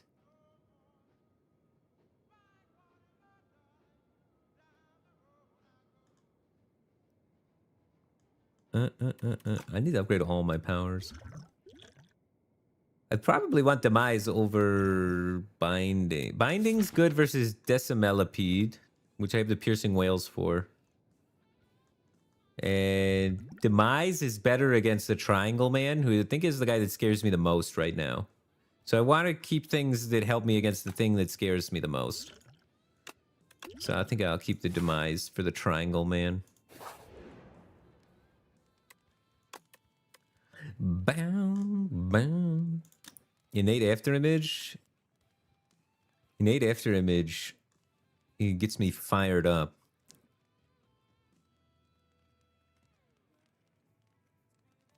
Dexterity gets me fired up too. Noxious Fumes being upgraded gets me fired up also. I guess Afterimage, I'll just draw it in my opening hand like a beast, right? So I don't need that. So it's either Footwork for more defensive output or Fumes for more AoE offensive output. I think I go Fumes for Decimellipede. Innate's your least favorite upgrade type. What? Innate's so good, dude. Especially if you get it enchanted. Enchanted with draw 2 innate, that's when things get nasty. Yeah, I love upgrading Footwork too. But I didn't do it. I kept this for you, Triangle Man. I hate you. Die! Die, Triangle Man!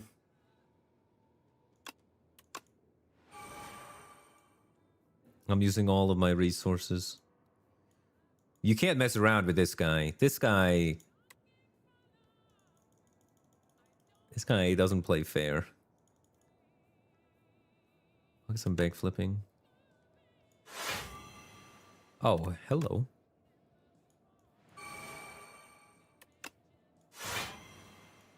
Oh my god. Every time I play any skill, I get tainted. So his attack deals 3 more damage to me this turn. So it makes it defending against him absolutely miserable. Luckily, I have the soup, which really helps me be able to check this guy, just adding generic output to all of my strikes. So I don't have to rely on skills to set up damage. But a lot of decks have to rely on skills to set up damage, and then you run into a lot of trouble against this guy. I guess I'm not Blade Dancing. Rather Flechets.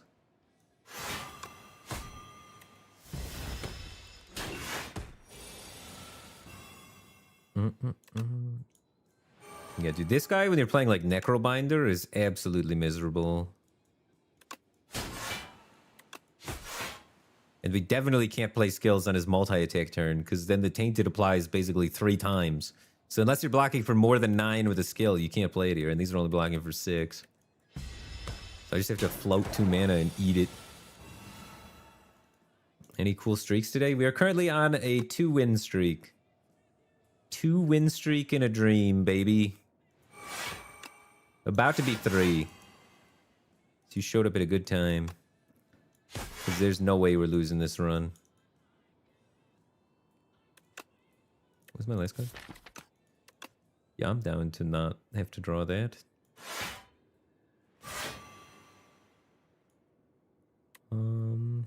This is my only... I have Blade Dance actually in the deck. So this would do 9 damage later, or I could just guaranteed do 4 damage now. I think 4 is enough. Or 6, sorry. I get 2 strength from my Sling of Courage.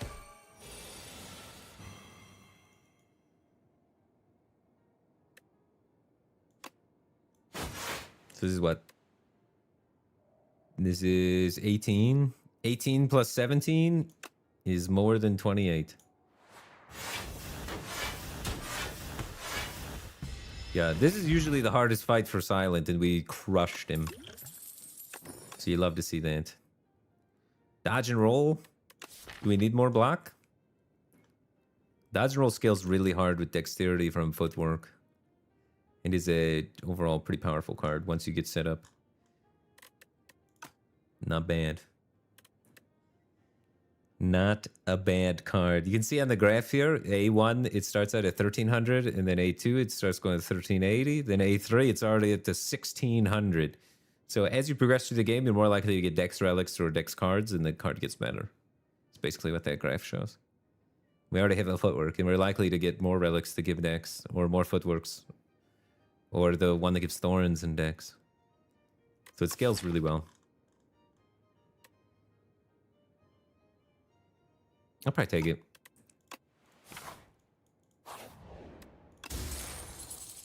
Now we upgrade it.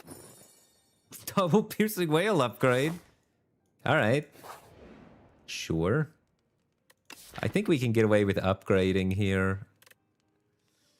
The next enemy that we're afraid of is Decimillipede, which piercing whale helps, and we just upgraded both of them, so that's good. And noxious fume helps, and we just upgraded that. So I think we have it on lock. And I can just use this regen potion during the long fight, and my potion chance is actually still incredibly high. So this needs to get upgraded at some point. So it might as well be now. B-Man? B-Man doesn't stand a ghost of a chance. I'm down. This fight's gonna take a while, though, so we can pump healing.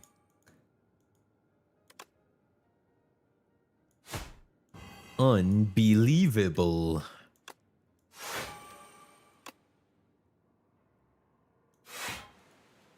He is gonna hurt me though. I'm down. He's only adding 1 day, so we'll get some chip damage in. Now we draw our piercing whales when he's not doing the multi-hit. Terrific.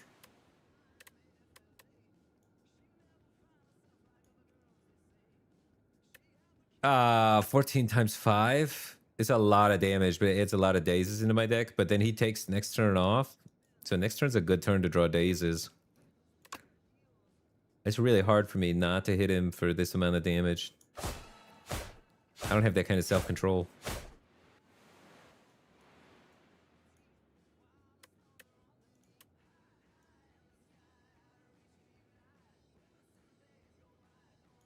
And then probably just play this. I'm not going to hit him with this shiv. I think we have enough dazes in our deck. Now we draw all the dazes. All right, well, we drew 1.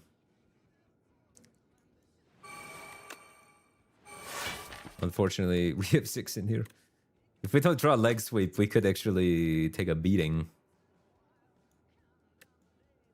If he was undead, would he be a zombie?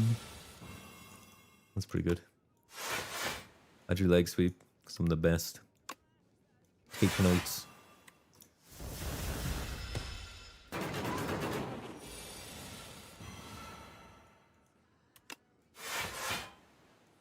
Is he dead? He takes next turn off, so screw it. He better be dead. Also, he's super dead. Holy smokes, those hit hard. The soup go crazy. Tincture. Now I wish I took that calculated gamble. Whenever you discard a card during your turn, deal 3 damage to a random enemy for each card discarded. Ooh, expose. Expose is super good. Peeling artifact is crazy. And it's a source of vulnerable, which we don't have currently. Even though we are kind of like more poison for long fights, I mean, still landing out a vulnerable attack on the pen nib. You can see how that gets out of hand quick. All right, Big Centipede is next. What's the best upgrade to help us kill a centipede?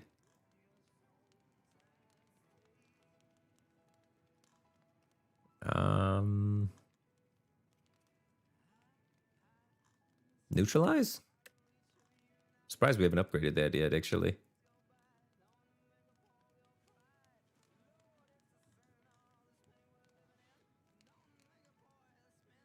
It's probably neutralize.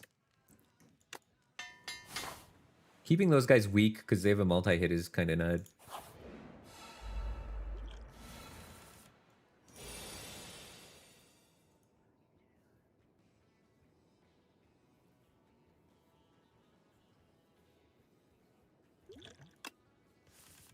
Got him.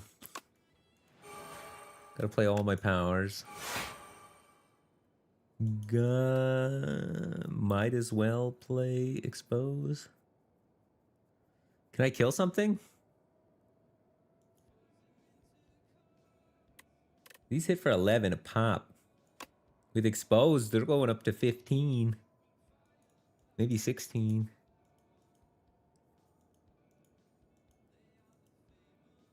So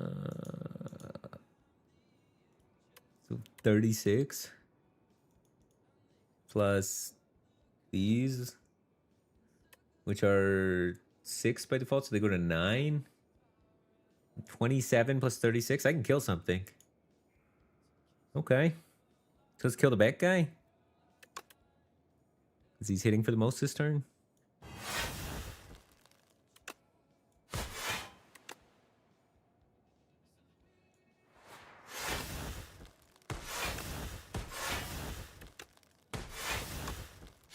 And then let's put 2 weak on this guy. Oh, this was bad pen nib manipulation. It was like 15 damage missed. 16 damage was missed this turn. Well, not 16, because it still went out here. 10 damage was missed this turn. 10 damage was missed this turn. Not ideal. Do I need to wail? It's a great redraw, so if I can hold on to it, sometimes it's good to do so.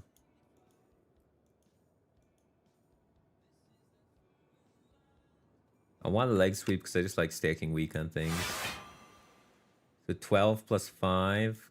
So I don't need to wail, I can just backflip.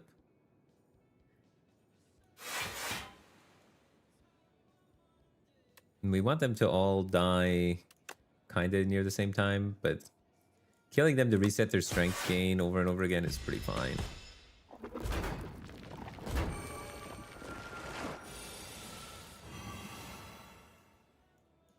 Now we probably have to wail this turn, because I only have 8 block.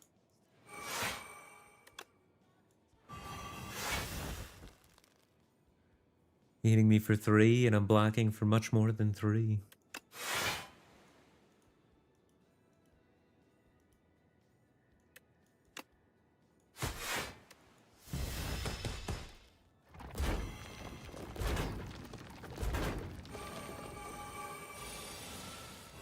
Mm-hmm. 20. And then I can... So I could kill the back guy with that. I could cloak and dagger and kill this guy with that. And then there's only 11 coming at me, and I can blur to save it for next turn. Pretty good.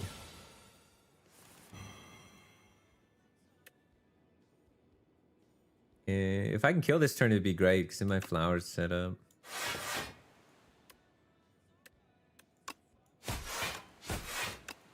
Alright, so my flower's set up, and my pen nib's in a pretty good spot, too. Another backflip.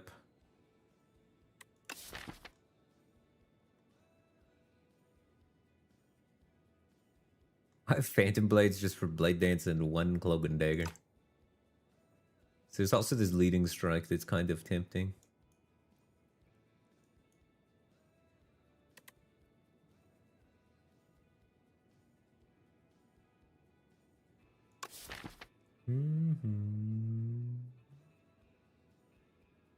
Yeah, I don't know. Spreading damage against them is kind of spooky because they hit pretty hard. So I like killing them one after another usually. They only res back at 25 life. In co-op, I think you have to spread damage more because they res at 60 in co-op. But in single player, I kind of like just killing them over and over again because it resets their strength gain and then they don't scale. So like, I don't know. We didn't take like any damage this fight. Any fight where you don't take any damage, there's a W. Even if it takes a long time.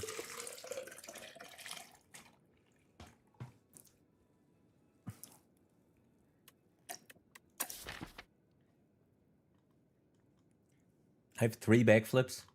Do we want another backflip? I mean, it's kind of fine with our soup. I think we can support another backflip.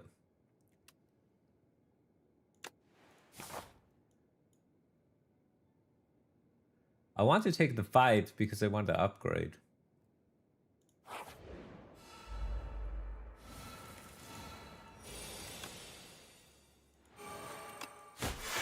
I don't think this is a very good draw. I mean, it's fine actually because it's upgraded. It says 8. Okay. Sure. Sure.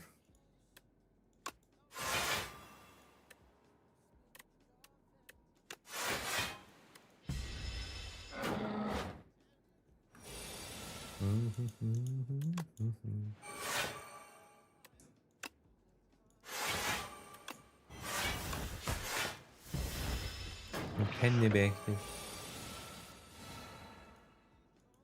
Not a lot of good pen nib targets. Oh, pen nib target.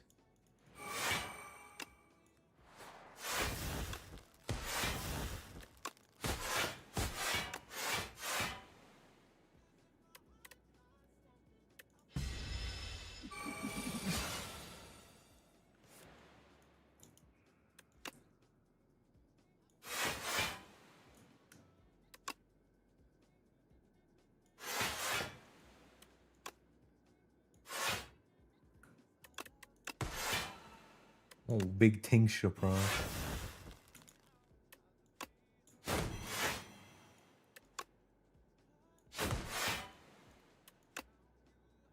He's dead?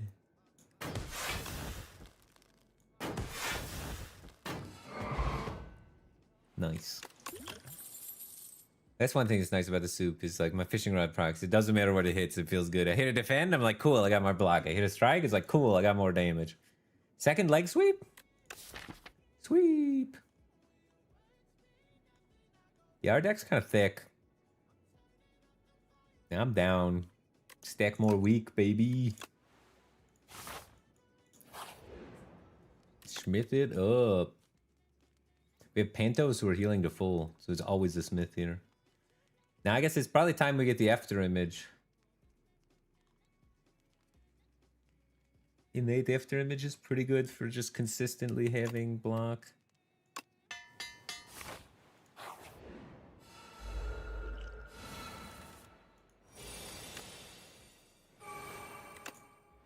All of our powers in play, baby.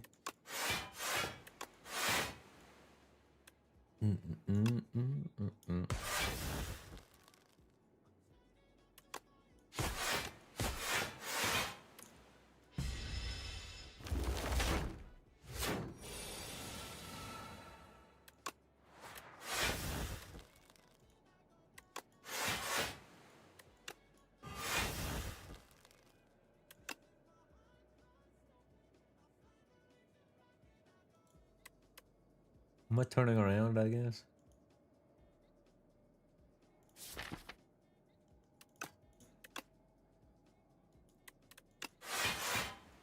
Oh, missed leg sweep.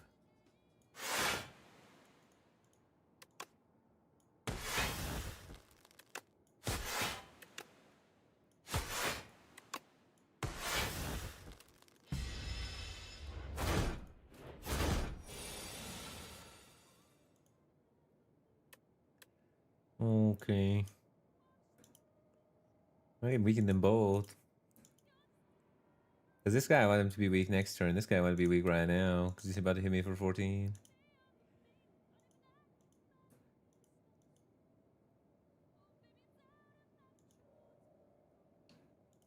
I don't think I need to use a potion. Because I think I'm going to kill this fight pretty handily.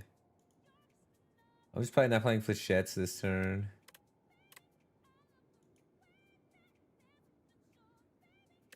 Is this first. And then turn around. And then blur. And then hit this. I guess I'm focusing left one. A lot of times I focus the right one in this fight, but...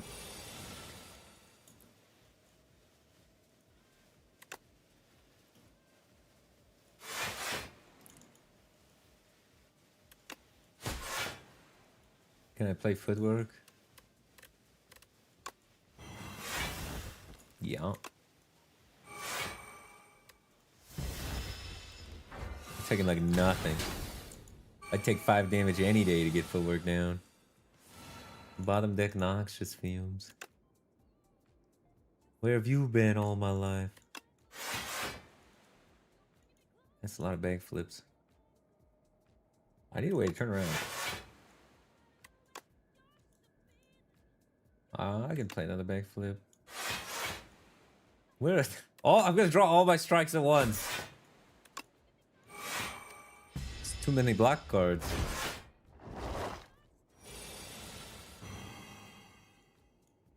Nobody's weak anymore.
Say 47.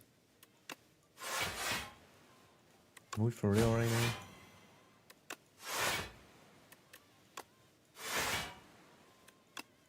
Oh wait. No, he's hitting me for 1. Come on, dude. 1? You gonna do me like that? You had to tickle me? You can't let me just get out of here?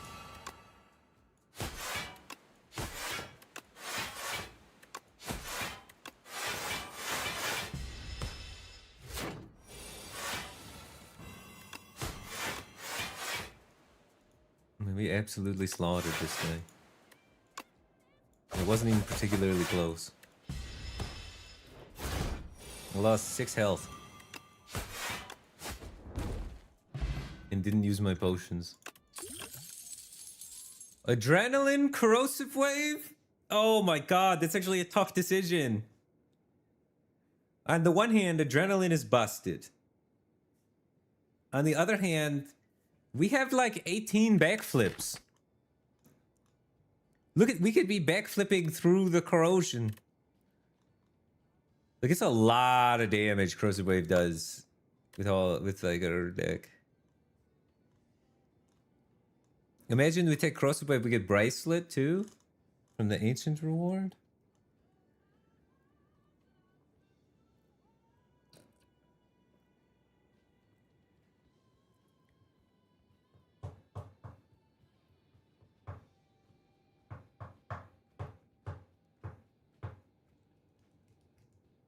Murder also works. Murder does not work at all. Never click this card. If there's anything that you can learn from about Slay the Spire is that murder is bad. They don't want I think they make this card bad on purpose because they don't want people murdering people. But holy crap, this card does not scale well. I've made murder work, and it's a lot of work. And it's not worth it. You're gonna hide the bodies. It's a whole thing. No, but the card's not good. It just it's you like literally I've drawn. I had clone, calculated gamble, and I've drawn like hundreds of cards, and like it was still bad. It's still so bad compared to other damage solutions. It's so bad. Corrosive wave though, poison. You do the corrosive wave. Once you get 50 poison on something, it's dead. But we don't have calculated gamble. Like corrosive wave, you want upgraded calculated gamble in well-laid plans. We don't have well-laid plans. We don't have calculated gamble. So it's probably not corrosive wave. Those are the real activators for corrosive wave, not backflip. You want acrobatics, well-laid plans, and calculated gamble. I don't have any of that stuff, so it's adrenaline. But now I'm gonna get the bracelet. Okay, well I didn't get the bracelet. We're probably not a Diamond Diadem deck with a bunch of 0 mana cards. But Diamond Diadem is really busted. Glitter for powers. If we get, we're looking for any powers, and we put powers on Glam and win the game. Let's start fill all your empty potions. Lots of random potions. We never click that in this spot. So yeah, it's glitter. Glitter's like the only clickable one. Okay. And we're versing Queen into Aeon. Aeon's scarier than Queen, but... And we're rich. Oh, we're very rich. And we want to be farming lots of hallways because we have Fishing Rod, and now we have Lighter for these Glam choices. So we want combat. We hunger for combat. We don't necessarily need a shop right away because I feel like our deck is pretty solid. So we could do the late shop. Oh, there's also another shop. We could double shop. We have a lot of gold. We could double shop. If the path makes sense. But there's a lot of question marks. There's a lot of question marks on both sides. So it's either this. Double elite, spooky. Like back to back. Don't like that. Or this.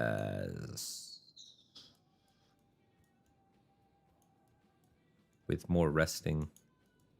This one's safer. But less minion fights. How many minion fights? Do we get 3? We don't. We get 2. Oh no, we get 3. 1, 2, 3. It's perfect amount of minion fights. Because you can't get 6. 1, 2, 3, 4. Okay, so right side's better, I think. But it's close.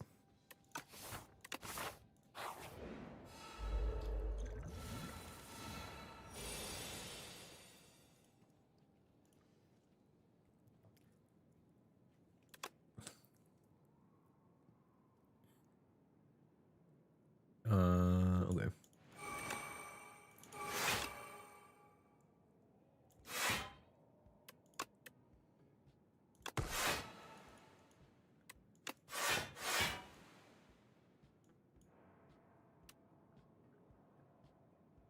I'm just gonna pop this.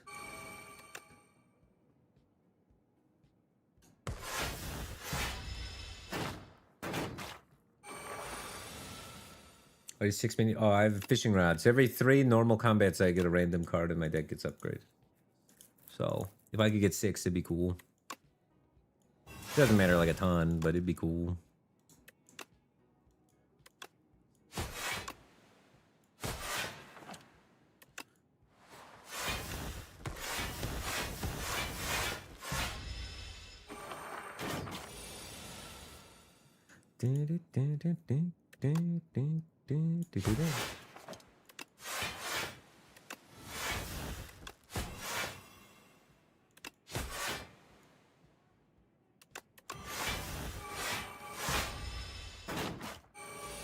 Yeah, it's a good starting relic. It's not the best, but it's not the worst. I don't remember what my choices were, but it's very good. It's good in the underdogs, less good in the overgrowth. The overgrowth, you need to be more powerful faster to burst down the elites, and this one's kind of a slow burn. So when you're in the underdogs, it's definitely worth picking up. But, oh, wrong one. Because, yeah, I was looking at all the different starting relics that you can get in fishing rod. Oh no, ignore what I said. I was wrong about that. It's good in both. It's kind of about the same in both. It's in the 60s of win percent in both. And then the other one I had was the glam one. What's the glam one called? I had the potion one and the Tress. Tress, that's what the glam one's called.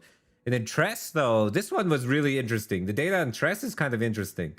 So I learned something when I looked up this one, because you see here, win rate versus base for Tress in Overgrowth is +4. And now we go to, boom, underdogs -4.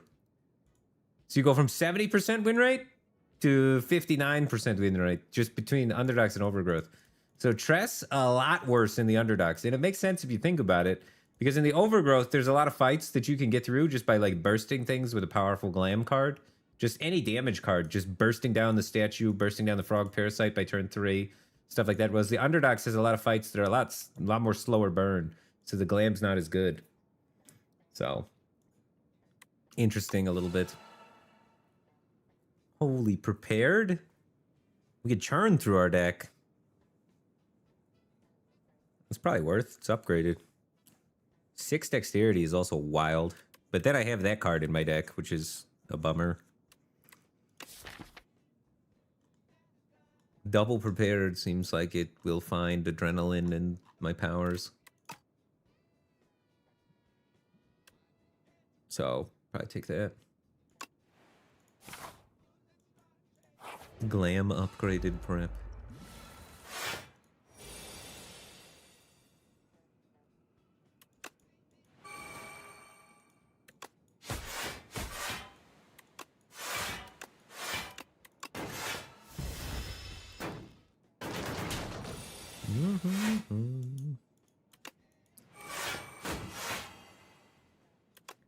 Was it not dependent?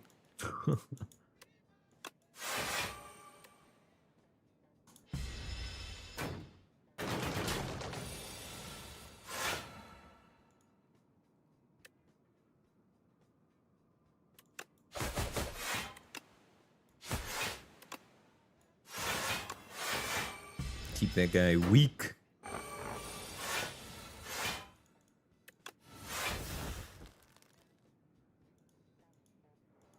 Can we kill him? I can kill the front guy. I could probably kill the bad guy too. No. Unless.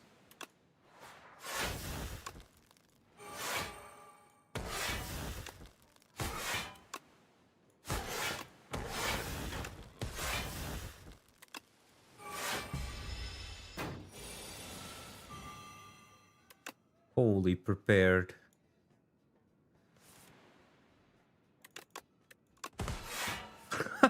I forgot it just pumps with the tincture, dude. It also deals 12. I cycle 4 cards and deal 12. I don't know if I need more generic block. Our generic block is pretty generically blocking.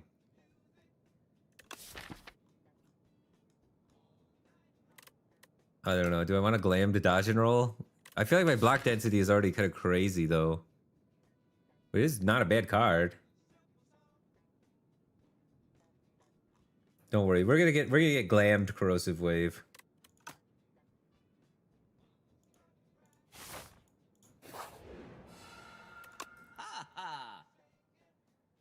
Okay.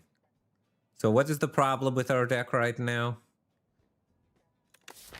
Long-term boss killing potential is the problem. We need to be able to kill the queen, and we need to be able to kill Aeon faster. Because our time to kill is really slow. Like, we're not doing anything. We just, like, we're sitting around killing things with strikes still.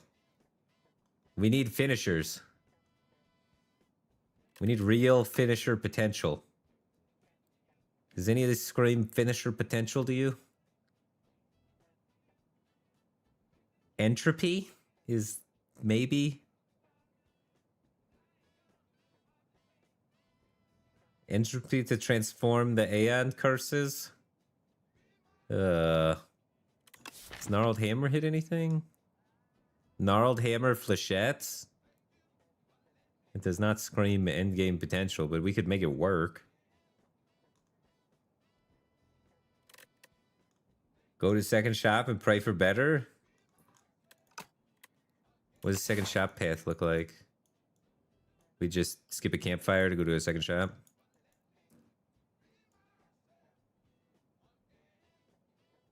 It makes them into other statuses. So it turns them into other statuses still. Statuses, not curses. So you could get just like dazed, which would be not too bad, and then it just disappears.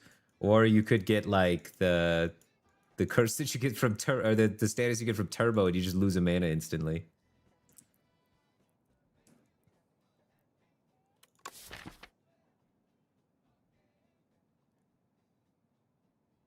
I could remove something, I guess.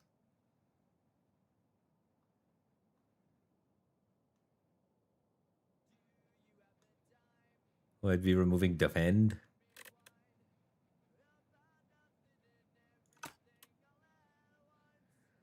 Oh, God.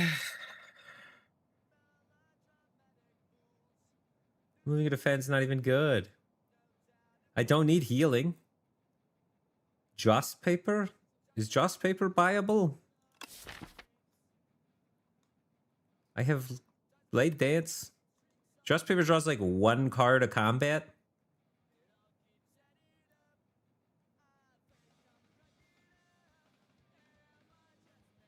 One card a combat?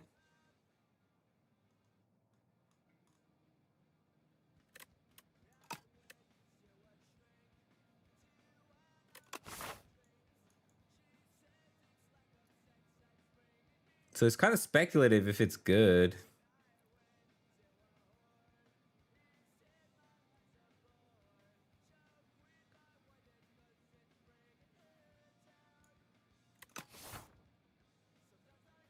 There's no way I'm buying Swift Potion. My potion chance is high, and I don't think I need... I have an Entropic Brew. And I'm going to slaughter these elites without potions, I think. So I think it's either remove or Joss paper or just pass everything.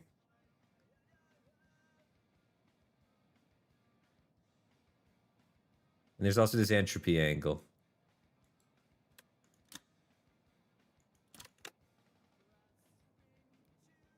But I don't really like the entropy.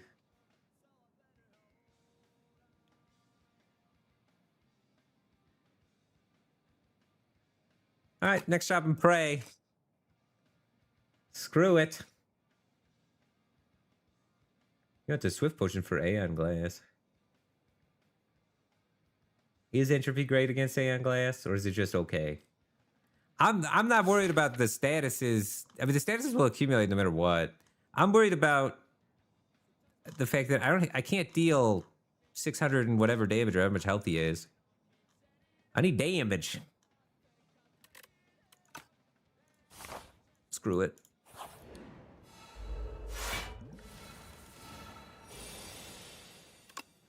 Screw it.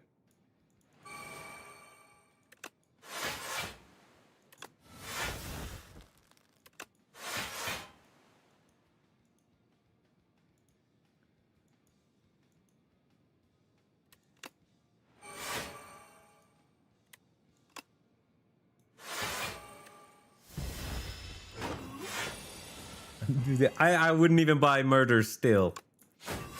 Murder's not a real card. Murder's not a real card. Murder wishes it was a card, but it's not.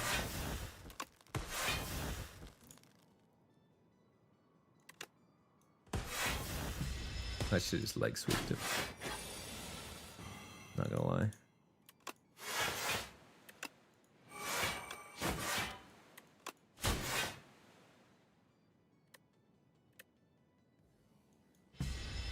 He doesn't have a multi-hit, but he does hit us for 40 eventually.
Man, that shot made me sad.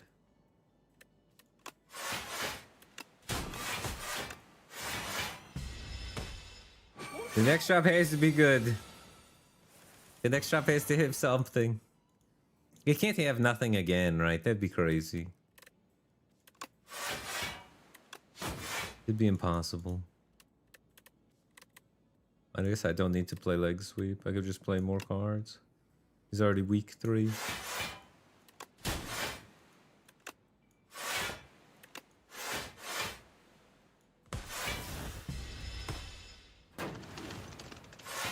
That was his big attack, so we did it, we lived.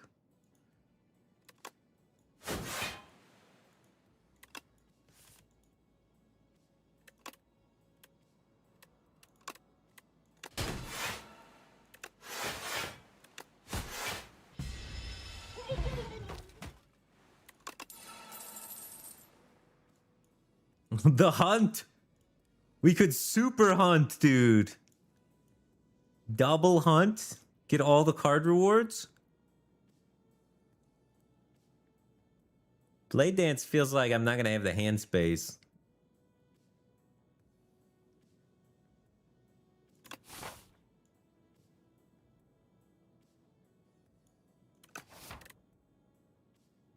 It's kind of late to hunt.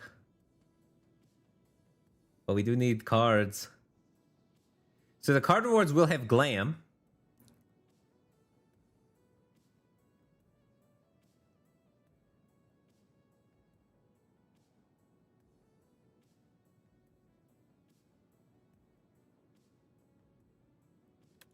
We'll be able to use it in 1, 2, 3, 4 fights at least. Screw it. I'm hunting. We need scaling, bro. I feel like Blade Dance, I'm never gonna have the hand space. I'm never gonna have the hand space. I need scaling. I'm hunting for scaling. 2 card rewards. They have Glam. This is better, I think.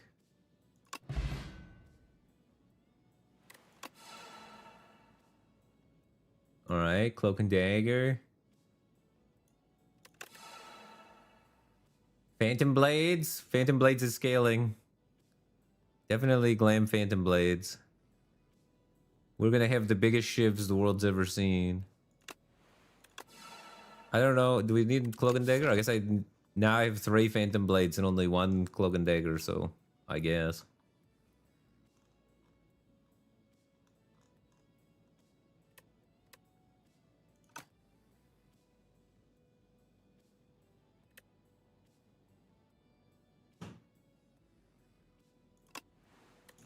Well, we're gonna have very few shivs, but they're gonna be very big shivs.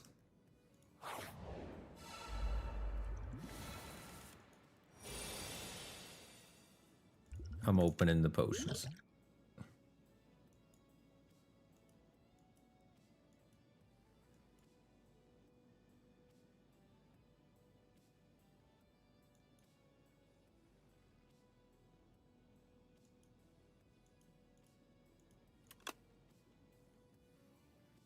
Oh my god. I might just play After Image and then mulligan the rest.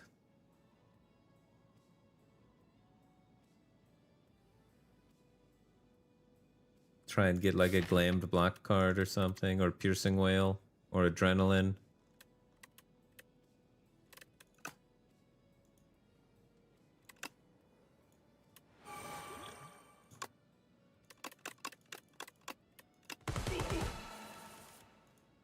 There we go.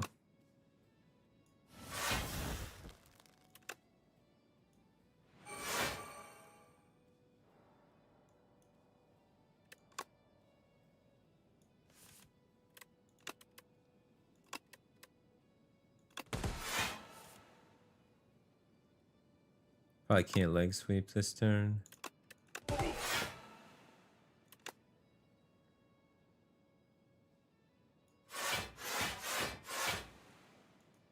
Alright, we're blocking enough now. 9 is more than 8. I guess Blur, I get more block because I play the shivs. Alright, so we got block set up for next turn. This fight's kind of spooky because this guy's attack RNG. In 1/3 of the time, he just starts swinging 20s at you. And sometimes he just like perfect RNGs and goes into buff into just spam 26s. Depending on how nice this guy is. Alright, he's being very nice. He's not buffing or spamming me for the 20. He's being kind to me. But he's nasty.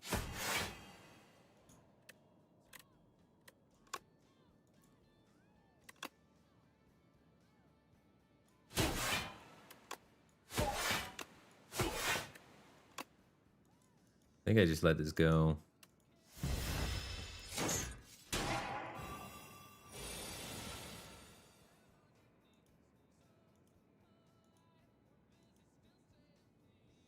Okay.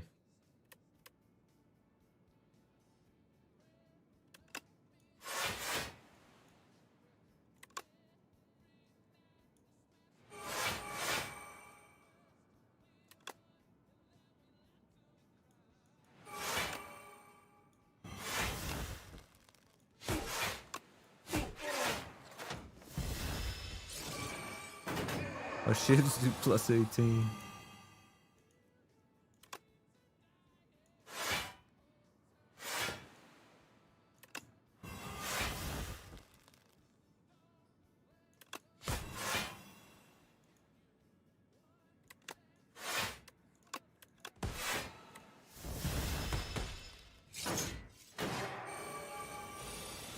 What up, Atomic Sharks? How's it going, dude? Oh yeah, we got a hunt. Oh wait, it's so hard to hunt with this guy. Oh, I don't have discard for it. Oh, that sucks.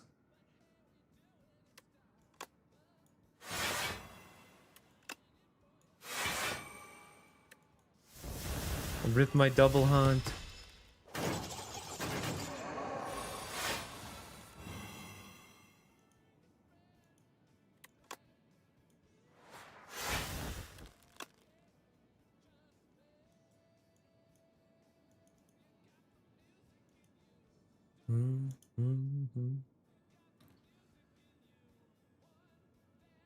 I should probably kill the front guy. He's been scaling.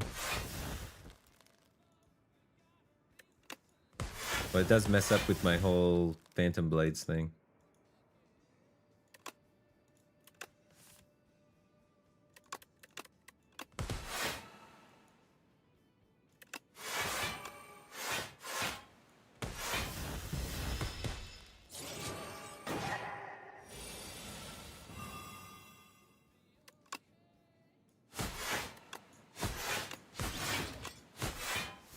Yeah, I should have went for the middle guy at the rip to guarantee I could get the hunt.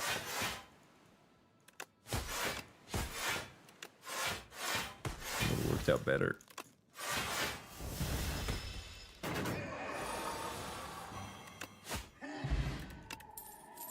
Oh, duplicator pot. Dupe pot can cheese out Aeon Glass. None of this.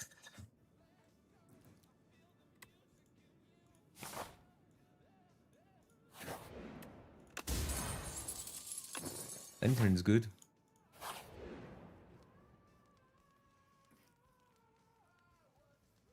So I am at pretty much full health. Because I go to 67 from the shop from the meal ticket. So I could either rest to try and find a glam power. Because glam powers are OP. Or I could upgrade my current glam power. Because that's OP. I kind of have to upgrade my current glam cards, right? Upgrade my current glam power is really good, and also upgrading. I have a glam cloak and dagger that would be good to upgrade too.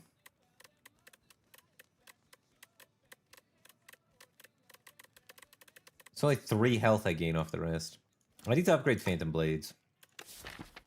Like I feel like glam power is still good upgrade. So I need to do that. But then on the other ones, then this one I can rest probably.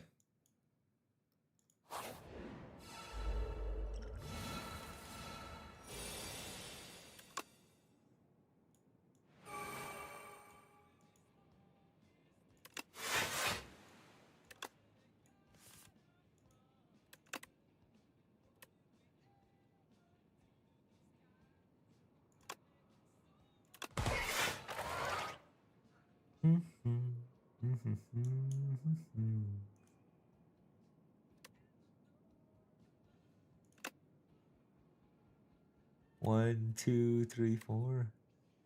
What am I not playing? Dodge and roll. I don't need to play Piercing Whale. It's not doing anything. We can exhaust artifact later. And I don't need the block later, so I can... These two go.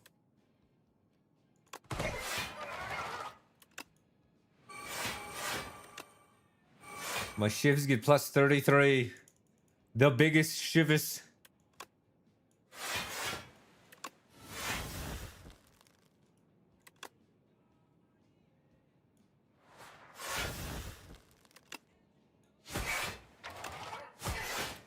$78 damage shivs. Oh my god. Oh, it was just because I had to bend him, but still. Biggest shivs.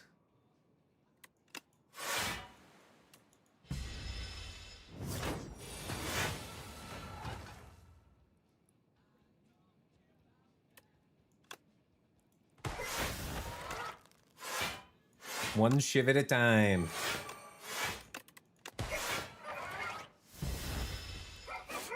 We gotta hunt this guy too.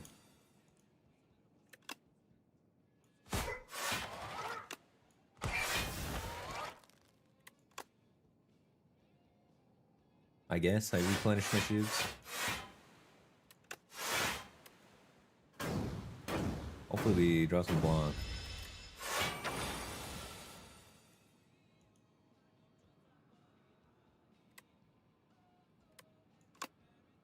I have expose in here? I do. He could be dead this turn, but then we don't hunt. It just depends how much damage we end up taking to try and make this hunt happen.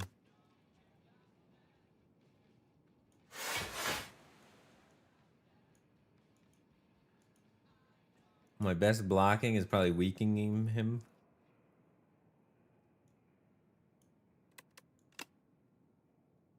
This is gonna hurt to get this hunt happening.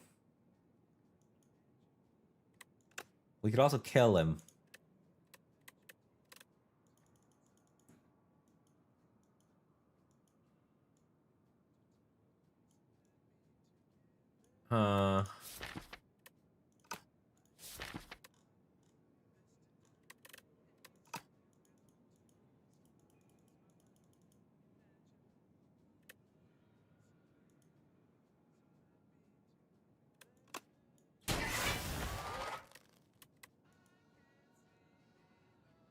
Screw it.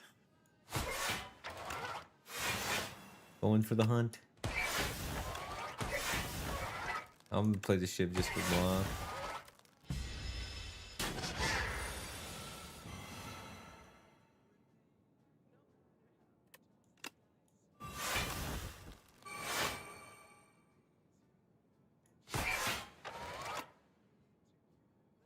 I don't want to do that. He gets too low. So I'll wait on the hunt. I don't know. He gets down to 3. Or 4, I guess. And then the poison next turn kills him, guaranteed. Yeah, I need to find hunt first.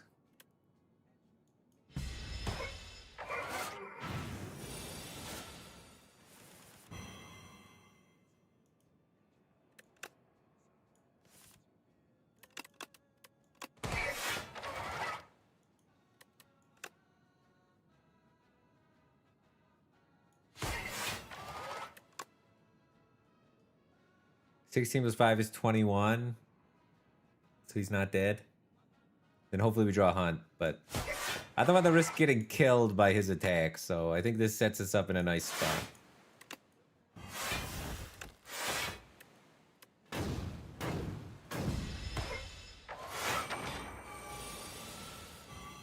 All right, hunt. It's your time. No.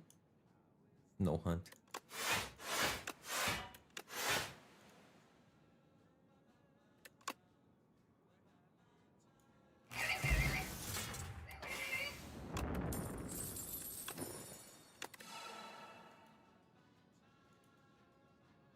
I don't have dex scaling, so deflect's not that great.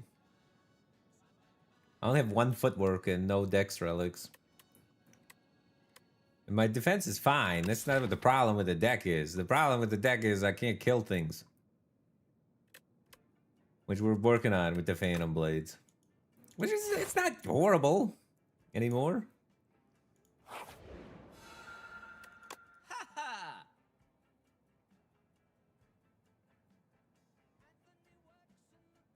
I guess it's a Art of War.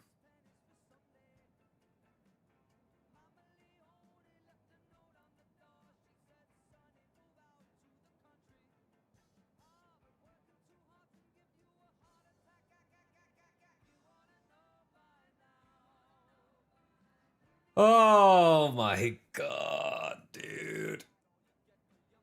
Speedster? No, Speedster sucks. Speedster blows, bro. Does so little damage. I mean, it's not like we're drawing that many cards. We got 4 backflips this hit. I don't even need Waffle. I got Panto. I'm probably gonna rest for another glam card reward with my Dreamcatcher, and then I have Panto, so I'm like double healing, so I don't need Waffle. But I'm definitely buying Art of War, because Art of War is busted. Whoa. And then I'm probably just buying Pendulum, because it does something.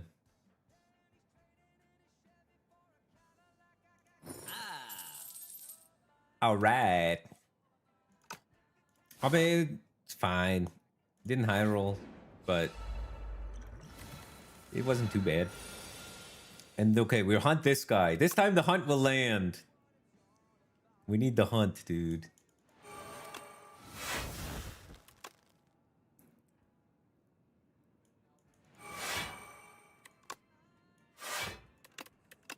The hunt. Come back when we need you.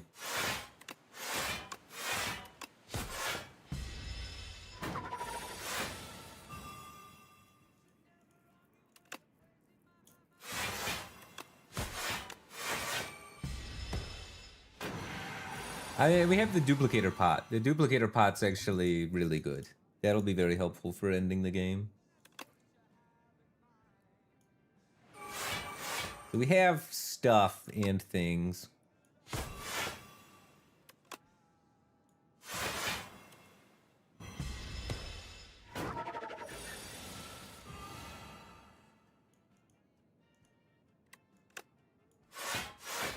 I should have backflip first. That's my bad. I didn't realize footwork isn't in play yet.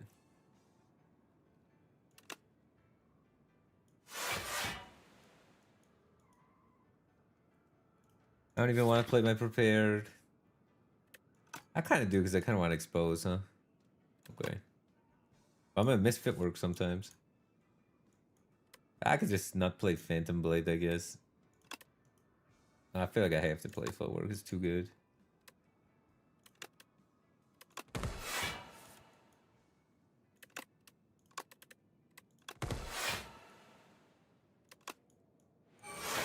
Pretty good exposed play.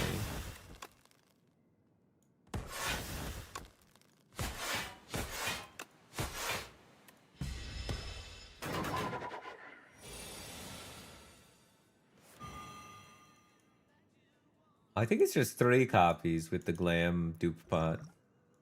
So I'm probably gonna dupe pot footwork at this is a current point, but I don't know. Maybe it's not footwork. The footwork duping footwork doesn't solve my damage. 67.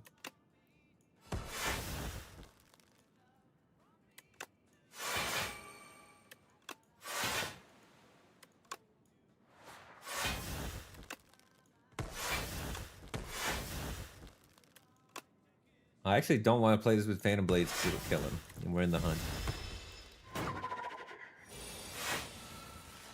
All right, we got it. 12 is not enough, but if I hit him with this first, perfect. Glam Hunt doesn't even work, bro. I only got 1 extra card reward. Both procs of it can't kill him. It literally doesn't even work. Why can things only die once? Glam up my sleeve upgraded. No. Glam well laid plans. That'll help line things up. That's good. I don't know. It's not even great.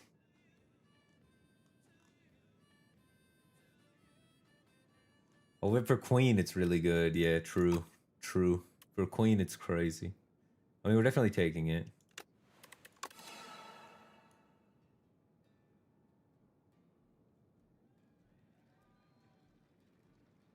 My sleeve does instantly cost 0 with Glam.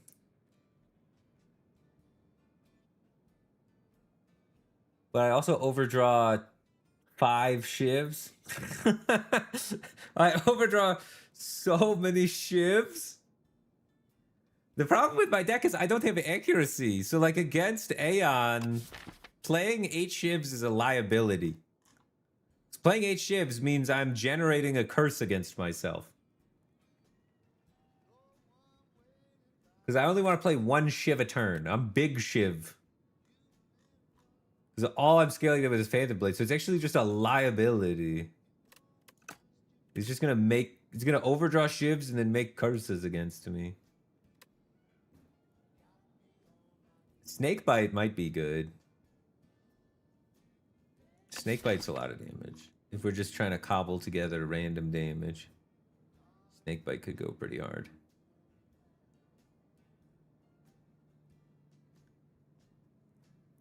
Yeah, up my sleeve is useful for setting up the pen nib, I guess.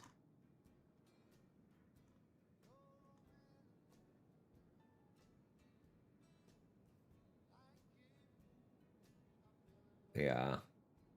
I think I have enough shivs to pen nib it pretty consistently, though. I mean, pen nib, my giant shiv is 67 damage. We need to do like 1,000 damage, so 67's not cutting it. So the pen nib giant shiv plan was fine for the elites, but it's not going to do enough against Aeon fast enough. So it might have to be Snakebite. But poison goes... Like, you can't kill Aeon with poison, dude.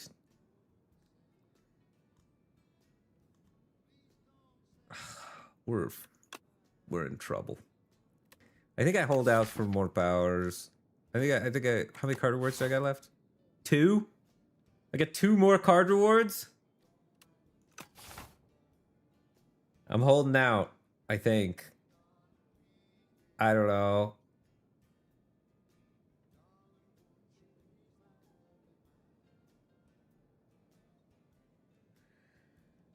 All right, I could take Snakebite, and then I could dupe pot Noxious Fumes. And then maybe that stacks the poison fast enough for it to matter. Dupe pot Noxious Fumes. And play the Snakebite.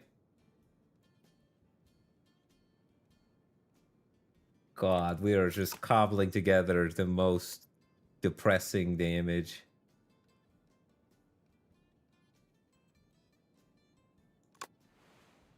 And then Gambler's Brew, probably better than Flex.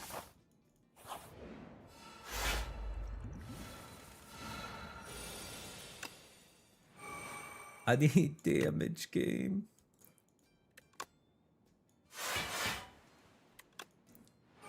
I can retain 4 cards. Retaining 4 cards is wild.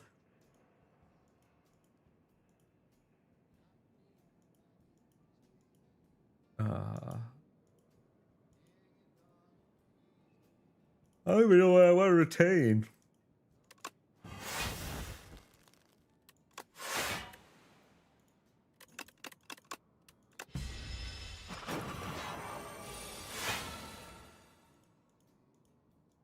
Alright, I have to retain Hunt and kill the last one with Hunt.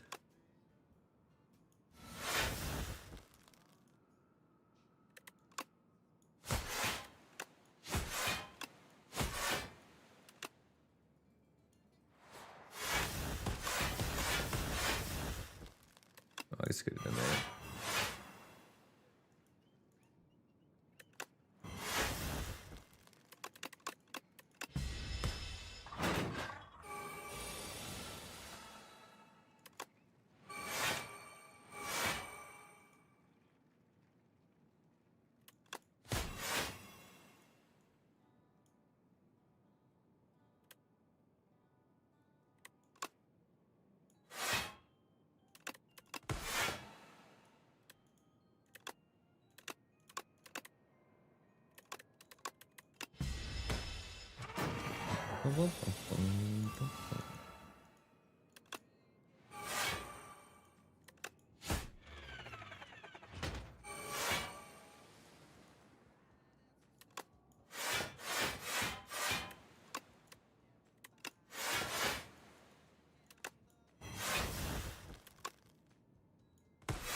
I probably should have blurred. I don't know, I'm just playing cards.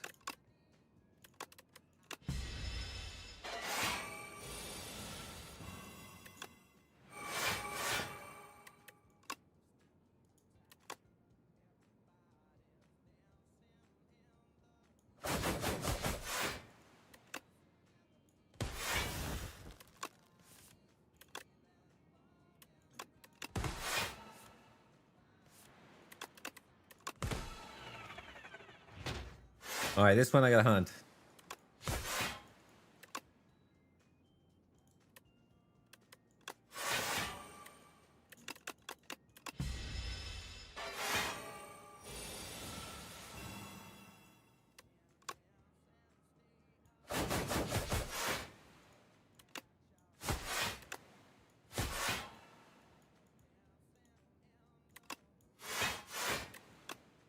Oh my god, the shiv is too big.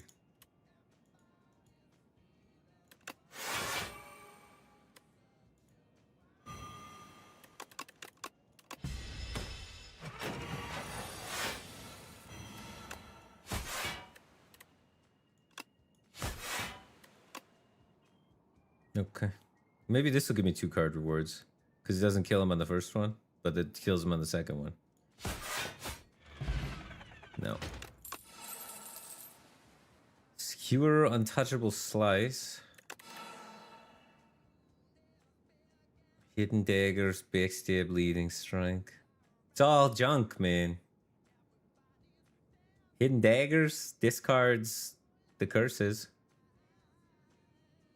Hidden Daggers isn't bad.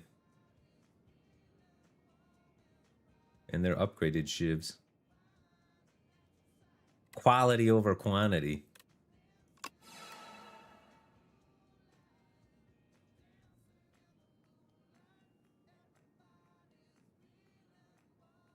I don't know. None of it looks good. It all looks like junk.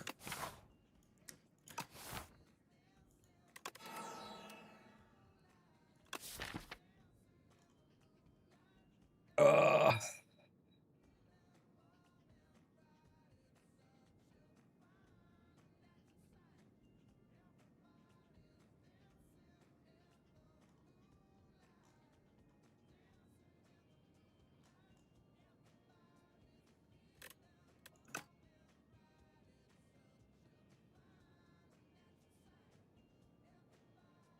Discard 4 seems like an insane amount of discard. This seems like more than I want to discard. I would prefer this without the glam, honestly.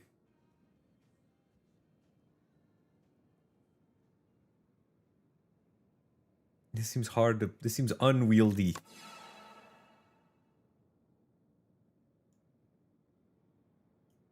Alright, I'm done with that. None of those.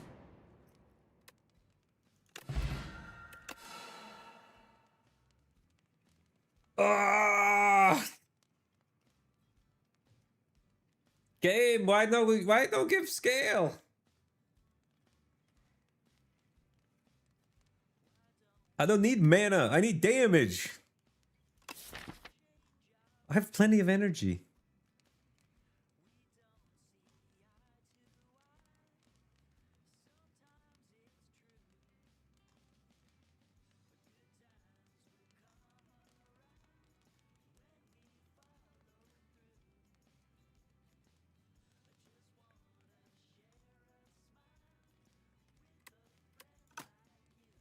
I'd probably take Glam Piercing Whale. It seems like it's decent.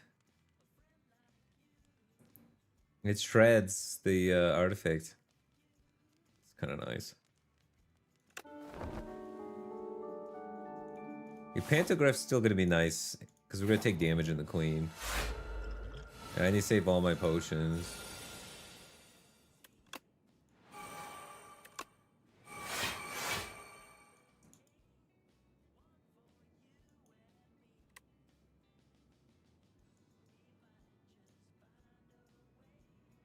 Probably play every card except Flechette.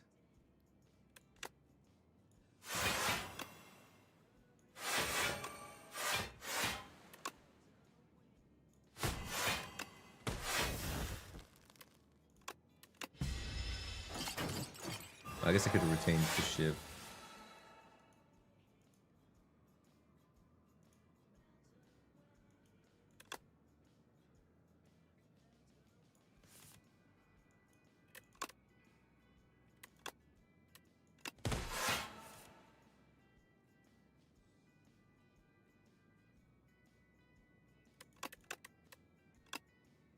I want to retain that.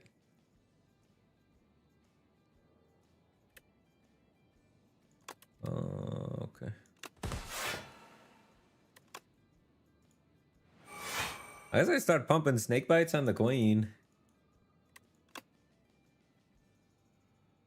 Could also leg sweep just to start staking block, but I still think I want to put damage on this guy though.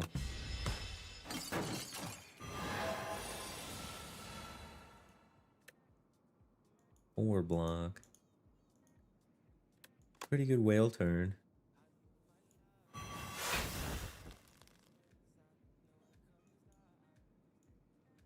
We could save expose.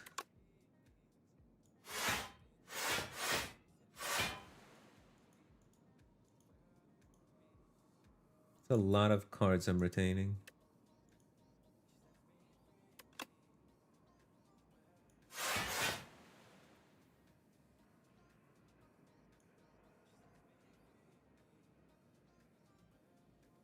I'm retaining 6 cards right now, so I have to play 1 Shiv.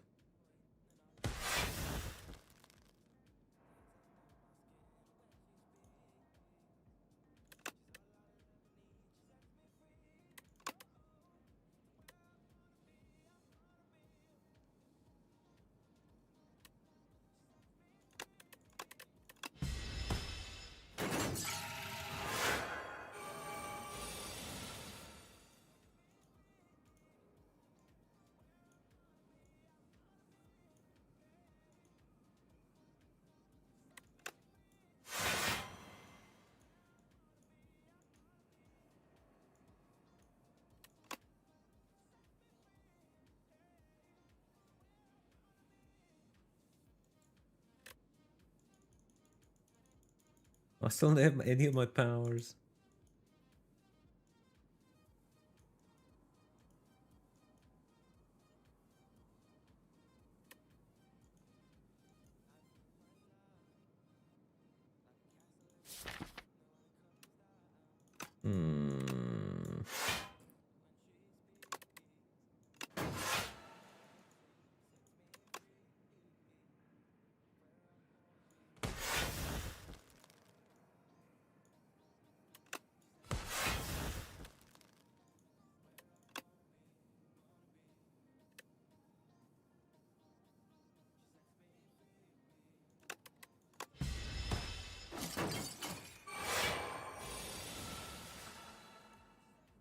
Double Phantom Blades. Nah, don't play Noxious.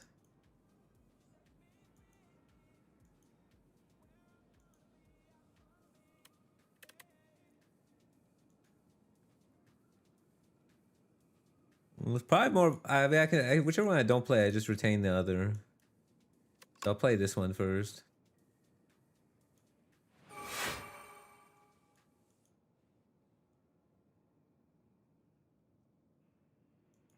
Kind of down to just play this now because I want to retain Phantom Blades and then the Super Piercing Whale for next turn. Because next turn is multi-hit.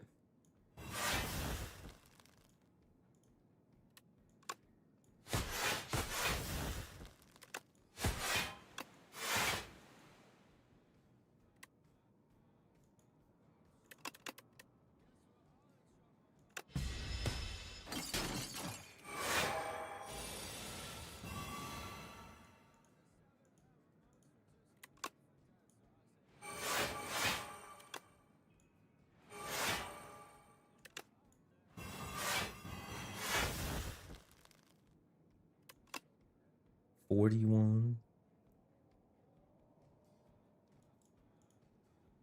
I'm retaining adrenaline, I guess.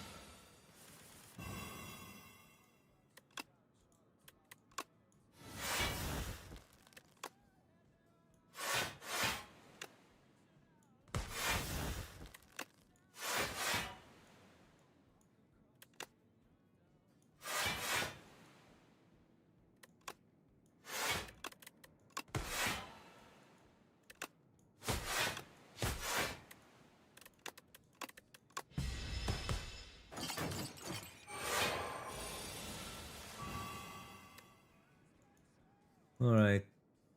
The minion dies here, right?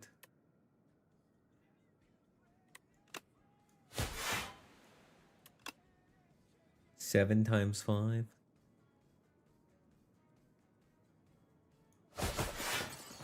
Then we start stacking weak on the queen.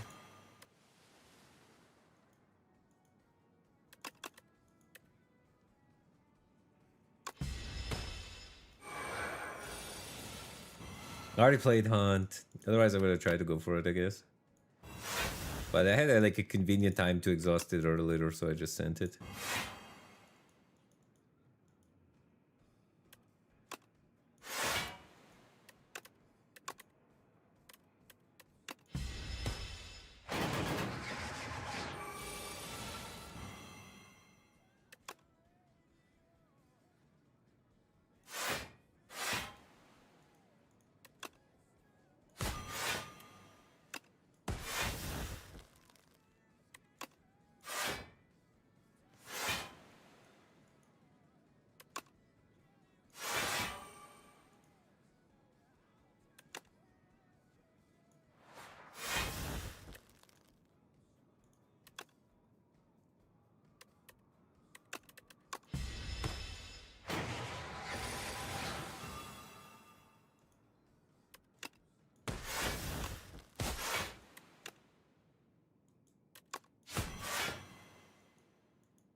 Crushed him.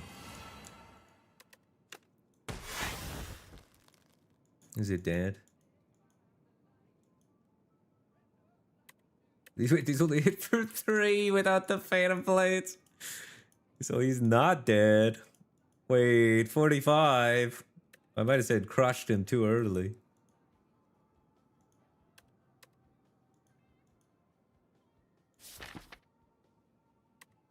I'm out of Wales.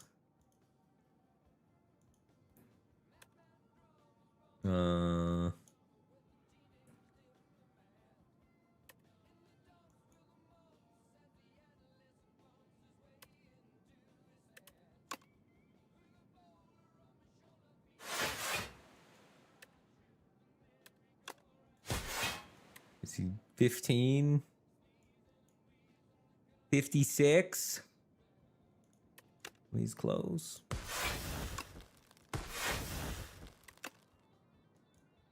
'50s. Oh, this is 18. We're chilling. Oh, and we had pinned him. Easy chilling. Pennib GG.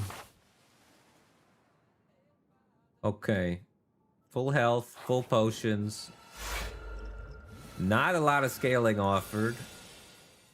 We are going to Dupot Noxious Fumes. I think that's my strategy to try and accumulate damage as fast as possible. But Fumes on turn 1 is exactly what we needed.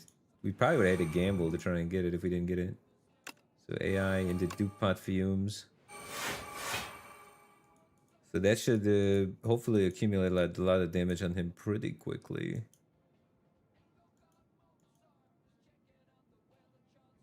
And now what?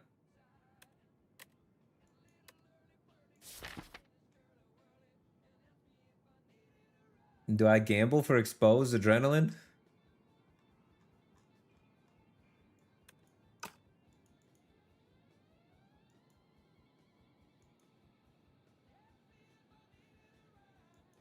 Because I'd love to get exposed, adrenaline, footwork, etc.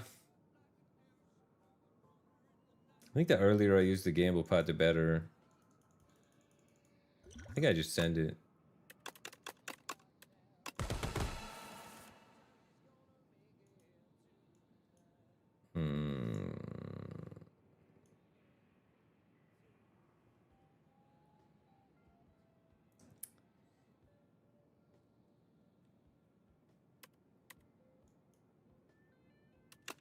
Well.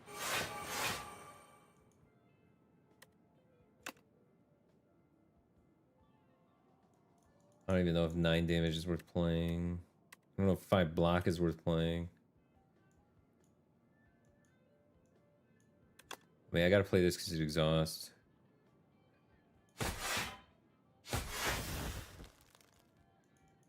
But I also think we just need to go. I don't think we can ever waste damage.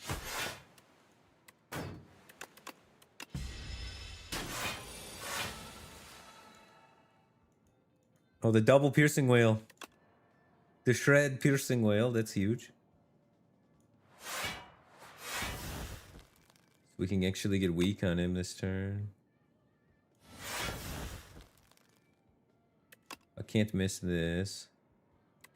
But I don't necessarily have to play it this turn. I could play Cloak and Dagger this turn instead and play it next turn when he's not taking. Am I taking damage?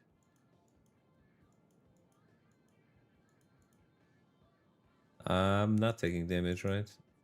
18 plus 3. So I could just play it. Okay.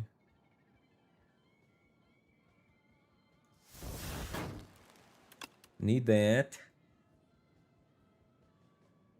I don't know if it's worth retaining a strike though, but he's not attacking next turn. So like backflip would just get deeper in my deck.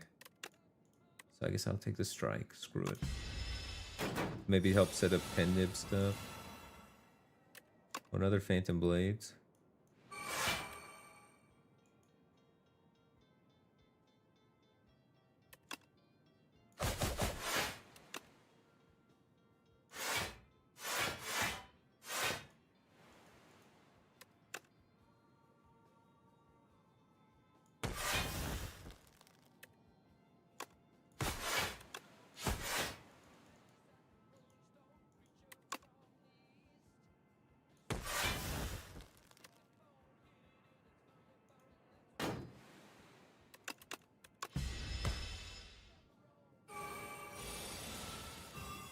The snake bite. So probably I want to vuln him this turn. If I could vuln him and then line the pen nib up with the vuln, that's super good. But to do that is kind of hard because I have to play footwork. And I kind of have to play leg sweep, don't I? Unless I draw neutralize. Neutralize would be a huge draw.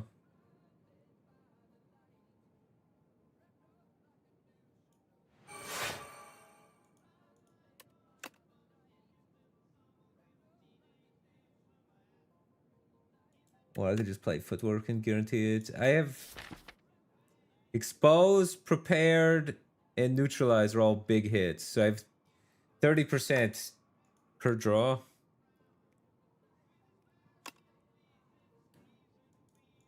To hit something huge. So the dig is kind of nice. Pendib's fake. I don't know, he's for 74. He's an extra 38 damage. 37 damage. 38 damage. 38 damage extra.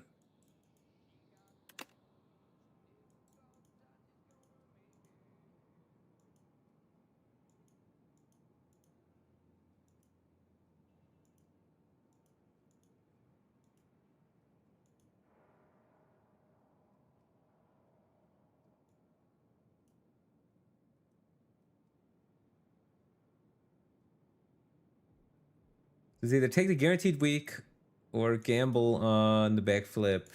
2 draws. I could also backflip into backflip, and then I have more draws. But my hand's too full to backflip into backflip.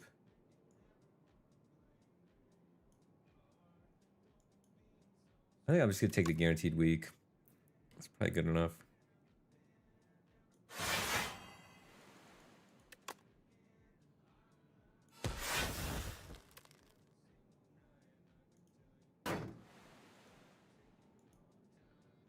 Next turn says multi-hit. I have 1 shiv left. I'm gonna want more shivs. I have a cloak and dagger coming up to get another shiv. So I have 2 shivs. So I have 2 turns of shivs, and then I'm gonna need to be able to produce more. So I kind of want to retain the blade dance. And I'm kind of down to retain survivor because discarding these curses might be kind of good. And we should have actually I can backflip into prepared, so I should take a backflip. Okay.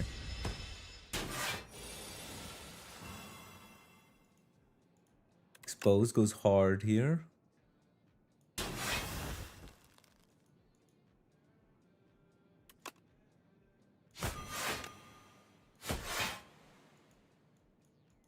And then next turn when he takes a turn off is the snake bite turn.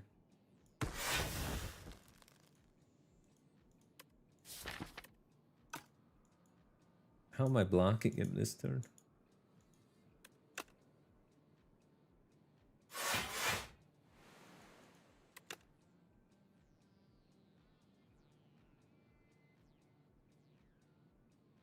That reshuffling is kind of a bummer.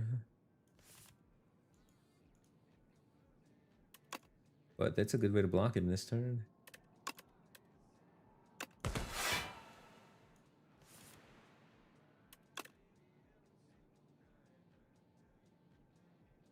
I don't need Cloak and Dagger because I just Piercing Wail.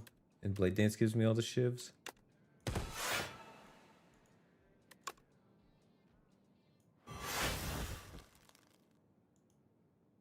I don't need the shiv this turn. I need the shiv next turn so I can blur. Blur doesn't matter because he's not attacking next turn. Blur kind of matters because of the curses. Helps with those a little.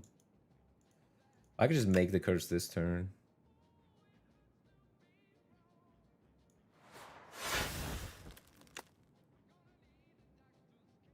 How far? The pen nib's kind of far, but if I could get another pen nib proc, that would be really nice.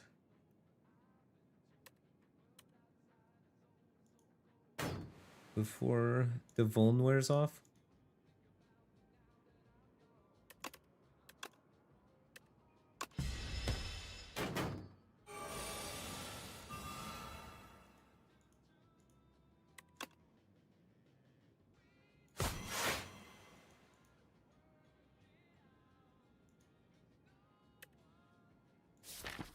If I do 2 strikes, I could pen nib.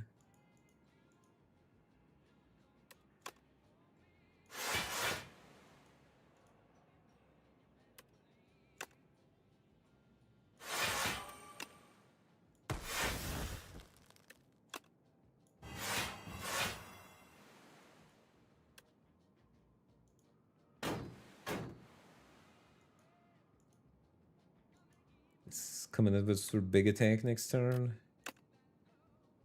He's got enough weaks, we're good on that. I want this 2 turns from now for his multi-hit attack.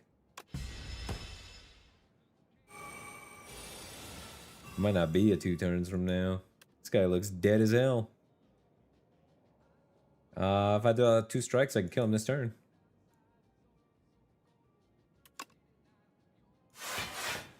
One more strike. Wait, is he? He's already just dead. I want to kill him with the pen nib, though. Nice. Alright, we cooked him. We had, like, garbage scaling, and it was still fine. The glam poison went really hard. Wait, let's look at some numbers. Phantom Blades was our highest output of damage. at 30% of our damage coming directly from Phantom Blades. Dupont Noxious, 10%. Snakebite, only 3.7%. But I don't think that... Wait, is this not... This doesn't look like it's calculating correctly. It's calling Snakebite 20 damage. That's not right. That's not how poison works.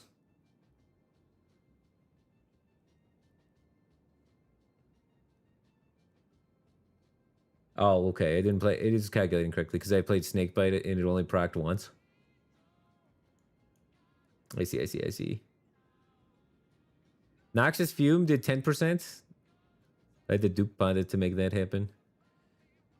Actually, I think it might have been get the 4th Phantom Blades in play. And then scale that with the Pen Nib and the Vulnerable was the best. So maybe could have played that fight a little better. The Soup Strikes were 14% of our damage. But man, we had to just cobble everything together. The game did not want to give us easy late game scaling, so we just had to cobble every little thing together and just really juice it. And have potions and everything. But it was enough to get it done. And I tried, man. I was in the hunt. I went to 2 shops. I went all around trying to find better damage solutions. And the best we had was glammed Phantom Blades. Glam Phantom Blades is all we got. The Poison Powder only removed 1 stack of artifacts. I played 2 copies of it. I thought I'd remove 2 artifacts. It combines the 2 3s into 6 and only removes 1 artifact. Snakebite versus Queen. I don't know if I can check that. I can see like the whole run. So I guess minus 20 of whatever Snakebite was, because the only other time I used it was on the Queen, right? Strike, Uppercut, Phantom Blade, Strike, Dominate. Huh? Ashen Strike. When did I play those cards? Uppercut. Wait a minute. This damage tracker looks sus. It's like combining the damage from my Ironclad run. The run summary includes my last run. The Ironclad stats are seeping in. Yeah, the mod's borked.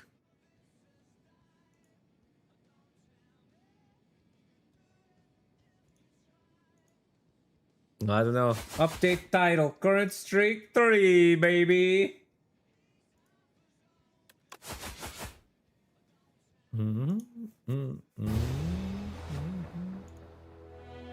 Current streak 3, baby.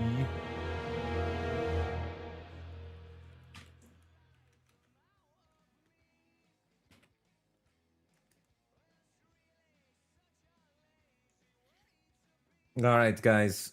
The real reason I decided to stream this late at night, by the way, is because I owe Mr. Jackie Chan a host. When I was moving into Slay Spire as a category, this gentleman here, Mr. Jackie Chan, hosted me like 5 times. And he's in EU and I'm in North America. So like I never am awake at a good time to host him. He's always streaming and then I like wake up in the morning and then he hosts me. And so I reverted my entire sleep schedule around so I could host him because he deserves it. He's a great streamer. He's a good guy. And he's hosted me 5 times. So I finally got around to saying, you know what? I'm going to host you, Jackie. I am going to do whatever it takes to make sure that I can host you. So please, if you enjoy my stream, you're going to enjoy Jackie's stream. He's hosted me a bunch and he's supported me transitioning from Hearthstone into Slay the Spire. And he's an old Hearthstone guy who made the transition himself. So he's a good streamer. I've been skydiving with him and he's a nice guy. I'm going to end my stream here today. It's 1 a.m. here. And I am going to accomplish my goal of today, which was to host Jackie Chan back for hosting me all the times he's hosted me. So please join the raid and check him out.